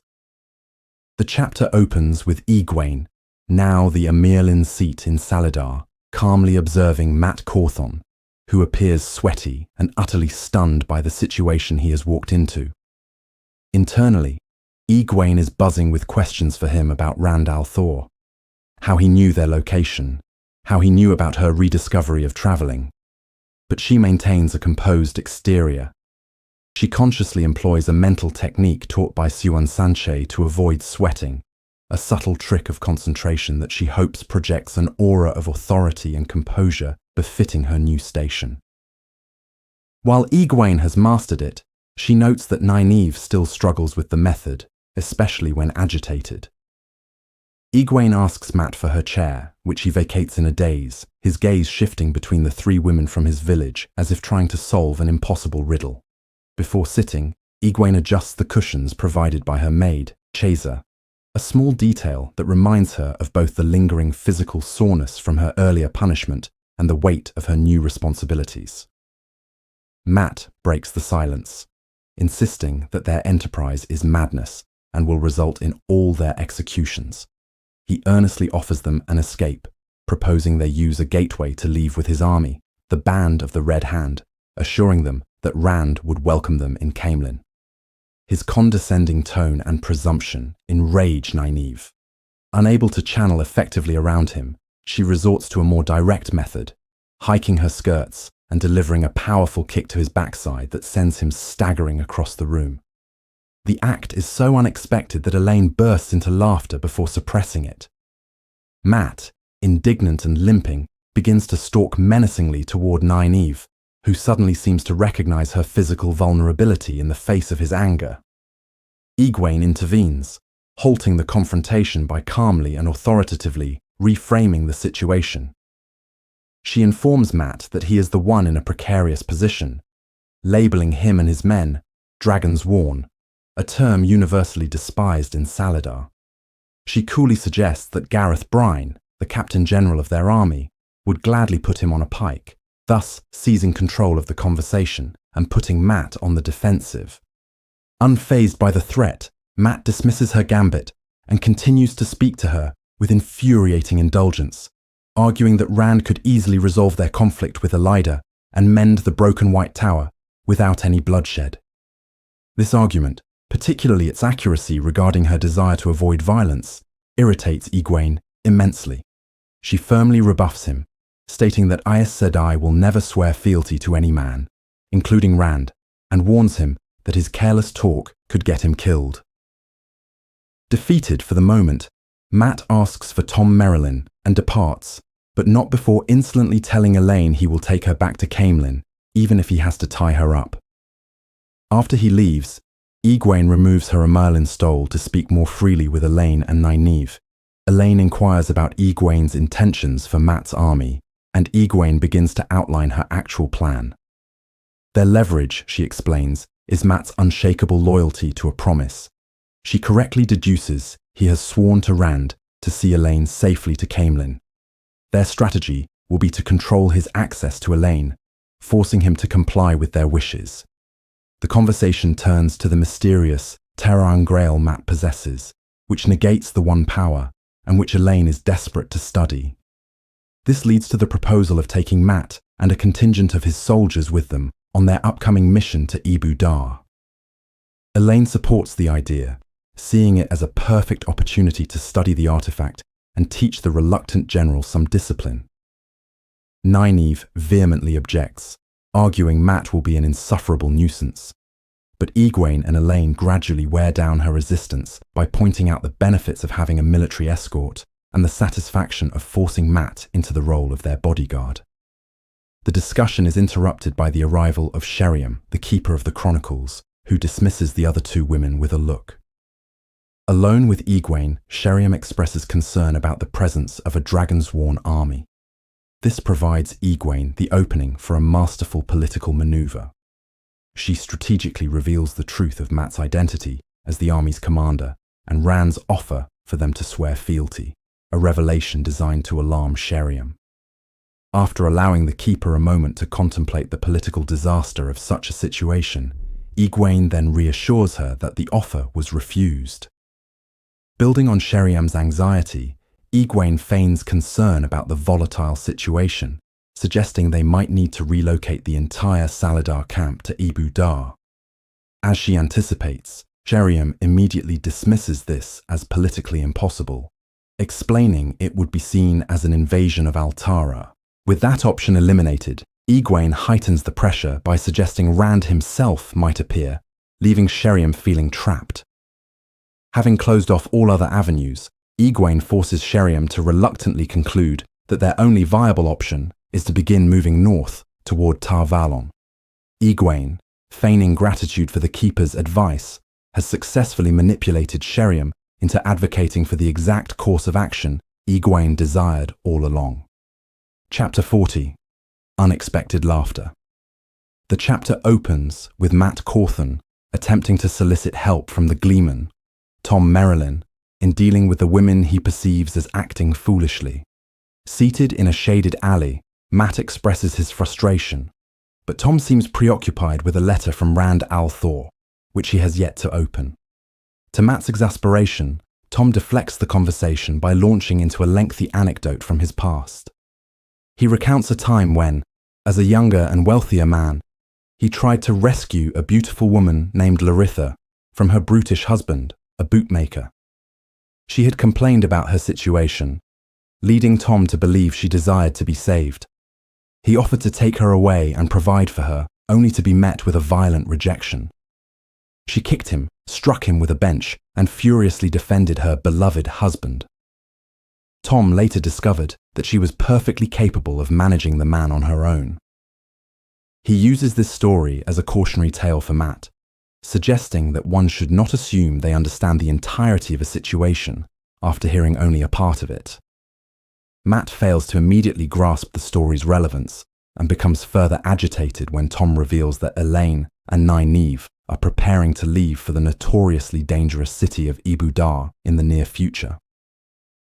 Tom challenges Matt's desire to control the women, proposing instead that he try to help them achieve their own objectives. He reveals a deeper and more menacing political reality within Saladar, explaining that Egwene, in her new role as a Merlin, is walking a razor's edge.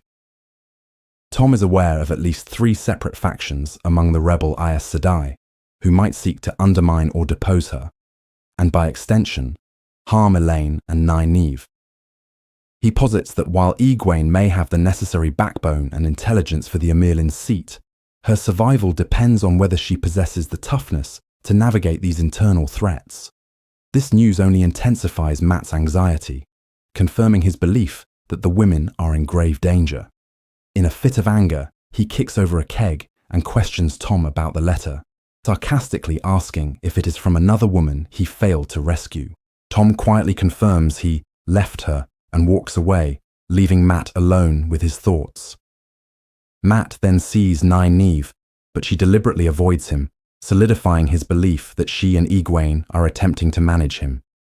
Resigned, he meets with his men and instructs his scout, Vanine, to return to the Band of the Hand with strict orders for them to stay put and not launch any rescue attempt. Internally, Matt wrestles with his obligations. He feels trapped by his promise to Rand to keep Elaine safe and his inability to abandon Egwene. He reluctantly concludes that he must follow Tom's advice and try to help them succeed in their mad, impossible scheme, if only to be present to salvage the situation when it inevitably collapses. The perspective then shifts to Elaine, who is searching for Avienda. She finds the entire encampment of Saladar is consumed with gossip regarding Matt's arrival and the sudden appearance of Avienda, a powerful Aiel wielder. The knowledge that Rand knows their location has sent a palpable chill through the Aes Sedai. Elaine meets with her warder, Birgitta, who informs her that two older Aes Sedai will be acting as chaperones on their trip to Ebu Dar. When Elaine again presses Birgitta to reveal her legendary identity to Egwene, Birgitta explains her deep-seated fear of failing to live up to the immense expectations that come with being a known hero from the stories. Elaine eventually finds Avienda in a sitting room, looking deeply uncomfortable while being politely besieged by 5 Aes Sedai, who are attempting to convince her to become a novice. Elaine uses her authority as a full Aes Sedai to extract Avienda from the awkward situation. In the privacy of their room, Elaine confronts Avienda with Matt's claim that she has come to kill her. Avienda is bewildered, stating that Wetlanders always get things backwards. She then reveals the true, shocking reason for her presence. She has an immense honor debt, or toh, to Elaine, because she loves Rand al'Thor and once slept with him. Following Aiel custom, she strips to her waist, kneels, and offers Elaine a stick and a knife to mete out whatever punishment she deems fit. Elaine is stunned, momentarily overcome with a fierce wave of jealousy, but she refuses to harm Avienda. She then complicates the situation further by revealing the existence of a third woman, Min, who also loves Rand. This provokes a flash of anger from Avienda. The two women begin to navigate the complex Aiel concept of becoming sister wives, a prospect that Avienda is only willing to consider if she can come to love Min as a true sister. The overwhelming absurdity of their shared romantic entanglement breaks the tension. When Elaine wonders aloud if life is ever simple, Avienda soberly replies, "Not when men are involved." The shared truth in this statement causes both women to erupt in unexpected, shared laughter. Chapter 41. A Threat. Min Farshaw makes her way through the sun-baked streets of Caemlyn, largely oblivious to the grand architecture and bustling crowds as she navigates her mare, Wildrose, toward the royal palace. Her focus is entirely on her impending meeting with Rand al'Thor. Internally, she wrestles with her feelings and her appearance, having chosen a finely tailored coat and breeches of pale rose wool instead of a dress, a decision she now questions. She reflects on her lifelong aversion to traditionally feminine attire, but simultaneously feels a new, unfamiliar urge to be whatever she thinks Rand would want her to be, a thought she forcefully suppresses. At the palace plaza, she is confronted by the intimidating presence of numerous Aiel guards. She steels herself and addresses the shortest of the Aiel women, a red-haired warrior named Enaila, stating her purpose to see the dragon reborn. After a brief non-verbal exchange with her fellow warriors that elicits laughter, Enaila agrees to escort Min, but not without a veiled threat that if Rand does not know her, her exit will be considerably faster than her entrance. As she follows Enaila into the palace, Min sees a fleeting image above the Aiel woman's head, a wreath of some kind, though she cannot decipher its meaning. Inside the grand hall, Min finally sees Rand seated upon a massive gilded throne, looking weary but achingly beautiful to her. Images immediately begin to dance around him, a phenomenon she always experiences but must consciously focus on to perceive with him. She sees the familiar vision of countless sparkling lights being swallowed by a vast darkness, noting with alarm that both the lights and the rate of their consumption seem to have increased. A new, unsettling aura of yellow, brown, and purple also surrounds him, causing her stomach to clench. She tries and fails to see any visions around the Andoran nobles who are present, a common occurrence but still a frustration.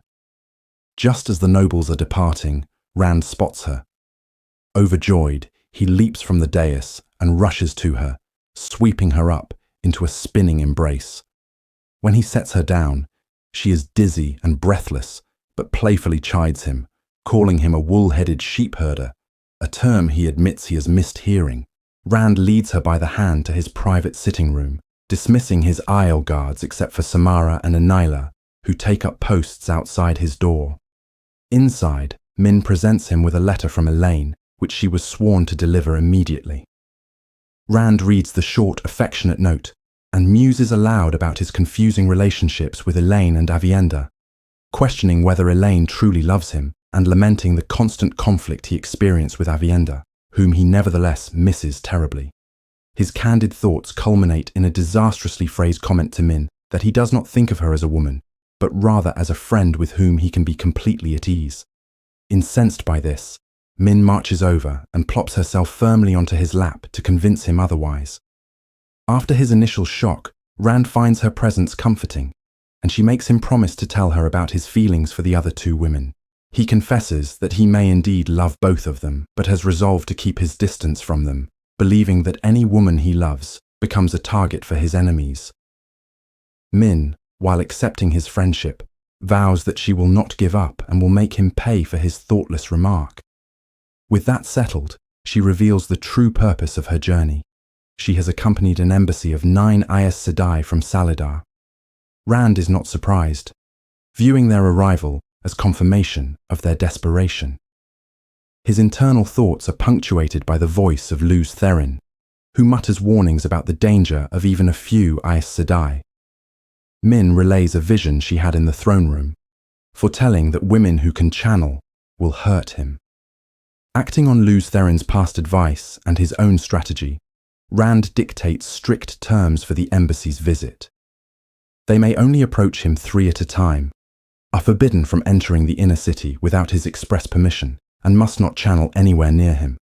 Their conversation is interrupted by a crash. Sulin, the maiden of the spear who is serving Rand as a liveried domestic to meet her societal obligation, Orto, has dropped a tray of wine punch upon seeing Min sitting in Rand's lap. Rand deliberately keeps Min where she is, using the moment to publicly reinforce his separation from Avienda and to extend his protection over Min, warning Sulin that any harm done to her will be considered harm done to him. Shortly after Sulin's angry departure, the wise one Melaine enters. As Min rests sleepily against Rand's chest, she murmurs a viewing that Melaine will have twin daughters. This shocks Melaine, who only just confirmed her pregnancy that morning. The revelation forces Min to explain her ability, forging an unexpected bond between the two women. They then launch into a debate about the trustworthiness of the Salidar Aes Sedai. Min details the backgrounds and potential loyalties of each of the 9 sisters, arguing that they genuinely wish to approach Rand with respect, while Melaine remains profoundly skeptical of their honor. Rand, having listened to both sides, declares his own position. He will show them respect, but will offer no trust until it is earned. This compromise satisfies neither of them. Melaine departs, promising to name one of her daughters after Min, and warning Rand to protect her from the other Aes Sedai. The chapter concludes with Rand and Min alone once more, a sudden awkwardness settling between them. Chapter 42. The Black Tower. The chapter begins with Rand al'Thor and Min Farshaw sharing a quiet moment, which Rand breaks by inviting her to accompany him to a farm outside the city. He explains that it is actually a school for men who have answered his amnesty for those who can channel. Upon hearing this, Min's face grows pale, and she immediately declines the offer, stating she must report back to Marana and the other Aes Sedai emissaries about the rules Rand has set for them in Camelin.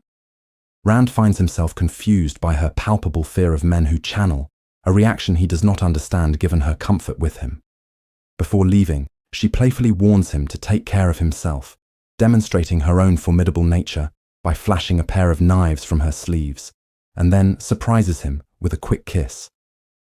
After her departure, Rand prepares for his journey. He retrieves his sword and 2 pouches, one containing numerous silver sword-shaped pins, and another holding a single, finely crafted pin of a golden and red enamel dragon. His thoughts reveal his primary motivation for this visit is a deep-seated distrust of Mazrim time and the violent, surging presence of Luz Therin in his mind whenever time is near. He also feels an urgent need to control the narrative regarding the Aes Sedai embassy, fearing that if rumors of 9 Aes Sedai reach the farm, the students might panic or become aggressive. Rand is also acutely aware of Alana Mosvani through the warder bond, sensing her eagerness and correctly deducing her presence with the embassy, bringing the total number of Aes Sedai in the city to a dangerous 11, a number that deeply unnerves both him and the voice of Luz Therin. Deciding against a maiden escort that might intimidate the students, Rand creates a gateway and steps directly onto the farm. He is immediately struck by the radical transformation of the place. The once small farm is now a sprawling and organized training ground with new buildings, rows of tents, and well over 100 men of all ages. The air itself feels saturated with the energy of Sedin, as men practice various weaves, some for combat and others for menial tasks, while others undergo rigorous physical training. The scale of Taim's recruitment far exceeds Rand's expectations. His arrival is met with an arrogant challenge from a student named Torval, who is swiftly and brutally incapacitated by Taim with a weave of air. Taim justifies the harsh discipline as necessary for men learning they can shake the earth. He reveals the students have taken to calling the school the Black Tower, a name meant to stand in opposition to the White Tower. After a moment of conflicted feelings, amusement at the humble beginnings for such a grand name, and sorrow for its likely short existence, Rand allows the name to stand. He then addresses the assembled students from a polished black stone platform. He first preemptively quells any potential rumors by telling them the truth about the Aes Sedai embassy in Kemlin. Following this, he bestows upon them a new identity, calling them the Ashaman, an old tongue word for guardians of truth and justice. He establishes a system of ranks. New students are called soldiers. Those who advance become the dedicated and earn a silver sword pin. And the highest level are the Ashaman, who wear the dragon pin. In a public display, he pins both awards on Taim's collar, naming him the first Ashaman after himself.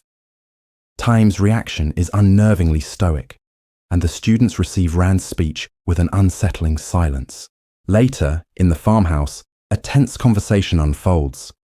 Rand confronts Taim about his cold demeanor, and Taim reveals his anger is rooted in fear of the 11 Aes Sedai in the city, and the news that parties of Red Sisters are now hunting for his recruits in the countryside. The mention of this threat triggers a terrifying internal struggle for Rand, as Luz Therin's voice screams in his mind, convinced Taim serves the Dark One, and raging with a desire to kill him and the Aes Sedai. Rand barely maintains control, muttering aloud to the dead man in his head. When Taim suggests that a few accidents could solve the Aes Sedai problem, Rand furiously forbids it, issuing a stark threat that if any of the emissaries in Camelin die under mysterious circumstances, he will hold Taim personally and fatally responsible. The chapter concludes with Rand asserting his intention to make the Aes Sedai dance to his own tune, a declaration met with the faint and ominous sound of Luz Therin chuckling in his mind. Chapter 43. The Crown of Roses. While travelling through Camelin in a hired coach, Mirana presented an external facade of tranquility, her hands resting calmly on her silk skirts. But internally, she was in a state of considerable turmoil. Her current mission to negotiate with the Dragon Reborn dredged up memories of a disastrous diplomatic effort 38 years prior, a failed treaty between Arad Daman and Tarabon that left her feeling broken and accomplished nothing. She desperately hoped this new endeavour would not end in a similar failure, though the anxiety it produced felt distressingly familiar. Alongside her in the coach were Min, who appeared to be napping, and 2 other Aes Sedai, Sionid, and Masuri. Mirana observed them glancing at Min and speculated on their thoughts, believing that Min's intense infatuation with Rand al'Thor was plainly visible. This emotional attachment was not just a personal matter, it was a strategic liability. Mirana felt certain that Min had broken her promise and revealed the existence of Salidar to Althor, which would explain his unnerving amusement at their own evasions. This potential breach of confidence, combined with Althor's sheer power, instilled a profound fear in Mirana, an emotion she had not truly experienced in decades. Upon arriving at the Crown of Roses Inn, Min quickly excused herself to explore the city, a pretext the sisters understood as her immediate return to the royal palace. Inside a private sitting room, Mirana, Sionid and Masuri confronted Alana and Verin. A complex dynamic of seniority and authority was immediately at play. While Mirana held precedence over Alana due to her greater time in the shul, the older and highly perceptive Verin presented a challenge to Mirana's leadership. The central point of contention was Alana's unsanctioned act of bonding Althor as her warder against his will, an act Mirana privately equated with rape. Before Mirana could fully condemn her, Verin interjected with a pragmatic analysis, suggesting that Althor's measured response, imposing limits rather than banishing them entirely, indicated he was wary but not terrified, a delicate balance they must not upset. Mirana then revealed that Althor had indeed set a new, severe restriction. They were forbidden from approaching his school for male channelers, which he menacingly referred to as the Black Tower, and whose members he called Ashaman. He had issued a chilling warning that if they went hunting there, they might become the prey. This revelation of an organized and growing force of male channelers under Mazrim Taim deeply shocked Mirana. The conversation was briefly interrupted by Alana, who, distracted by her new bond, spoke of the constant, agonizing pain she could feel from an old wound in Althor's side. After regaining her composure, Alana refocused on strategy, but the discussion highlighted how Althor's suspicion of Aes Sedai, while dangerous, could be leveraged. They believed his distrust would make him wary of emissaries sent by Elida from the White Tower, giving the Salidar delegation an advantage. The chapter concludes with a series of brief scenes showing other Aes Sedai from their embassy, Chiron, Rafaela, and Demira, secretly meeting with influential Andoran nobles, including Daelin, Luan, and Elorian. Through vague and manipulative promises, they were subtly working to influence the succession of the Lion Throne, demonstrating a wider political strategy aimed at consolidating their power in the region. Chapter 44. The Colour of Trust. Upon arriving in Salidar, Mat Cawthon discovers that the village has been entirely commandeered by Aes Sedai, leaving no available space in any inn. After dispatching Vanin to instruct the Band of the Hand to remain put, Mat manages to secure a stone-walled stableyard for his horses by bribing a stableman.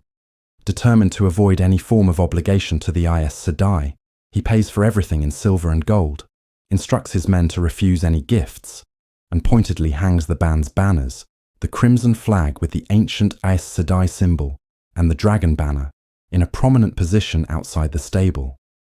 This act is a deliberate show of independence, meant to signal to Egwene that he will not be controlled, but it elicits no official response, only stares from passers-by and expressionless Aes Sedai, which frustrates his purpose. His attempts to meet with Egwene are stonewalled by an Aes Sedai who informs him the Amirlin seat is busy for at least a day or two. He finds that Elaine, Nynaeve, Tom, and Juilin are all mysteriously unavailable, confirming his suspicion that he is being deliberately isolated and made to wait. To demonstrate his nonchalance, Mat partakes in the nightly festivities celebrating the new Amirlin. He is approached for a dance by a stunningly beautiful woman named Halima, who he learns is a secretary to Delana Sedai. Her behavior is peculiar. She is a poor dancer who attempts to lead and is overly familiar. After excusing himself, Mat feels his foxhead medallion, his protection against the One Power, turn ice cold. Turning back, he sees a look of pure shock on Halima's face before she vanishes back into the crowd. The incident is deeply unsettling, suggesting she is more than she appears.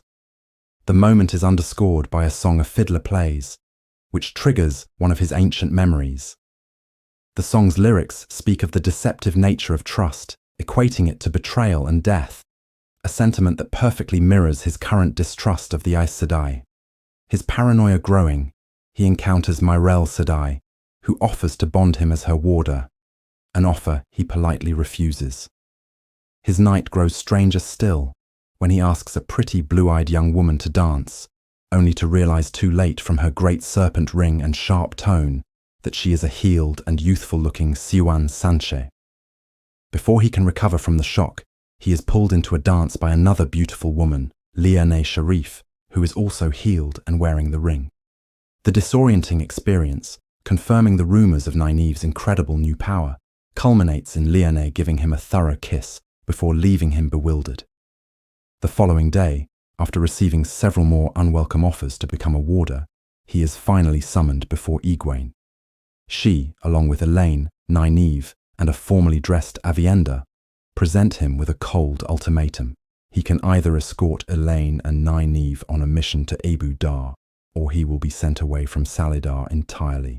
Left with no real choice, he agrees. On the morning of their departure, Mat gives his second-in-command, Talmanes, specific instructions to have the band shadow the Salidar army, but to remain distant, and crucially, to protect Egwene and take her to Caemlyn should she ever need to flee. When Egwene and the Hall of the Tower arrive to see the travelling party off, Mat notices how isolated Egwene looks, walking alone despite her new title. In a calculated and yet genuine gesture of support, he makes a grand public show of fealty, striding forward, bowing low, and kissing her Amelin ring, compelling all his men to kneel as well. This act visibly bolsters Egwene's standing before the other Aes Sedai. Elaine then creates a gateway, though it is smaller than those Rand makes, forcing them to dismount and walk through. They emerge onto a landscape of dusty rolling hills, beginning their multi-day journey to Abu Dar. From her own perspective, Egwene reflects on Mat's maneuver, recognizing that his order for the band to follow them serves her own strategic needs for protection as she prepares to lead her followers to war. Chapter 45. A Bitter Thought. The chapter opens from the perspective of Vilnar, a Saldaean soldier on patrol within the new city of Caemlyn. As he rides, his thoughts drift from the practical consideration of shaving his beard in the unnatural heat to more personal matters. He reflects on his life back home in Saldaea, thinking of a girl named Terriane he hopes to marry, and the unusual game of maiden's kiss proposed by some Aiel women. His primary preoccupation, however, is a profound desire to see an Aes Sedai. He has a very specific, almost mythical image of what an Aes Sedai should look like, believing their faces must be timeless and immortal, making them impossible to mistake. This idealized notion causes him to dismiss the ordinary-looking women he observes, including one leaving a merchant's house, because they do not match his fantastical expectations. This internal monologue establishes the current atmosphere in Caemlyn, a city filled with diverse peoples and rumors, seen through the eyes of an ordinary soldier. Vilnar's daydreaming is abruptly cut short when his patrol reaches the White Bridge Gate. He witnesses a strange and formidable procession approaching the city, led by a banner bearing a red wolf's head. The column consists of farmers, but they are all heavily armed with longbows and swords. At the head of this group is an eclectic collection of individuals. 3 Aiel, a man dressed as a tinker, but carrying a sword, and a powerfully built, bearded man who appears to be the leader. Riding beside this leader is a Saldaean woman in riding skirts, looking at him with obvious affection. A jolt of panic strikes Vilnar as he recognizes the woman as Fael, the daughter of his own commander, Lord Davram Basher. Knowing that both Lord Basher and his formidable wife, Lady Dara, are currently in the royal palace, Vilnar is filled with dread, viewing this inopportune arrival as a form of punishment for his inattention. He reluctantly deploys his 10 men to block the gate, fulfilling his duty despite his immense apprehension. Perrin Ibarra halts his procession before the Saldean guards. Fael, beside him, appears nervous, fidgeting with her horse's bridle as she tries to conceal her anxiety over the impending reunion with her parents. In contrast, the former tinker, Aram, is eager for conflict, quietly suggesting to Perrin that the two of them could easily overcome the small guard detail. Perrin immediately quells this aggressive impulse, ordering his followers to remain peaceful. He introduces himself to the patrol's leader, Vilnar Barada, and states his intention to see Rand al'Thor. Vilnar, acutely aware of Fael's presence, loudly and formally recites the order that no noble may enter Caemlyn with more than 20 armed followers, a clear and pointed message directed at her.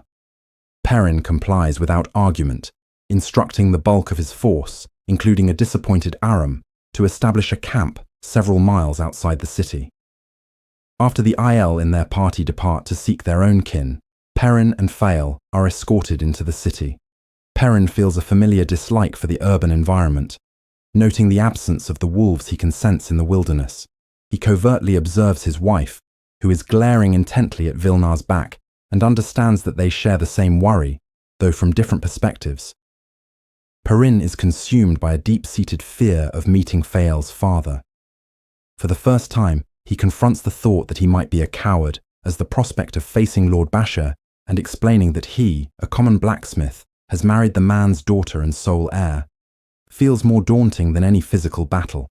Their journey through the palace is tense, passing through cordons of silent Aiel guards as Fael nervously scans each corridor, clearly hoping to avoid an unexpected encounter with her parents. Their reception by Rand is surprisingly warm and informal. He greets them in his shirt sleeves, already aware of their marriage from other Two Rivers folk who have made their way to Caemlyn. The reunion is complicated by the presence of Min, who is dressed in a man's coat and breeches. Perrin's enthusiastic hug for his old friend immediately sparks a sharp, acrid scent of jealousy from Fael, which Perrin perceives with his heightened senses. The tension between the two women is palpable but brief. After a short, sizing-up exchange, Fael's jealousy fades, replaced by a sense of pleased surprise, suggesting she has assessed Min and no longer considers her a rival. After Fael gives Perrin a quiet, supportive speech, reminding him of his own status as Lord of the Two Rivers, she and Min depart, leaving the two men to speak privately. The conversation between Perrin and Rand quickly turns serious. Rand is visibly burdened and weary, and he startles Perrin by asking him to undertake a mission to Tyr, claiming he can transport him there that very day. The offhand mention of such impossible travel makes Perrin momentarily question his friend's sanity, a thought he finds deeply bitter and disloyal. Perrin declines, citing his need to resolve matters in Caemlyn. Rand then unburdens himself, detailing the immense pressures he faces: the threat of the Forsaken, political rebellions, rogue Dragonsworn, and fractious allies. He delivers the shocking news that Moiraine is dead. He explains his strategy for dealing with the schism in the White Tower, viewing the conflict between the two Aes Sedai factions as a necessary distraction that prevents them from uniting against him. A dangerous gamble that Perrin questions. They briefly reminisce about the Two Rivers, but the mood darkens again when Rand states he cannot visit the camp of their old friends, believing his presence would endanger them. The chapter concludes as Rand once more presses Perrin to consider the secret mission to Tyr, forbidding him from even telling Fael, re-establishing the distance and the heavy mantle of leadership that now separates the Dragon Reborn from his old friend. Chapter 46. Beyond the Gate. The chapter commences with Perrin Aybara largely oblivious to Rand al'Thor's instructions to the Aiel Maidens, as his full attention is fixated upon a man he correctly identifies as Davram Bashir, Fael's father. Despite the man's shorter stature and distinct Saldean appearance, his hawk-like posture and an aura of cold fury make his identity undeniable. Bashir, wearing a sword while Perrin is without his axe, curtly summons Perrin to a private sitting room for a discussion. Inside, the atmosphere is tense and hot, with Bashir offering Perrin strong wine, but no warmth. His eyes, described as capable of driving nails, contradict the smile hidden by his mustaches. The conversation begins with Bashir sarcastically referencing Perrin's supposed occupations, from fur trader to lumber merchant, revealing the various stories Fael had told him. Perrin honestly explains that Fael's stories changed, but her frequent quoting of her father's military wisdom eventually led him to confront her about her true identity. He confesses that learning she was the daughter of a great general almost made him reconsider their marriage, but his love for her and her formidable stubbornness sealed their union. The confrontation escalates when Bashir angrily demands to know who Fael is, insisting they are discussing his daughter, Zareen. Perrin patiently explains that Fael is the name she adopted as a hunter for the Horn, a revelation that momentarily breaks through Bashir's anger with a flash of paternal pride. However, Bashir quickly regains his hostile composure, dismissing their marriage as supposed. He declares that under Saldaean law, Zareen is not old enough to marry without her mother's consent, which was never given. He reveals that Fael is currently with her mother, Daira, and if she fails to convince her of the marriage's validity, she will be taken back to the Saldean camp. As for Perrin, Bashir strokes the hilt of his sword and states, in a chillingly jolly tone, that he gets to kill him. This threat finally shatters Perrin's renowned self-control. In a surge of protective fury, he growls that Fael is his and crushes his silver wine cup in his fist. He challenges Bashir directly, stating that if they try to take Fael, he will come for her, dismissing the threat of 9,000 Saldean soldiers by comparing them to Trollocs. This violent outburst has an unexpected effect. Instead of escalating the conflict, Bashir seems to appraise Perrin anew, remarking that it might be a shame to kill him, as his family needs new, strong blood.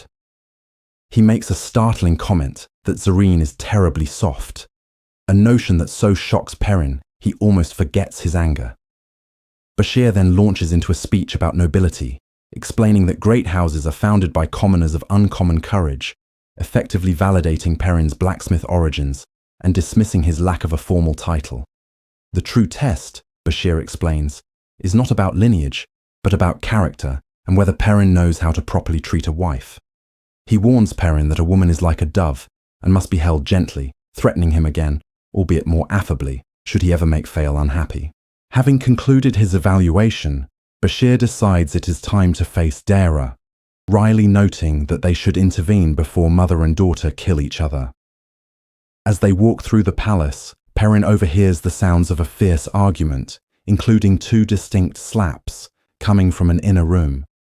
He moves to intervene, but Bashir calmly knocks, and the argument ceases.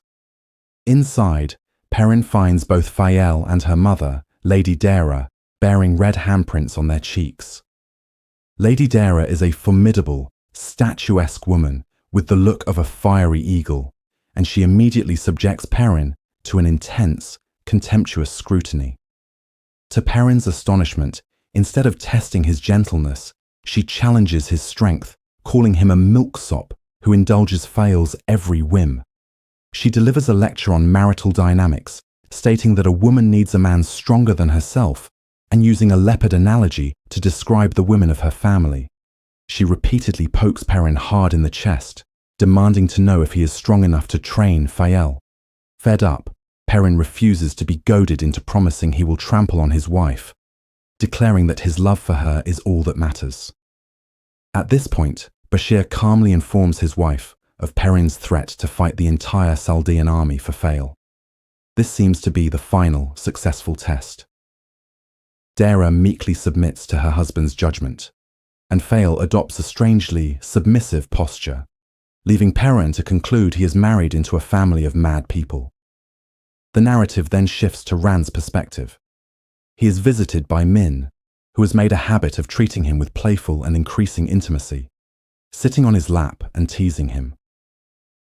She recounts her brief and somewhat tense meeting with Fael, noting Fael's possessiveness over Perrin. More importantly, Min shares a viewing she had when seeing Rand and Perrin together. The vision indicated that Perrin's presence strengthens Rand's Tavaren nature against the encroaching darkness. She reveals a critical prophecy. There will be 2 future instances where Perrin's presence is essential, and if he is not there, something very bad will happen to Rand. Min also provides crucial intelligence, having witnessed Marana, one of the Saladar Aes Sedai, meeting secretly with rebellious nobles. After Min departs with a final tease, Rand is left to battle the increasingly intrusive and violent voice of Luz Therin in his head, who urges him to kill the plotting Aes Sedai.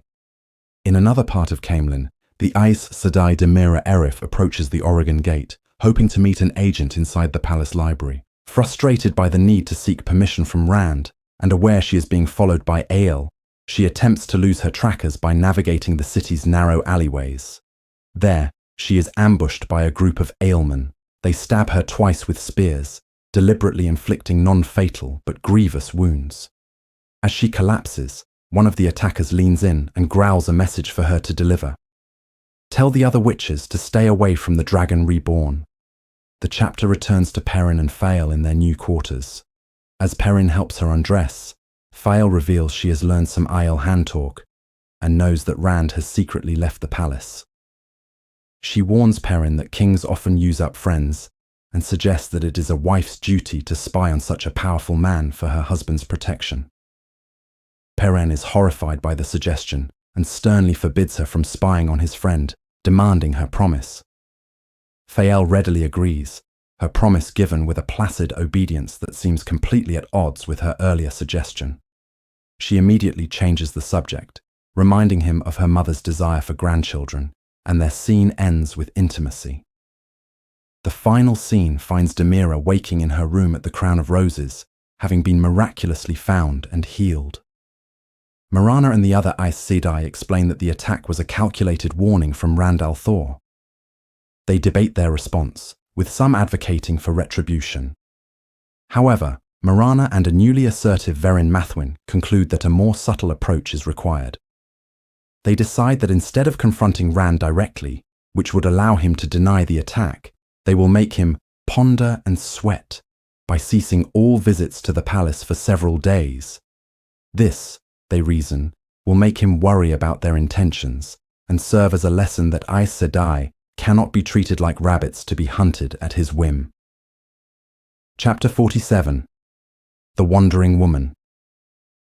The journey to Abu Dar, which Mat Cawthon had hoped would be a quiet affair, proves to be a crucible of simmering tensions and subtle power plays, primarily due to his travelling companions, a retinue of 6 women, 4 of whom are Aes Sedai.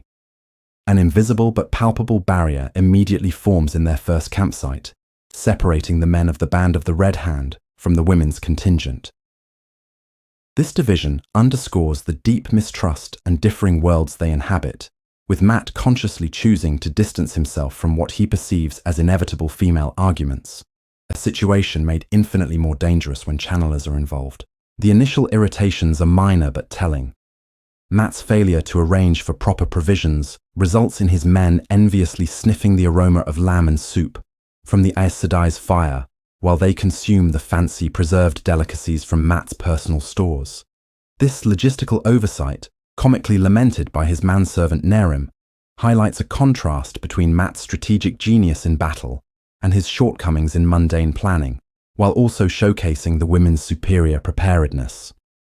Olva's wistful glances toward the women's camp and his suspicion of Avienda further colour the scene with a sense of fractured loyalties and childhood anxieties. The conflicts soon escalate beyond simple discomfort.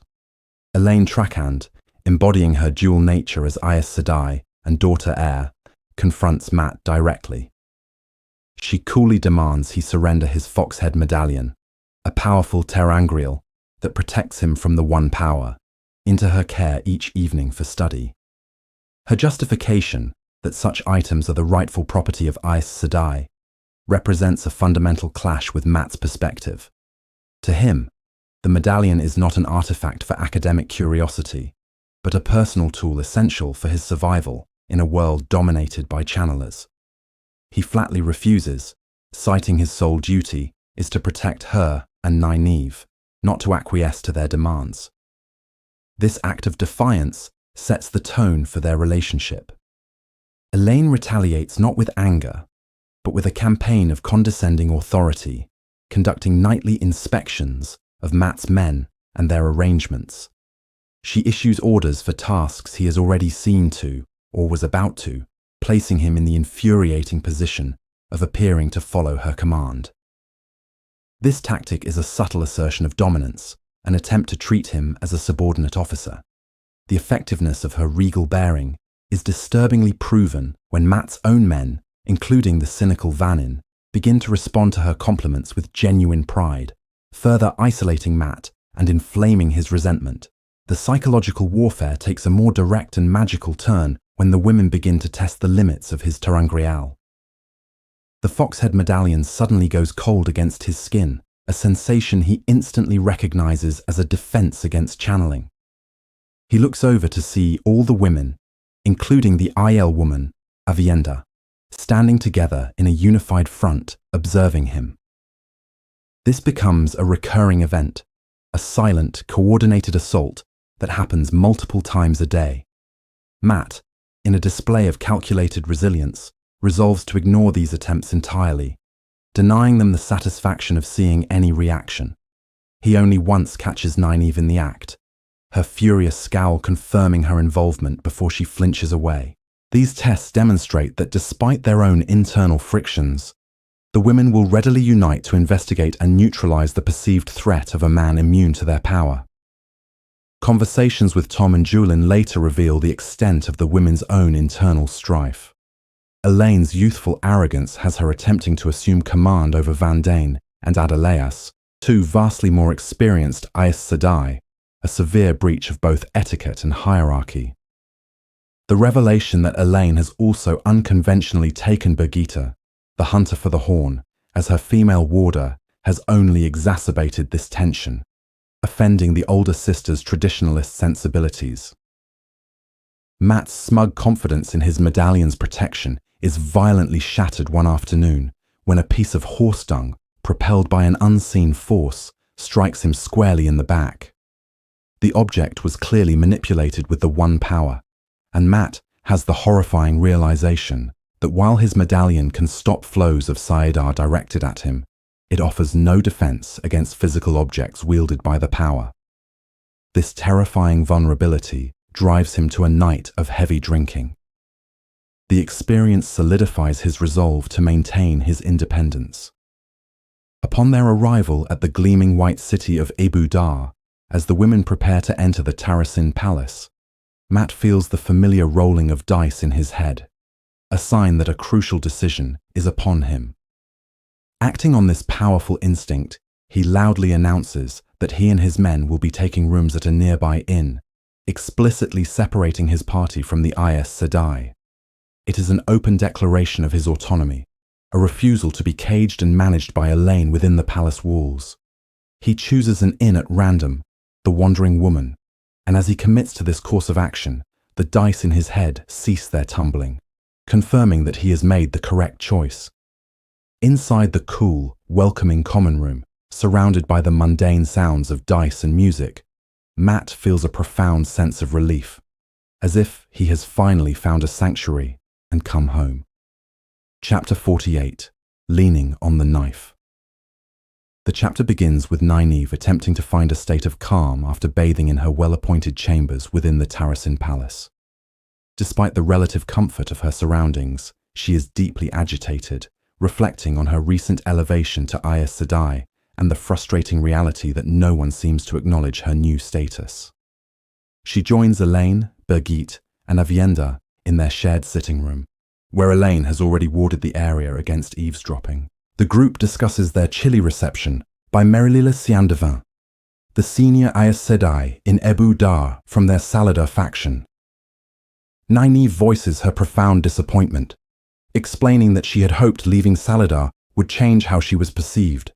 Yet Merilil had dismissed them with the condescending air one uses for children, or accepted, not fellow sisters of the shawl.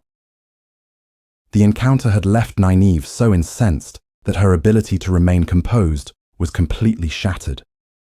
Merilil had been visibly shocked to learn of their rank, Egwene's position as a Merlin, and Birgitte's status as a warder, treating their entire situation as a bizarre anomaly before sending them away to recuperate. The conversation shifts to other concerns, with Nynaeve reiterating her suspicion that Vandine and Adelaus are hiding their true motives, a notion Elaine dismisses as Nynaeve overthinking things. Nynaeve recalls overhearing a comment about them looking for runaways, a task that seems highly improbable given how few novices, or accepted, ever successfully flee the White Tower. This secrecy, coupled with their dismissive attitude, fuels her distrust. The topic of Mat Cawthon then arises, and Nynaeve's discomfort is palpable. She is actively avoiding him after he had threatened her, a confession that sparks curiosity in Birgitte and Avienda, until Elaine firmly steers the conversation back to their primary mission, the search for the Bol Terangriel. They briefly strategize, with Elaine suggesting they all acquire Ebu Dari clothing to blend in and search together, a plan that seems more practical than allowing Birgitte and Avienda to scout alone. Their planning is interrupted by the arrival of a servant from House Mitsobar, who summons the three Aes Sedai to an audience with Queen Tywin. This causes immediate confusion, as only Nynaeve and Elaine are Aes Sedai. Elaine decides that she and Nynaeve will attend the Queen, giving Birgitte and Avienda an opportunity to explore the city. On their way to the Queen's chambers, Nynaeve is horrified to see the infamous White Cloak questioner, Jaichim Caradin, walking through the palace as if he belongs there. The servant casually informs them that the Children of the Light have an established embassy, a revelation that only adds to Nynaeve's tension. Their audience with Queen Tywin begins formally, but quickly turns confrontational.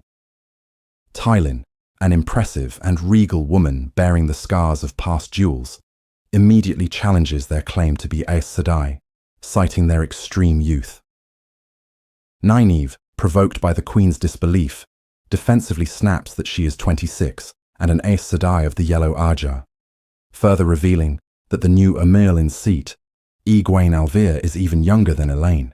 This disclosure visibly affects Tywin, who proceeds to explain her own precarious political position. She details her frustration with the Saladar Aes Sedai for gathering an army within her borders without permission, and the constant pressure she faces from greater powers, forcing her to entertain embassies from all sides, including the White Cloaks. She invites them to speak freely with an Ebu Dari expression. Lean back on your knife and let your tongue go free, a formal request for absolute honesty. Understanding the gravity of the Queen's words and the political tightrope she walks, Elaine makes a calculated decision. She reveals their entire purpose in Ebu Dar, explaining their search for a terangrial capable of correcting the unnatural weather that plagues the world. Tywin listens intently, acknowledging the immense benefits such an object would bring, but also warning them of the extreme danger of the Rahad, the district where they believe the bowl is located. Having received their honesty, Tywin offers her support, transforming a tense confrontation into a potential alliance. As they leave the audience, Nynaeve questions the wisdom of being so forthcoming, but Elaine explains that truth was the only proper response to the Queen's demand. Filled with newfound confidence, Elaine wagers that they will secure the bowl within 10 days, a bold prediction that finally makes Nynaeve laugh and share in her optimism. Chapter 49. The Mirror of Mists. Rand al'Thor is enjoying a moment of peace, smoking his pipe in a shaded courtyard, when his friend Perrin Aybara, also smoking, raises a concern about a viewing Min had seen, questioning Rand's decision not to go to Tyr. Rand dismisses the concern, bristling at the idea of Perrin feeling obligated to follow him, which prompts a dry observation from Perrin that his own wants have mattered little since they first met Moiraine. The conversation is interrupted by the arrival of the Ogier, Loyal, who appears much sooner than Perrin had wagered, looking dusty from a long journey on foot, which he claims is faster and more reliable than travel by horse. After some good-natured ribbing about Loyal's newfound habit of dicing, which Perrin blames on the Ale warrior Gaul, Rand and Perrin inquire about his well-being, specifically asking if he visited an abandoned steading to find peace. The mood shifts dramatically when Rand mentions that Loyal's mother and an Ogier elder named Haemon were recently in the Two Rivers, transported there by Rand's own unique method of travel. Loyal panics at the mention of his mother, but becomes utterly terrified upon hearing Elder Haman's name, was also involved. His fear escalates into full-blown despair when Rand confirms that a young Ogier woman named Erith was with them. Convinced this means an arranged marriage is imminent, Loyal begins pacing frantically, moaning that he is too young to be married and that a wife will force him to abandon his travels and his book. His comical panic is only soothed when Rand clarifies that the woman is Erith, daughter of Ivar, whom Loyal remembers fondly from steading Tsofu. Loyal's demeanor changes completely as he recalls her beauty and intelligence, inadvertently revealing that he has carefully preserved a flower she once gave him. The light-hearted moment ends when Rand, thinking of the ways, asks Loyal to undertake a mission to visit all the steading and arrange for guards to be placed on the waygates. This request ignites Perrin's temper, and he furiously accuses Rand of using everyone around him without regard for their needs, listing Matt, himself, and now the newly arrived Loyal as examples. Rand retorts with equal anger, declaring that he has no choice but to use anyone he must, including himself, as they are all out of time and options. Their heated argument is cut short by the frantic arrival of Min, who rushes in to warn Rand that a group of 7 Aes Sedai are on their way to the palace at that very moment. She reveals she overheard them plotting to arrive unannounced and force a confrontation in the Grand Hall, deliberately putting him on the defensive. While Rand maintains a calm exterior, the voice of Luz Therin in his head begins to panic at the number 7. Rand swiftly issues orders to his Aiel followers, summoning Sulin to bring his coat and the dragon scepter and preparing the Grand Hall for the impending audience. He dismisses Min's offer to stay and give him signals, insisting she remain with Perrin and Loyal for her own safety. In the Grand Hall, Rand finds a formidable reception has already been assembled, with over 100 veiled maidens kneeling in lines, and the Ael clan chiefs Bael and Melaine flanking the dragon throne. Soon after he is seated, 7 Aes Sedai enter, led not by Marana, but by Demira Erif, the brown sister who had supposedly been ill. Embracing the female half of the One Power, the Aes Sedai weave an illusion known as the Mirror of Mists, causing them to appear as giants who tower over Rand, their forms nearly reaching the ceiling. With a voice magically amplified to fill the hall, Demira lays out their new, non-negotiable terms. They will no longer be restricted in their movements, Rand's Aiel watchers must be removed, and any future insult to their dignity will be met with punishment.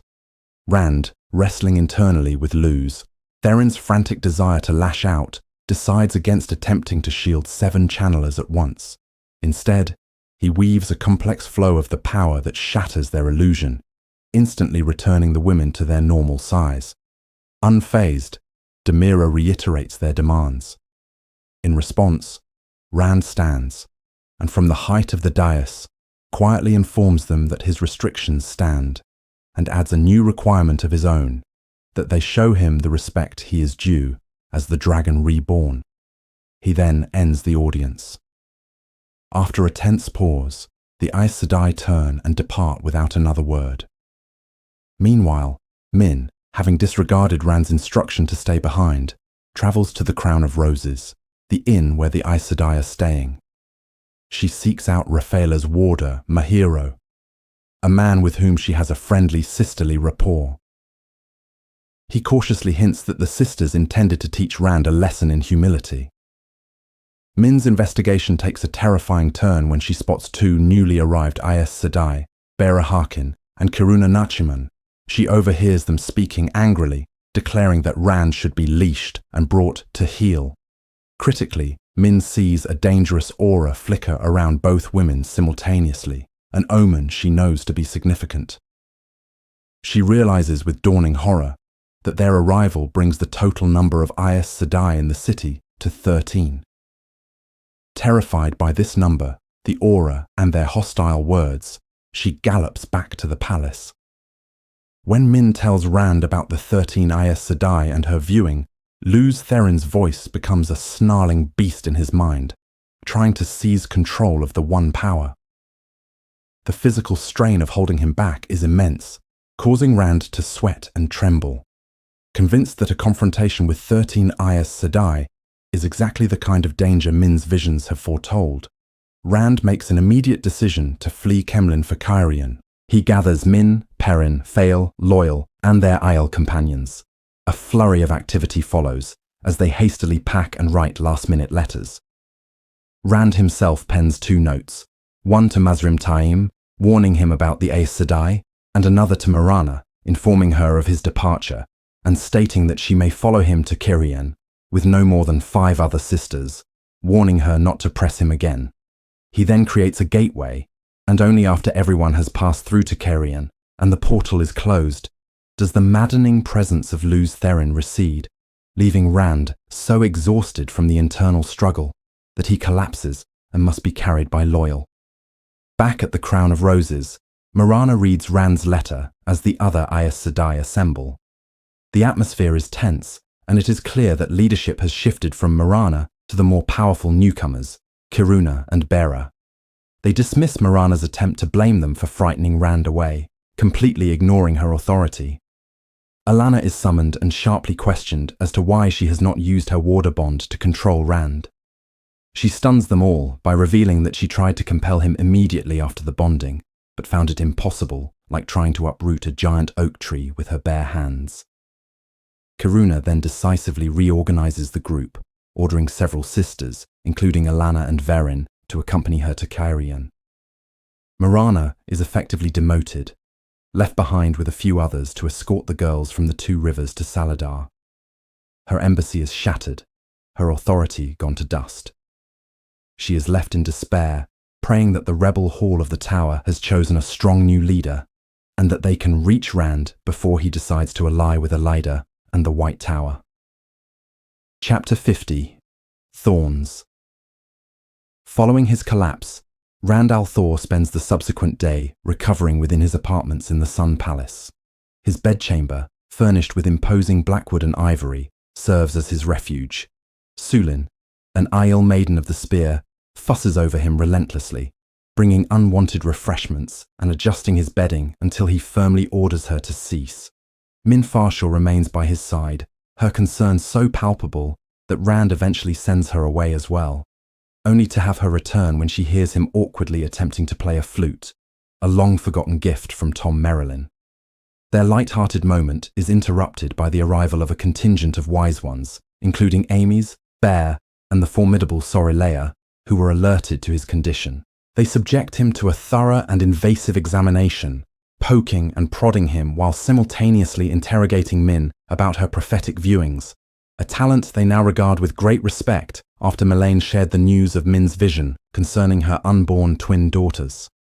Over the next 10 days, a tense political and personal landscape unfolds. Rand receives several courteous requests for an audience from Coiren and Aes Sedai from the White Tower Embassy, but he repeatedly puts her off. His strategy is to delay meeting her until the arrival of the embassy from Saladar, led by Marana, and including Alanna, the Green Sister who has a mysterious and unsettling connection to him. He intends to grant both factions equal standing and opportunity, preventing either from gaining an advantage. During this time, he attempts to consult with the scholar Herid Fell about the seals on the Dark One's prison, but the old man is uncharacteristically distracted by Min's presence, and soon departs on a supposed fishing trip, leaving behind a cryptic and nonsensical note. Rand finds himself growing subtly irritated as Min spends more and more time with the Wise Ones, though he understands the necessity of keeping her true importance hidden from the scheming Cairhienan nobility. Min's viewings prove to be a dark and essential tool. Hidden from sight, she observes the nobles who come to inquire about Rand's health. Her visions are grim, revealing a future rife with bloodshed for the High Lords. She foresees that Maringil will die by poison, Colliver by hanging, and Malin by the knife. She also sees violent battle-related deaths for Arakom, Maracon, and Gwayam. The sheer volume of death she witnesses leaves her physically ill. The tension escalates when Berelain, the first of Mayene, arrives. An immediate and palpable animosity arises between her and Min, a silent battle of wills and intense glares. Rand uses the meeting to reprimand Berelain for neglecting her duties in Cairhien. Later, Min reveals her own viewing of Berelain. A man in white will make her fall hopelessly in love. This encounter spurs Min to commission an entirely new and rather daring wardrobe. Amidst these personal dramas, Rand regularly meets with Ruark to discuss the growing threat of the Shido Isle to the south and the unsettling number of Aiel who continue to abandon their cause. Despite the undercurrents of danger, these days feel surprisingly pleasant and refreshing to Rand, a welcome respite from his recent ordeals. Finally, calculating that the Salidar Aes Sedai are about halfway to Kerhian, he agrees to meet with Koiren, his thoughts now firmly fixed on his ultimate goal, confronting Samael. For Perrin Ibarra, however, these 10 days are anything but pleasant. His troubles begin almost immediately when Berelain finds him shirtless in his rooms and speaks to him with suggestive warmth. Though Perrin quickly dismisses her, his wife, Fael, later smells Berelain's lingering perfume and is consumed by a silent, simmering rage. This jealousy manifests in fierce intimacy, with Fael leaving deep, bleeding scratches on his shoulders and declaring him marked. The situation worsens when Berelain begins to subtly stalk Perrin throughout the palace, initiating brief, seemingly accidental physical contact. Perrin astutely recognizes this behavior as a calculated method of seduction, comparing it to the slow, patient process of taming an untamed horse. His attempts to evade her are complicated by the need to navigate past arrogant young Caerhinin duelists and to fend off nobles trying to pry information about Rand from him. He notes a particularly dangerous, predatory scent on Colliver, Maylan, and Maringil, the same nobles Min foresaw dying violently. The situation comes to a head when Fael witnesses Berelain patting Perrin's cheek. Perrin's immediate apology, made out of confusion and a desire for peace, is misinterpreted and only deepens Fael's anger. She withdraws completely, donning a thick wool nightgown to bed and refusing all intimacy. In a desperate and ill-conceived attempt to solve the problem, Perrin decides to make himself scarce, believing Berelain will move on to another target if he is unavailable. He begins spending his days hunting far from the city with the Aiel Gaul, staying out from dawn until deep into the night. This plan backfires spectacularly. Berelain merely adapts her strategy, lying in wait for him in the palace corridors late at night, forcing him to sneak back to his own rooms like a thief. Meanwhile, Fael remains cold and distant, leaving Perrin sleepless, frustrated, and utterly baffled as to how to mend the rift with the woman he loves. Chapter 51. The Taking. The chapter commences with Rand al'Thor being dressed by the Aiel maiden, Sulin, in his bedchamber. The interaction is a struggle as Sulin's forceful assistance clashes with Rand's autonomy, while inside his head, the voice of Luz Therin cackles with mad anticipation of confronting the forsaken Samael and Demandred. Sulin lectures Rand, urging him to be respectful toward the visiting Aes Sedai, reminding him of the disastrous consequences of his arrogance with the Aes Sedai in Kemlin. Rand, however, is far more concerned about the absence of Min, whom he needs for her ability to view the emissaries from the White Tower. Frustrated by her tardiness, he commands Sulin to go to the Wise One's tents and bring Min to him immediately. After Sulin departs, Rand enters his anteroom to await the Aes Sedai delegation. The party arrives, led by the pompous Koiren, along with the hard-faced Galena and another Aes Sedai. Critically, they are accompanied by a dozen women disguised as serving girls, who labor under the weight of 2 large chests. Rand's initial reaction is one of contempt, assuming the chests are filled with gifts meant to buy his loyalty. The situation turns when Galena makes a cryptic comment about Alana. In that instant, Rand feels the telltale tingle of a shield being woven around him. He reflexively seizes the true source, but the shield snaps into place with impossible speed and strength. He realizes with horror that the dozen serving women are also Aes Sedai, forming a linked circle of 13 that weaves a shield no man can possibly break. The sheer shock and power of the trap causes Luz Therin's consciousness to flee screaming from his mind. Powerless, Rand is stripped of the dragon scepter by Galena, who reveals her Red Arja affiliation and asserts her command over the operation. The Aes Sedai then use the power to bind Rand and force him into one of the chests. The Aiel maidens guarding the door, Bane and Chiad, are expertly deceived by the Aes Sedai, who tell them that Rand has rudely walked out on their meeting. The ruse works, and the Aes Sedai depart with their prisoner. A brief interlude shows Perrin learning of Rand's disappearance from the maiden Nandara, though they assume it is simply another of his impulsive flights. The chapter concludes with Rand imprisoned in a basement, confined to an iron cage and perpetually shielded by 6 Aes Sedai. He is overcome with lethargy and despair, but in a moment of clarity, he probes the shield and senses that it is composed of 6 distinct points, a detail that seems significant. Meanwhile, the wise one Cerelia walks near the house where he is held, faintly sensing the channeling within. Her unease stems not from the channeling, but from the deeply suspicious coincidence of Rand and Min vanishing at the exact same time, leaving her with a chilling premonition that something is terribly wrong. Chapter 52. Weaves of the Power. In the Ebu Dar Inn, known as the Wandering Woman, Matrim Cawthon found himself in the middle of a dice game, surrounded by affluent local men.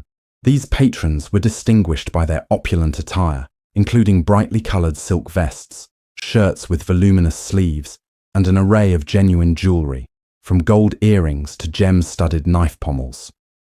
Many also wore small decorative silk coats slung over their shoulders like capes, adorned with silver or gold chains. The crowd was a mix of Mirandian and Damani merchants, a tattooed Athan Mir sailor, a veiled Tarabonair, and other outlanders, all with substantial piles of coin on the table. Matt, however, was experiencing a rare downturn in his luck, having just lost 10 consecutive tosses. His frustration grew as a quiet, blue-eyed outlander won the next round. As he contemplated his misfortune, Matt muttered a sarcastic remark about the daughter of the 9 moons appearing, which caused the blue-eyed man to choke on his drink, a reaction Matt found peculiar but ultimately dismissed. Just then, his man Vanin discreetly informed him that the women they were supposed to be watching had once again vanished from the Tarasin Palace, a feat Tom Merrilin could not explain. Deciding his gambling streak was over, Matt collected his remaining money and rose to leave, exchanging polite farewells with the other players. He was immediately accosted by the young boy, Olva, who was eager to go horse racing.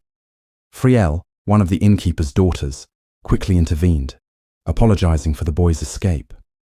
Matt's anger was reserved for Nelesian, a Tyran lord, who had irresponsibly entered Matt's horse in races with Olva as the jockey. Matt then observed Olva attempting to charm Friel with a compliment about her eyes, a precocious act that Matt found bewildering and decided he needed to address later. Upstairs, Matt's valet, Nerim, fussed over his coat, pointing out stains and a tear before insisting Matt change into a cleaner grey one. Nerim's gloomy demeanour was part of their established compromise. Matt tolerated the valet's pessimism in exchange for not being physically dressed by him. After ensuring his hidden knives were in place, Matt left his spear and bow behind and went to meet Nalasian and his other men. The group stood sweating in the oppressive heat, frustrated by their daily failure to track the women. Despite Vanin's protest that Lady Elaine would never venture into the dangerous Rahad district across the river, Matt declared they would search there anyway, determined to find the women even if they were hiding in the pit of doom. He instructed his men to search in pairs for safety, and set off to find boats for the crossing. Meanwhile, Elaine Trakand and Birgitta Silverbow were already in the Rahad, their appearances altered by intricate weaves of the power. Elaine saw a wrinkled greying woman when she looked at Birgitta, and her own appearance was similarly aged and plain. These disguises, which included a weave to mask their ability to channel, were so effective that they had walked past other Aes Sedai undetected. They wore threadbare dresses and carried marriage knives with white sheaths to appear as unthreatening widows, a guise suggested by Queen Tylin. Their search for a specific bowl-shaped terangreal was proving maddeningly difficult, as every street in the dilapidated district looked identical. After inspecting another incorrect building and being unnerved by its wary occupants, Elaine felt a surge of frustration over their lack of progress. Their search was interrupted by the grim reality of the Rahad, when two men engaged in a fatal knife duel right in front of them.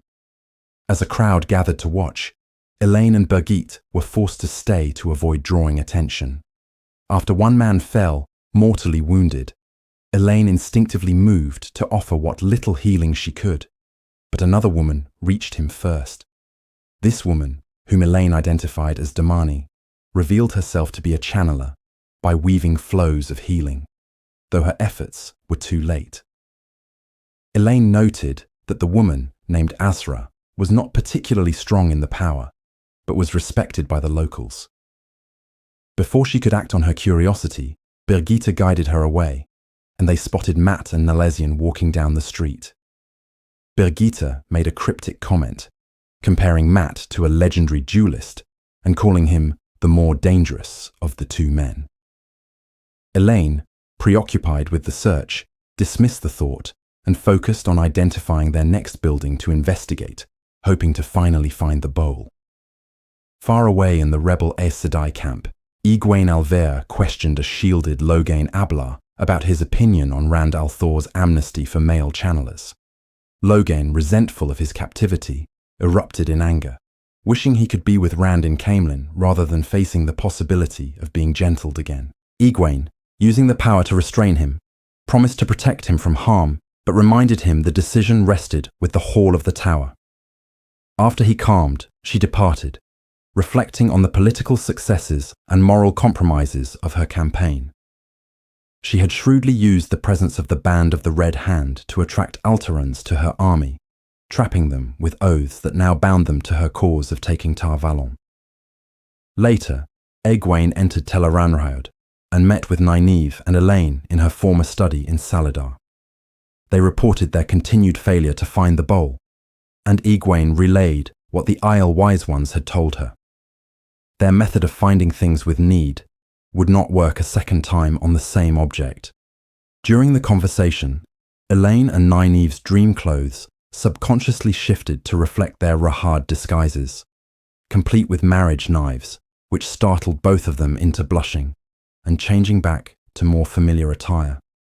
They assured Egwene they were being careful and using Matt's resources when necessary. News was exchanged about Perrin's marriage to fail, and Elaine gave Egwene a puzzling message to pass to Min. The meeting concluded with Nynaeve's quiet, desperate inquiry about Lan Mandragoran. Upon waking, Egwene found Siwan Sanche waiting in her tent. Siwan confirmed that their secret plan was ready. Loghain was to be freed that night. The warders on duty would be drugged, allowing him to escape.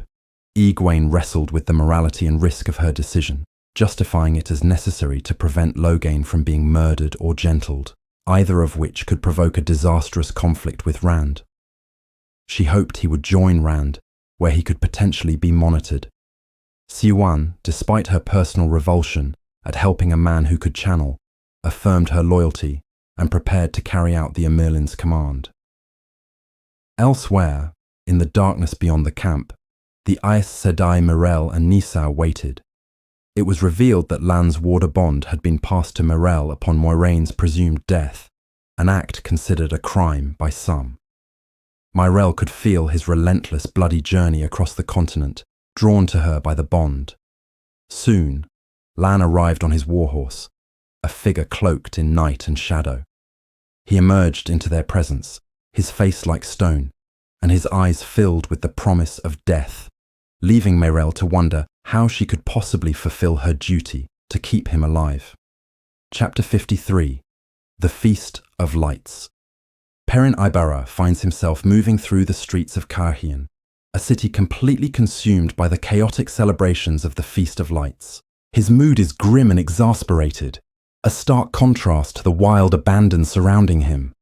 The people, from commoners in rough wool to nobles in silk, have cast aside all propriety, engaging in boisterous dancing, drinking, and public displays of affection that would scandalize the two rivers.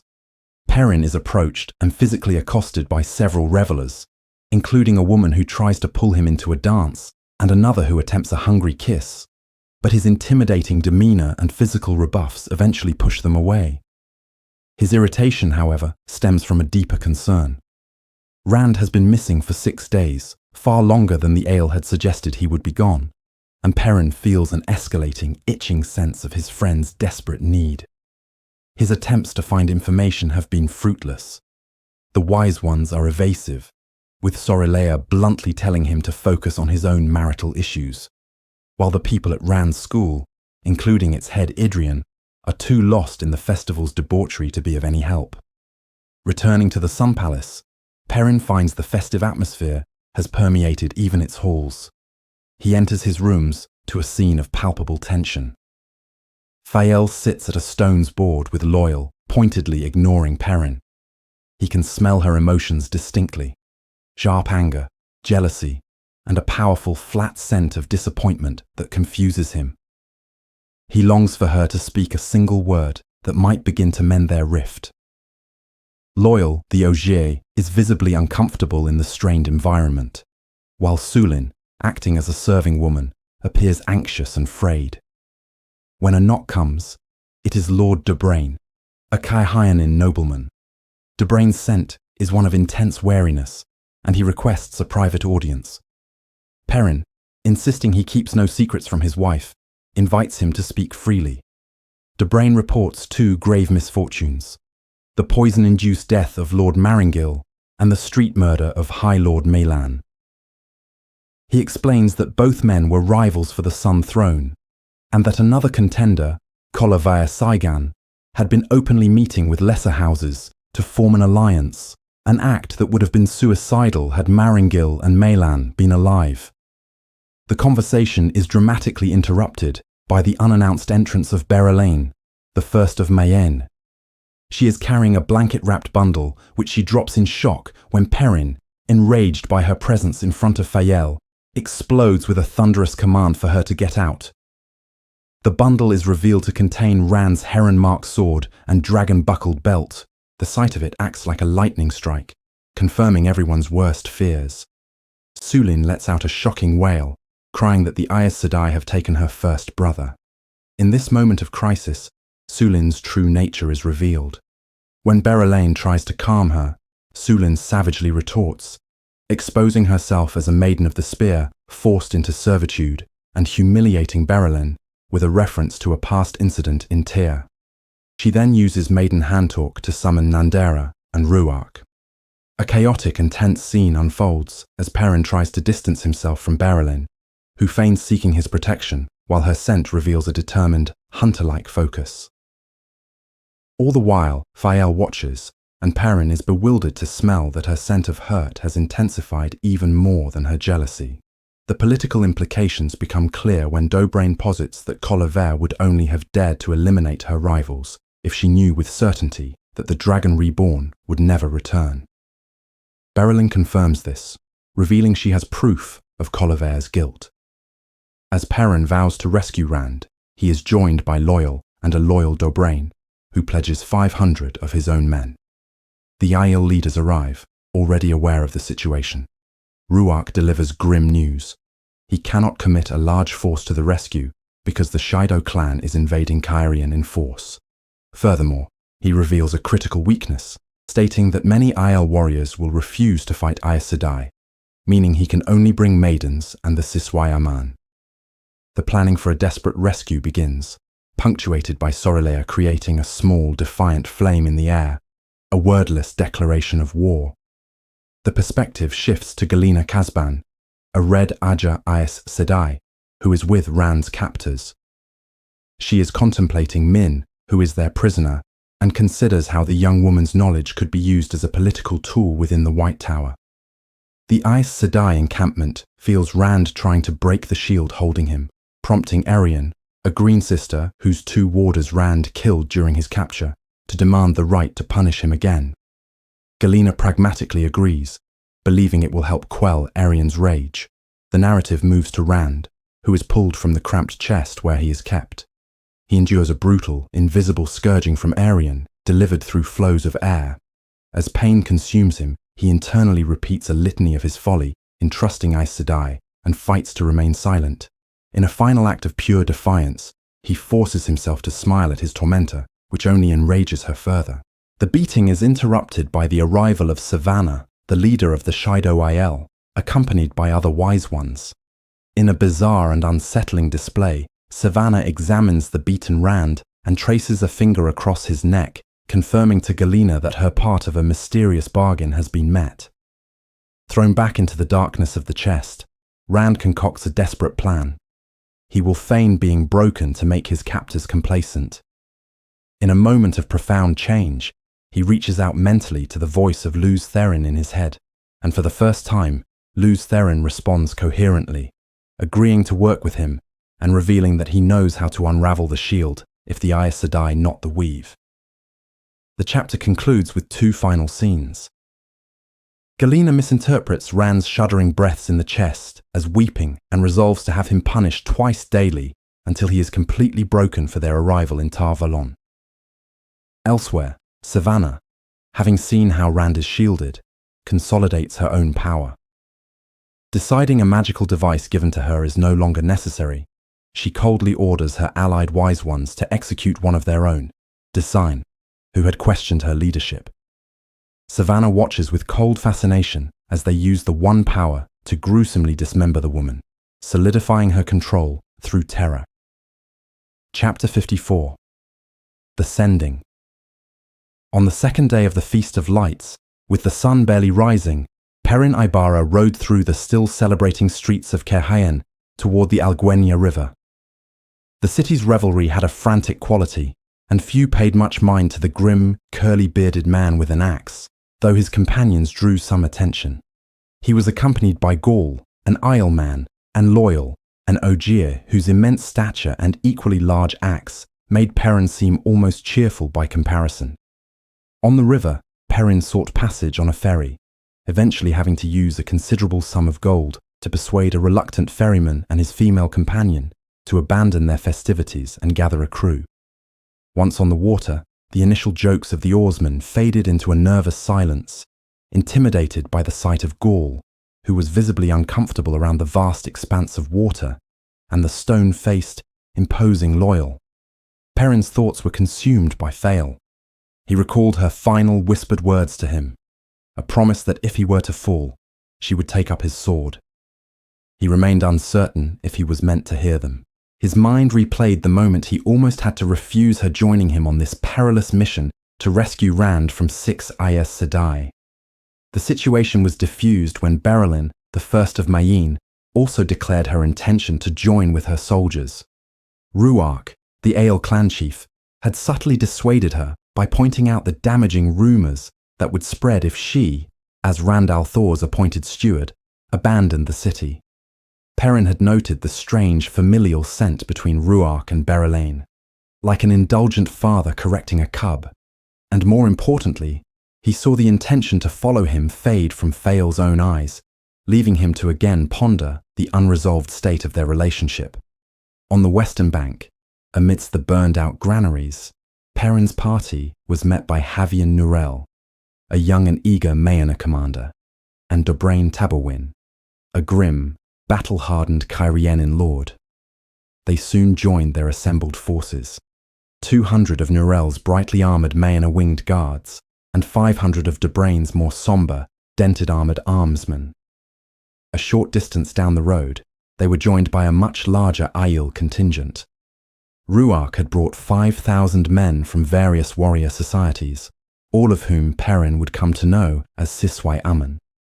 Ruark explained he could not bring more without arousing suspicion, and worried that if word of Rand's capture by Aes Sedai spread, it would plunge the Ale into a devastating despair he called the Bleakness. With him were also nearly 1,000 maidens of the spear, including Nandera and Sulin, and 94 of the most powerful wise ones, led by Sorilea and Ames. Despite the considerable force, over 6,000 warriors, Perrin remained deeply concerned. The Aes Sedai held Rand, and the threat of harming him could paralyze any rescue attempt. As the journey progressed, Perrin began using his ability to communicate with wolves. At night, he sent out the mental image of himself as young Bull. The wolves responded, their minds a cascade of images and sensations. Through a chain of communication from one pack to another, he learned the approximate location of the Aes Sedai caravan, some 60 to 70 miles ahead. He then conveyed the reason for his pursuit, thinking the thought that Shadowkiller, the wolf's name for Rand, had been caged. The response was a shockwave of fury and fear that manifested as a chorus of howls across the plains, frightening the horses in his own camp. The wolves gave a simple, unified promise. We come. The journey was marked by numerous internal tensions. Perrin and Loyal spoke nightly, with the Ogier providing historical context from his books. Loyal noted that Tower law required a trial before a male channeler could be gentled, and that Aes Sedai traditionally assembled a circle of 13 to capture a man of great power, citing historical failures when fewer were used against figures like Urien's Stonebow. This only deepened the mystery of how a mere 6 Aes Sedai could have captured Rand. Meanwhile, friction simmered between the different groups in Perrin's alliance. The Kairhienin and the Aiel held each other in mutual contempt. A strange jealousy existed between the Siswai Aman and the Maidens. An even more direct conflict erupted between the Maiden leaders, Sulin and Nandera, who fought a brutal bare-handed duel that ended with Sulin victorious. Though paradoxically, Nandera seemed to retain her authority afterward. A quieter power struggle also played out among the Wise Ones between Sorelea and Amys, which was resolved after a long private talk, solidifying Sorelea's leadership. On the 7th day, a wolf sending alerted Perrin to another large party of riders approaching. He rode out with an escort and discovered 300 of his own Two Rivers archers, led by Danil. With them were 9 Aes Sedai from Saladar, including Verin Mathwin and Alana Mosvani. Danil explained that Alana possessed an ability to locate Rand, which had guided them. Perrin informed them of Rand's capture, which provoked shock and anger among the Aes Sedai. A power struggle immediately began, with 2 of them, the imperious Kiruna Nachiman and the stern Bera Harkin, attempting to assert command over the entire rescue mission, treating Perrin with condescension. Perrin noted that Marana, whom Rand had identified as their leader, seemed unusually subdued and anxious. The 2 forces merged, adding another layer of complexity and tension. The Wise Ones, in particular, radiated a silent fury toward the Aes Sedai. The combined army now marched under a collection of banners: Perrin's red wolf head, Dobrain's and Nurel's standards for Rand al'Thor, and the Crimson Aiel banner. On the 10th day, knowing they were only hours away from overtaking their quarry, Perrin was still without a clear plan of attack. His thoughts were a turmoil of military strategy, the fragile state of his alliance, and the unpredictable nature of the Aes Sedai he sought to both fight and work with. It was then that a final, urgent sending filled his mind from the wolves, a frantic warning that changed everything. Come now. Many Two Legs. Many, many, many. Come now. Chapter 55. Dumai's Wells. The chapter opens from the perspective of Garwin Trakand, who is riding at the front of the column transporting the captured Rand al'Thor. He struggles to maintain focus on his duties as a scout leader, finding the rolling, dusty terrain deceptive and capable of concealing an ambush. His thoughts, however, are consumed by inner turmoil. He frequently looks back at the long procession of wagons, Aes Sedai and warders, particularly drawn to the unseen, uncovered wagon in the center that holds Rand. While he harbors a deep-seated desire to kill Rand for the perceived murder of his mother, the brutal and degrading treatment inflicted upon the Dragon Reborn sickens him. He notes that even Arian, an Aes Sedai with personal cause for hatred, has ceased her participation in the daily beatings. The primary architect of this cruelty is Galina Kazban, whose fury has been a constant presence since Rand's failed escape attempt. Garwin finds solace only in rereading a short letter from Egwene Alvear, a treasured keepsake wrapped in silk, in which she professes her love. He grapples with his promise to her not to harm Rand, a promise he has kept. Yet he feels compelled to make her understand that this vow does not extend to actively helping the man he blames for so much grief. His mind also turns to Min, held prisoner and destined for the White Tower, and he desperately searches for an opportunity to free her from a fate he believes she does not deserve. This internal conflict is violently interrupted by the appearance of a riderless horse, which soon resolves into one of his scouts, Benji Dalfor, clinging to its mane and mortally wounded. Before collapsing and dying, Benji gasps out a warning of thousands of Aiel approaching from all sides. Gawain immediately orders the column to halt and prepares his younglings for battle. His actions draw the ire of Galena, who rides to meet him, her face a mask of serene fury. She dismisses his warning, contemptuously suggesting the Aiel are merely the Shido escort promised by Savannah.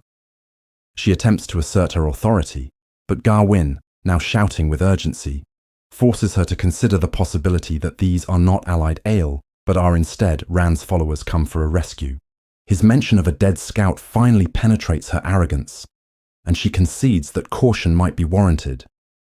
The perspective shifts to Rand al'Thor, trapped inside a small wooden chest on a wagon bed. His existence is a sensory nightmare of oppressive heat, suffocating air, and the lingering stench of his own unwashed body. The void, his mental sanctuary, is a constant struggle to maintain against the searing pain of the lash marks covering his body and the throbbing of the old wound in his side. In this agonizing confinement, his mind sometimes wanders, hallucinating freedom, while the insane voice of Luz Therin Telamon moans in the background. His focus remains on a singular, desperate task, mentally probing the invisible shield of the one power that blocks him from the source. He continually feels for 6 soft points within the weave that holds him powerless. Suddenly, the chest is moved and dropped to the ground. He anticipates the routine of being taken out for another beating, but time stretches on and the lid remains closed. The horrifying realization dawns that they intend to leave him in the box overnight, to face another day of torturous heat. This sparks a frantic, desperate rage. He screams and thrashes uselessly, and through his despair, he hears what sounds like a woman's laugh. His anger furnace hot, he returns to his task, fumbling with renewed vengeful purpose at the 6 points of the shield. Next, the narrative moves to Perrin Ibarra, who is observing the unfolding battle from a ridge. The scene below is a maelstrom of violence, with tens of thousands of Shido Aiel surrounding a defensive circle of wagons. From within the circle, Aes Sedai unleash devastating weaves of fire and lightning, but the Shido have their own channelers, and the sheer numerical superiority of the attackers makes the defenders' eventual defeat seem inevitable. Lying beside him, the Aes Sedai Kiruna expresses awe at the scale of the channeling, while the wise one, Sorelea, appears deeply concerned. Ruark grimly confirms the Shido numbers are at least 40,000. Perrin's allies, including the Caerhienin Lord Dobrain, express their resignation to the suicidal nature of their mission, to somehow penetrate this chaos and rescue Rand. Despite the overwhelming odds, Perrin and Kiruna are united in their refusal to let Rand fall into the hands of the White Tower under Elida. Their plan is brutally simple: a direct assault. The Two Rivers archers and Maena winged guards move to flank positions, while a large force of Aiel loyal to Rand, along with the Caerhienin lancers under Dobrain, prepare for a frontal charge. Perrin, choosing to fight on foot with his axe, prepares to run alongside Dobrain's horse. As the charge commences, Perrin calls upon the wolves, and 1,000 of the beasts emerge from the landscape to tear into the rear of the Shido lines, sowing confusion just as the first arrows and magical attacks from Perrin's forces strike. The battle becomes a brutal, close-quarters affair. Perrin, loyal, and the former tinker, Aram, carve a bloody path through the Shido ranks. Perrin fights mechanically, trying to distance himself from the horrific reality of the slaughter he is perpetrating. He catches fleeting glimpses of his allies being overwhelmed, of Kiruna and other Aes Sedai fighting far from their designated positions, and realizes their desperate plan has completely disintegrated. Just as he feels his own position is about to be overrun, gateways slash open in the air nearby, and black-coated men, Ashaman, pour through, unleashing their own deadly weaves of the One Power. Surrounded and on the verge of defeat, Perrin's last thoughts are of fail. The viewpoint returns to Rand in the chest. He feels a sudden change in the shield holding him. One of the 6 soft points has become hard and unresponsive. He realizes with a surge of desperate hope that one of the Aes Sedai has dropped her part of the weave. As more points go hard, he employs a technique taught by Luz Therin to meticulously and painstakingly unpick the knots of power in the remaining parts of the shield. It is a race against time, as he feels a third Aes Sedai rejoin the weave to reinforce it. With frantic effort, he unravels the last knot he can access, weakening the shield to the point where it is held by only 3 women. With a final, monumental effort, he shatters the barrier like rotten cloth. The power floods him, and his first act is to seize the 3 remaining connections to the shield, viciously crushing them and stilling the women who held them. He then unleashes a wave of air, blowing the chest apart in a deafening boom. Free but battered and barely able to move, Rand finds himself in a copse of trees at the center of the battle. He crawls past the 3 incapacitated Aes Sedai and finds Min, who is bound but unharmed. After freeing her, he staggers to the edge of the trees and begins to systematically turn the tide of the battle. He weaves spirit and air to shield and knock unconscious the Tower Aes Sedai one by one, targeting Erion and Katarine with particular vengeance. As the number of active Aes Sedai dwindles, their defense falters, and the Shaido, along with Rand's own Aiel and Caerhienin forces, pour into the wagon circle. The scene descends into a confusing 3-way melee. Gawyn confronts Rand, offering to save Min but vowing to kill Rand one day before leading his surviving younglings in a retreat. An Ashaman moves to strike Gawyn down, but Rand intervenes, saving his love's brother. Mazrim Taim appears, revealing that he brought the Ashaman to the rescue. Taim creates a massive dome of air over the entire encampment, sealing it off from the outside battle and ending the internal fighting. Inside the dome, the aftermath is assessed. Prisoners are gathered, including shielded Tower Aes Sedai. The 9 Aes Sedai from Salidar, including Alana, also stand there, their rescue attempt having been subsumed by events. Perrin, bloody and exhausted, arrives and pleads with Rand to drop the dome to save their allies still trapped outside, being slaughtered by the Shaido. Taim argues for pragmatism, labeling those outside as acceptable casualties. Rand, his voice cold and emotionless from the void, makes a decision. He rejects both pleas and instead unleashes the full horror of his new weapon. He orders Taim to break the Shaido completely. Taim commands the Ashaman to form a line of battle.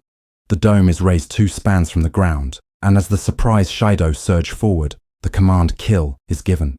The front ranks of the Shaido disintegrate, torn apart by invisible flows of the One Power in a display of horrific, industrialized slaughter. As the Shaido attempt to flee, Taim orders a rolling ring of earth and fire, and the ground erupts in fountains of flame that chase down the running Aiel, leaving behind a field of death and carnage. Rand, sickened by the sight, finally orders Taim to stop. With the battle won, he turns to the Salidar Aes Sedai. Ignoring their claims of having come to his aid, he coldly points out that they disobeyed his order by bringing 9 sisters instead of 6. As punishment, and to establish his dominance, he commands them to kneel. When they hesitate, Taim menacingly adds that they will either kneel or be knelt. The chapter concludes with the narration that this event, the day the broken tower bent the knee to the dragon reborn at Dumai's wells, changed the world forever.